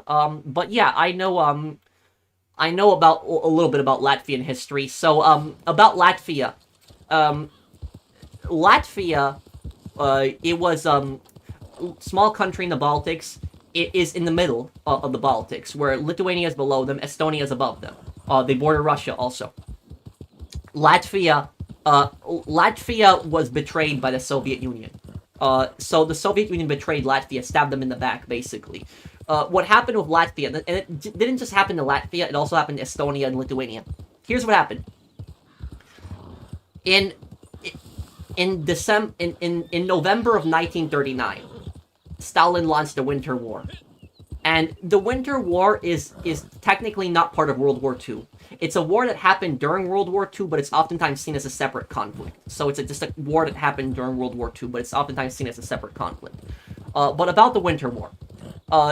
The Winter War, how that happened was, it was Stalin told Finland to rent out a bunch of bases to them. So Stalin basically wanted a bunch of land in Finland to be rented out to the Soviet army. And Stalin basically claimed to the Finnish government, I need this to protect myself from Germany and a bunch of other stuff. And Stalin was like, I'll pay you to Finland. He told Finland, oh, I'll pay for these bases and all this, I'll pay rent. And Finland's response to Stalin was, we are a neutral country, we are not allied with Germany, we are not allied with you, the Soviet Union, we don't want to get involved in this stuff. Stalin got aggressive. He then threatened, and you can see what Stalin was saying, it was all BS. Stalin was never going to pay for that base in Finland if the Finns gave it to him. He was just saying that just so the Finns would give it to him. And then when the Finns said no, he got extremely aggressive and he threatened Finland and said, you better give us this base or we're going to attack you. Finland said, no, we're not doing it too. And what ended up happening is, a couple weeks after that, the Soviets bombed their own soldiers. They attacked their own soldiers. They literally bombed their own soldiers with artillery. And then they claimed that the Finns did it. It was a false flag attack. And then they claimed, oh, the Finns did it. The Finns were bombing Soviet troops at the border. And then Stalin used that as an excuse to invade Finland. And when Stalin invaded Finland, it was a disaster for Stalin. And this is what people don't know about history. The most resistant people to the cold are the Finns. The Finns are more resistant to the cold than the Russians are. The Russians froze to death when they invaded Finland. Most parts of Finland are even colder than most parts of Russia. But what happened is the Soviet army invaded Finland, and the Finns were resisting so much. The Finns fought to the last man. The Finns had booby-trapped everything. They had put bombs on doors in farmhouses, so when the Soviets opened it, the bombs would go off. They put it on barns. Barns would explode. They killed so many Soviet soldiers for those traps. And then when the Soviet tanks came in, the Finns didn't have enough anti-tank weapons. So what they started doing is they started taking Molotovs, which basically a bottle of gasoline, and you light it up with a rag. You throw it, and it ignites, and and they threw it at the T-26 hatches, and the whole tank would basically catch on fire, and the tank would explode. The Soviet tanks are very vulnerable towards Molotovs. Now, the reason they were called Molotov cocktails, it was a Finnish insult towards Molotov, who was the foreign minister of the Soviet Union. Now, what ended up happening is the Soviets also suffered many high casualties because Stalin thought the Winter War was going to be just like... and also, my story here is important to Latvia. That's why I'm talking about it. So, Stalin thought that the Winter War was going to be like the German Blitzkrieg of Poland. He wanted to use Blitzkrieg tactics in Finland. But the difference is, the reason that German Blitzkrieg worked in Poland was because Blitzkrieg, basically what that is German planes come into an area, they bomb the area to hell. And then what happens is the tanks push in after the place is really bombed. They push in really fast, and then the soldiers right behind the tanks and they overrun the area. That's what Blitzkrieg is. That's how Germany conquered most of Europe, doing that tactic. The reason that it was effective in Poland was because most of Poland is fields, flat land. Poland has some mountains, but it's the south in the Carpathians, where Poland is very flat. Finland, on the other hand, is very hilly terrain, very mountainous also. A lot of woods, a lot of forests in Finland. So that tactic did not work. Soviet tanks got stuck. They got picked off by Finnish snipers. It was a disaster. Also, the Soviets were green. They were green. in that war when they invaded Finland. Dark green. And not only that, the Soviets wore that really stupid communist hat. I don't know what it's called. Somebody might know in the comments. There's that really stupid Bolshevik communist hat. It's like the pointy hat. It's like this. It's like a triangle, and it has like the big red star on it. I forget what that Soviet hat is called. Well, they wore those hats during the Winter War, and that hat basically makes you a giant target. It's like a giant pointy hat with like a big red star on it. It's not the Ushanka. The Ushanka is the hat with the flaps. I'm talking about the pointy hat. The pointy hat, it had the big red star on it in the middle, and that basically made you like a giant target. And let me ask you guys, what do you guys think is gonna happen to an army that wears green, dark green, when they are invading an area that's covered in snow? What do you think would happen to an army that walks into an area that's all covered in snow when they're wearing dark green? And also the Finns, what were the Finns wearing? They were wearing all white. So what do you think what would happen to an army that were all green when they entered a snowy environment? That's what ended up happening to the Soviets. They were the easiest targets ever. And I will tell you something, yeah, that might be it. The infantry Red Army Budinovka, that's what it might be. A lot of people ask me, what is the worst sniper uniform in the world? And the worst sniper uniform in the world is Soviet snipers in the Finnish War, in the Winter War. Had the stupidest uniform ever of a sniper. You're wearing a snowy environment, and the sniper is wearing all green with a big red star on their hat. Oh yeah, that's so not going to give you away. While the Finnish soldiers were wearing a white. And the other thing about that, the Soviet snipers, do you know what they were given? They were given SVT-38s. So SVT-38, that was the new rifle at the time, and the SVT-38 is basically a precursor to the SVT-40. And the Soviets gave their snipers those rifles, and they were like, oh, this is the most advanced rifle, this is the best rifle at the time. But the SVT-38 was crap. It was a terrible gun. I own an SVT-40, so the later model. The SVT-40 is actually a decent rifle, but the SVT-38 was terrible. The SVT-38, the magazine would fall out of the gun. It would fall out. So, like, imagine being a sniper, wearing, like, a dark green uniform with a big pointy hat with a big red star on it, and then when you're going to fire your gun, the magazine falls out. And not only that, but the SVT-38s were prone to jamming, and on top of that, the magazines would not fit in SVT-38s. So the SVT was designed that magazines would be specifically fitted to each rifle. So if you were like a Soviet soldier and you found like an SVT rifle, right? You found like a dead soldier that had an SVT, and you wanted to take his magazine from him and put it in your SVT, it would not work.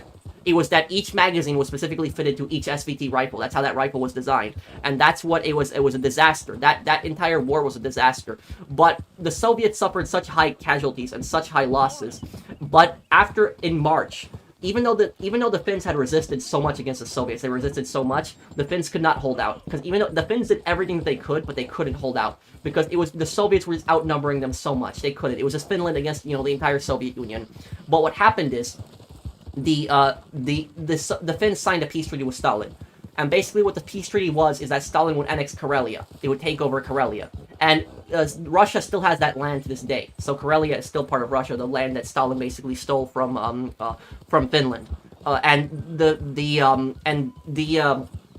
He took over the territory, and that's how the Winter War ended. And that's actually the reason that Finland went from being a neutral country to allying with Germany. Finland wasn't really an Axis country. I wouldn't call them an Axis country because they were not directly part of the Axis like Japan, Germany, Italy. They were technically an ally of Germany, but it was more of the enemy of my enemy is my friend. That was more what Finland's attitude was. Like, Finland did not push past, did not want to push past towards Leningrad. Finland just wanted their territory back that the Soviets had taken. So when Germany attacked Finland, Finland attacked the Soviets. They just wanted their territory back that they had taken.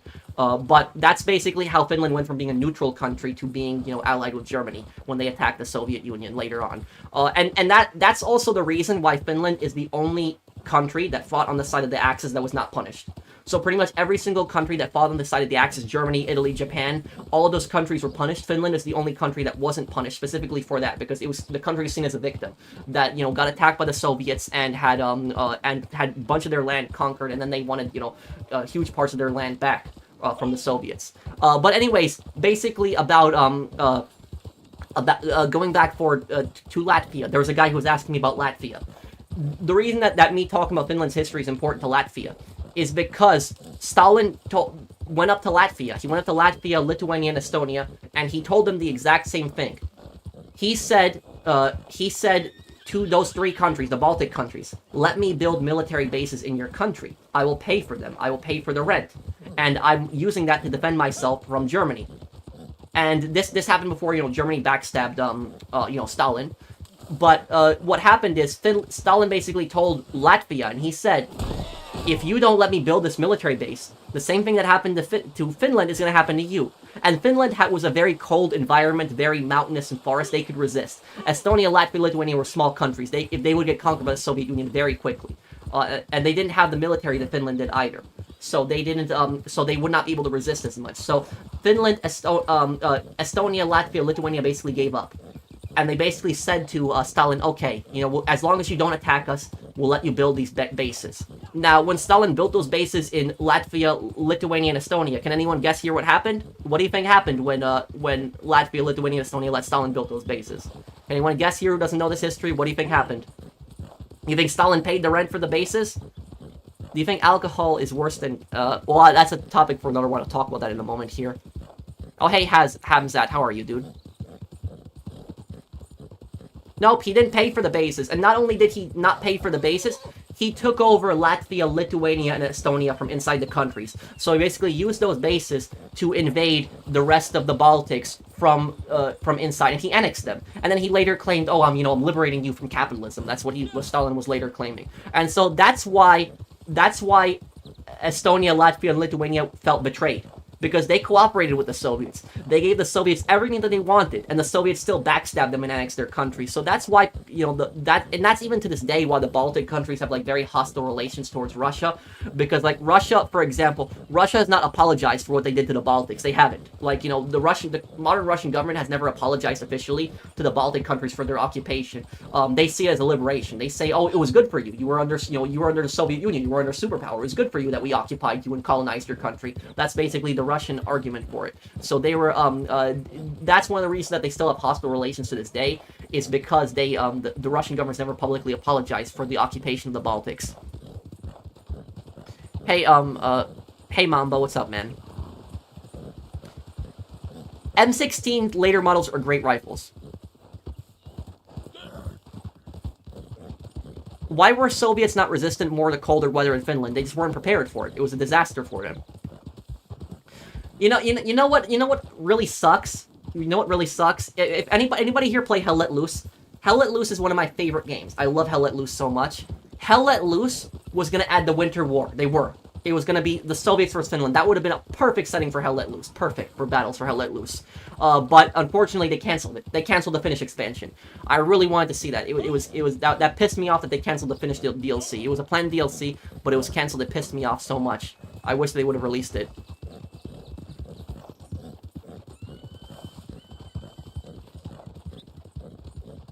I don't know if I'm gonna get the Switch. The 1911 is a great firearm, Robert.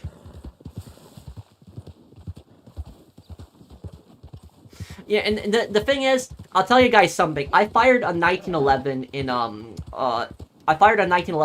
November. In November, I fired one, and I never fired a 1911 before. That was my first time firing it. And I will tell you about the 1911, I was scared to fire it the first time, because I was scared that it was going to have a lot of recoil, because it's a 45 ACP. It actually didn't have a lot of recoil. And I will tell you about the 1911, I liked it better than the Glock. I know some people might hate me for saying that. I know there's a lot of people that like Glocks. But I liked the 1911 better than the Glock. It was more accurate. I felt, at least the firearm I was firing, I felt more accurate with it, and I was able to control it better. So that was it. I guess I just like the 1911 more than the Glock, personally.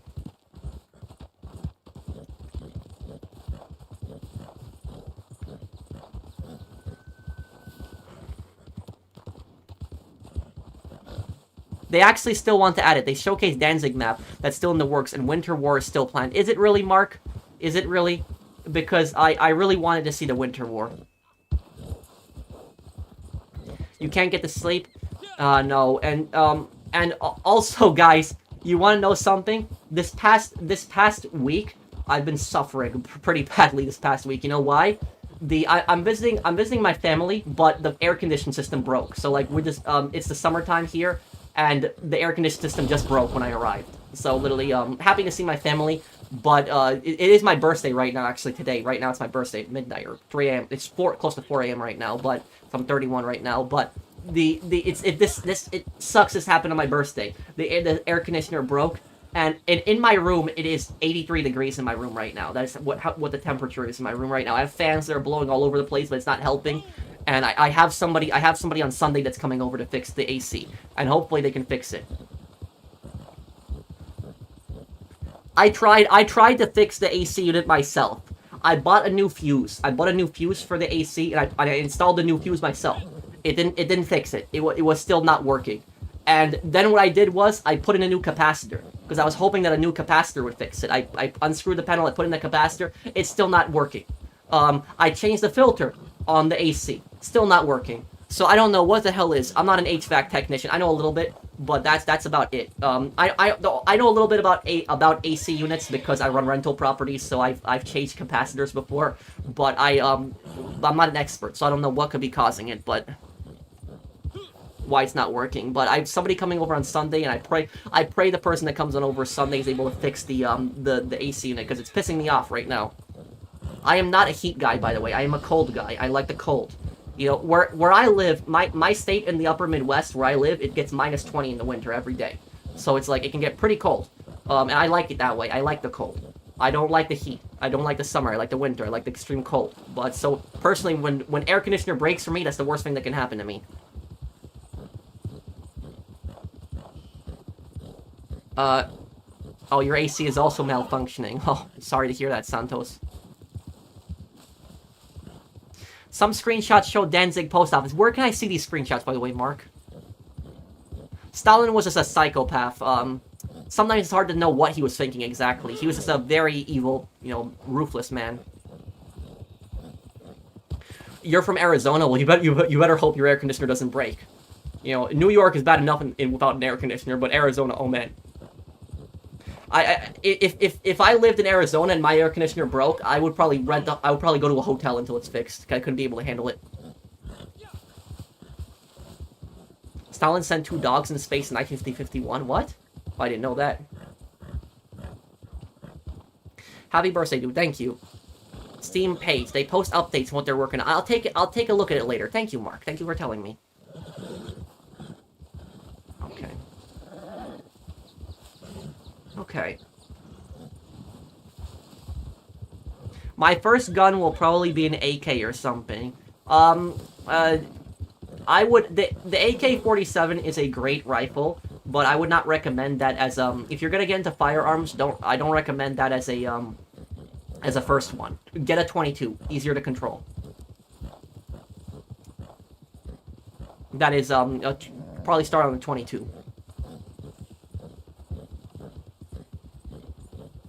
How long will I be streaming for? I'll probably end in a moment here.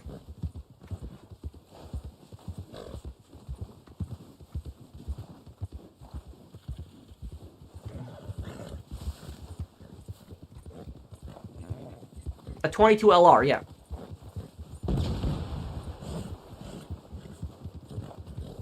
Let's see,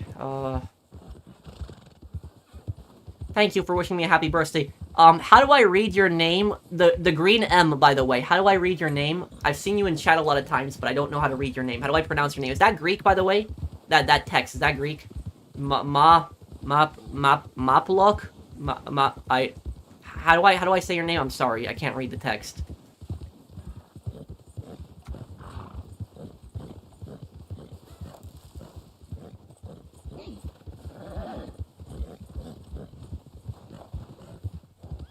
Oh, I don't know about that, Hamzat. By the way, Hamzat, I promise you that I will play Half-Life, but it's gonna be near the end of June. I have to finish Brothers in Arms Road to Hill 30 because it's the 81st anniversary of D-Day, but I promise you this month, near the end of the month, I give you my word that we will do Half-Life. Yes, it's Greek, Marios Kritikos. Okay.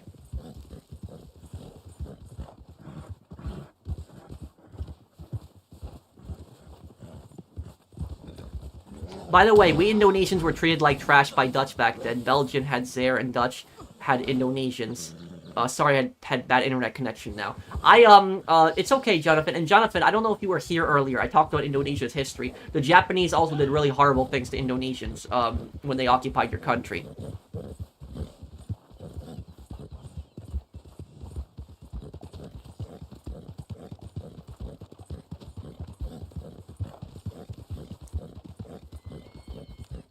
How are you gonna finish Ace Attorney? Oh, we'll finish it. It can be a long game, but we'll finish it. I know they are, Art.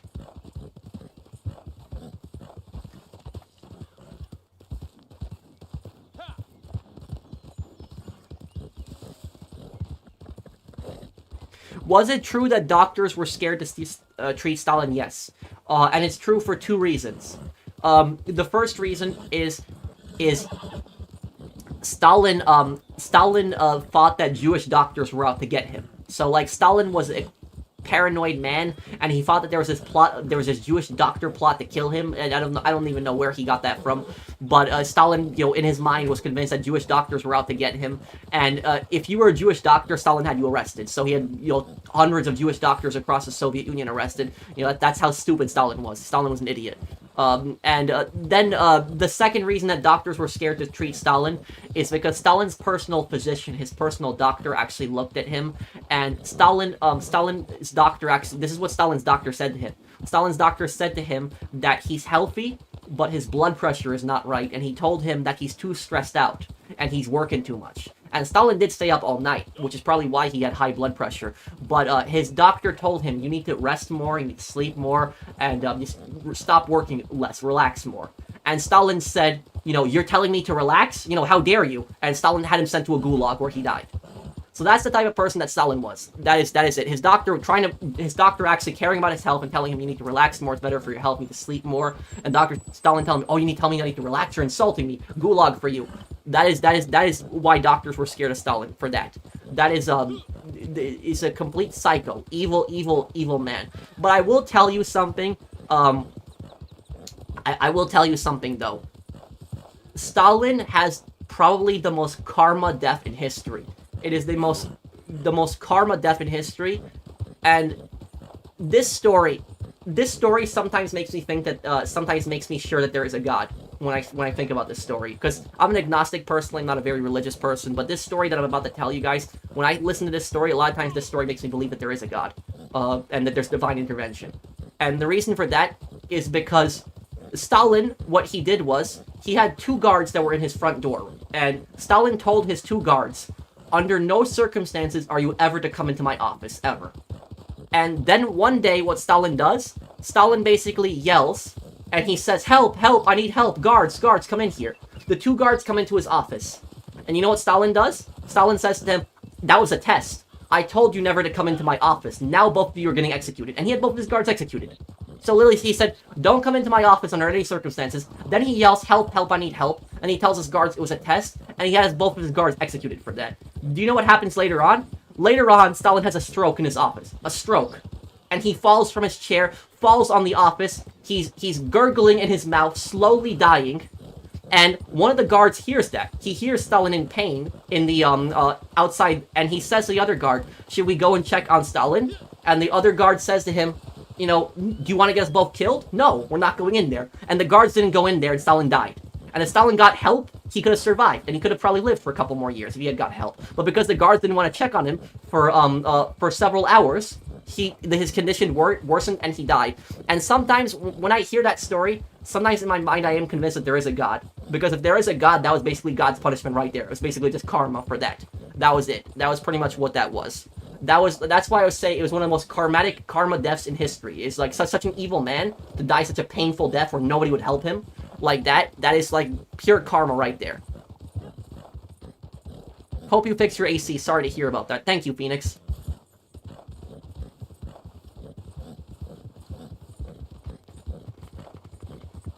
Well, Stalin had a thick Georgian accent. He was from Georgia originally. You talk about the Serbian leader, Hamzat. Yes, he was a psycho too. Milicevic. I'm pronouncing his name wrong.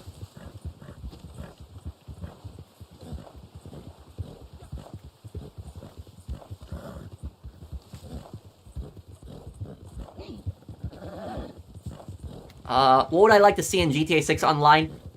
A better economy, being able to buy mansions. Mansions, customized houses, more stuff to buy.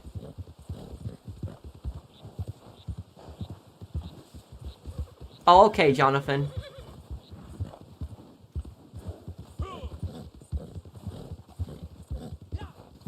I wish I could join or sub to Patreon, but I only have cash and I don't know if my mom will let me. Don't worry about that, Jose. Don't worry about that. And Jose, you don't have to donate to me or sponsor me on Patreon for me to read your comments or even for me to be your friend or play with you.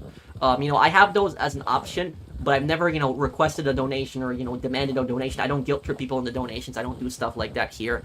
So that's basically that. I can add you if you want on PlayStation. You just tell me what your PSN is. But what happened to the guards afterwards? Were they executed for not helping Stalin? We don't know. But judging by the fact that Khrushchev took power afterwards, probably not. But I will tell you something. Those two guards that did not go into Stalin's office to save him when he was having his stroke, those two guards are some of the biggest heroes ever. And we will never know their names. We will never know their names. But those two guards are literally heroes. One of the biggest heroes on this planet. Those two guards, by not saving Stalin when he was dying, had probably saved hundreds of thousands of people. Hundreds of thousands of people. Just imagine that. Just by not saving Stalin. Hundreds of thousands of people they saved. One of the two greatest heroes in history, and we will never know their names.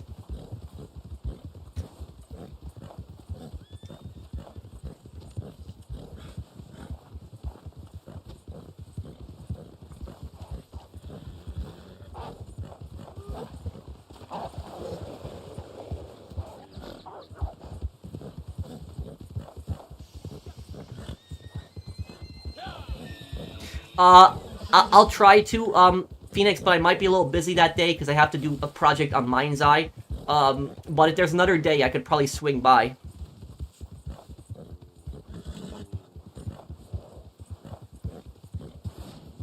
Would you consider Tito a bad or evil guy? Tito was a bad guy. I wouldn't say he was evil. Stalin was evil. Tito did some horrible things. Yes, he was a murderer, but he, it wasn't to the extent that Stalin was. People were not in fear of their lives of Tito like they were of Stalin. Like, Stalin was an absolute fear. People, I would say, did fear Tito a bit, but it wasn't like Stalin where they were scared they would be sent to a gulag at any moment.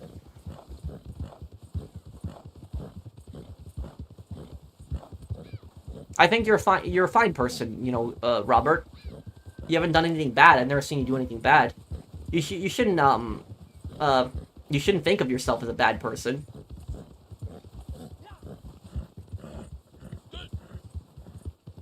Yeah, Tito did tell Stalin to go F himself, that is true. Boondock's a great show. Yeah, probably I could come by then. Okay, guys, so... I'll take a look at it, Mark. Thank you for telling me, about it. But I guess I will be going here, guys. I'm gonna go here and, probably get something to eat. I'll probably drink something cold from the fridge, too, because it is so hot. It is so hot. It's over 80 degrees in my room, and there's no AC. I have all these fans blowing all over the place, too. Later, Pro, and happy birthday. Thank you, GameCube guy. I'll answer any questions people have before I go here. If you guys enjoy the stream, please do drop a like if you guys enjoyed the stream. And if you're new to my channel and enjoy my content, please subscribe to me. I have over 1,270 viewers. I will say this stream today has been very special to me. Not only is it because it's my birthday, but also because this is the most amount of viewers that I've ever gotten on a Red Dead stream today. I have never gotten past 1,000 viewers on the Red Dead stream ever. I don't think I ever have. But to get to 1,000, I have 1,500 viewers today. That's just insane. But thank you everybody who came by. I don't know how that happened, and the algorithm just exploded my channel or something like that today. But thank you everybody who stopped by too. If you do like these streams, I do these streams every week. Every Friday and Sunday. I'll have another stream tomorrow though. Tomorrow or today technically, I should say Saturday. We'll have a stream for my birthday. I don't know what game we'll do for my birthday. Later today will be the birthday stream. I'll think of something to do.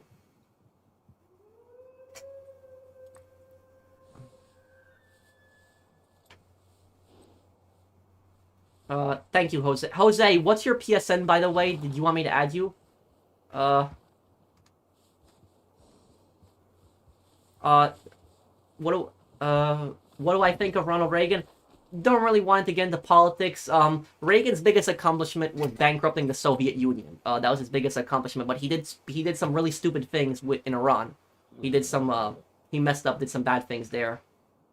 When's my next video coming out? Later today. We'll do a Ace Attorney video and a stream for my birthday.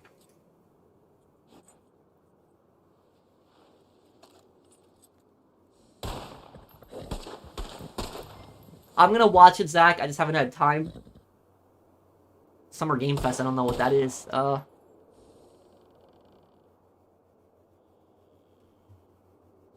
okay, Jose. Will I play Ghost of Yote? Yes.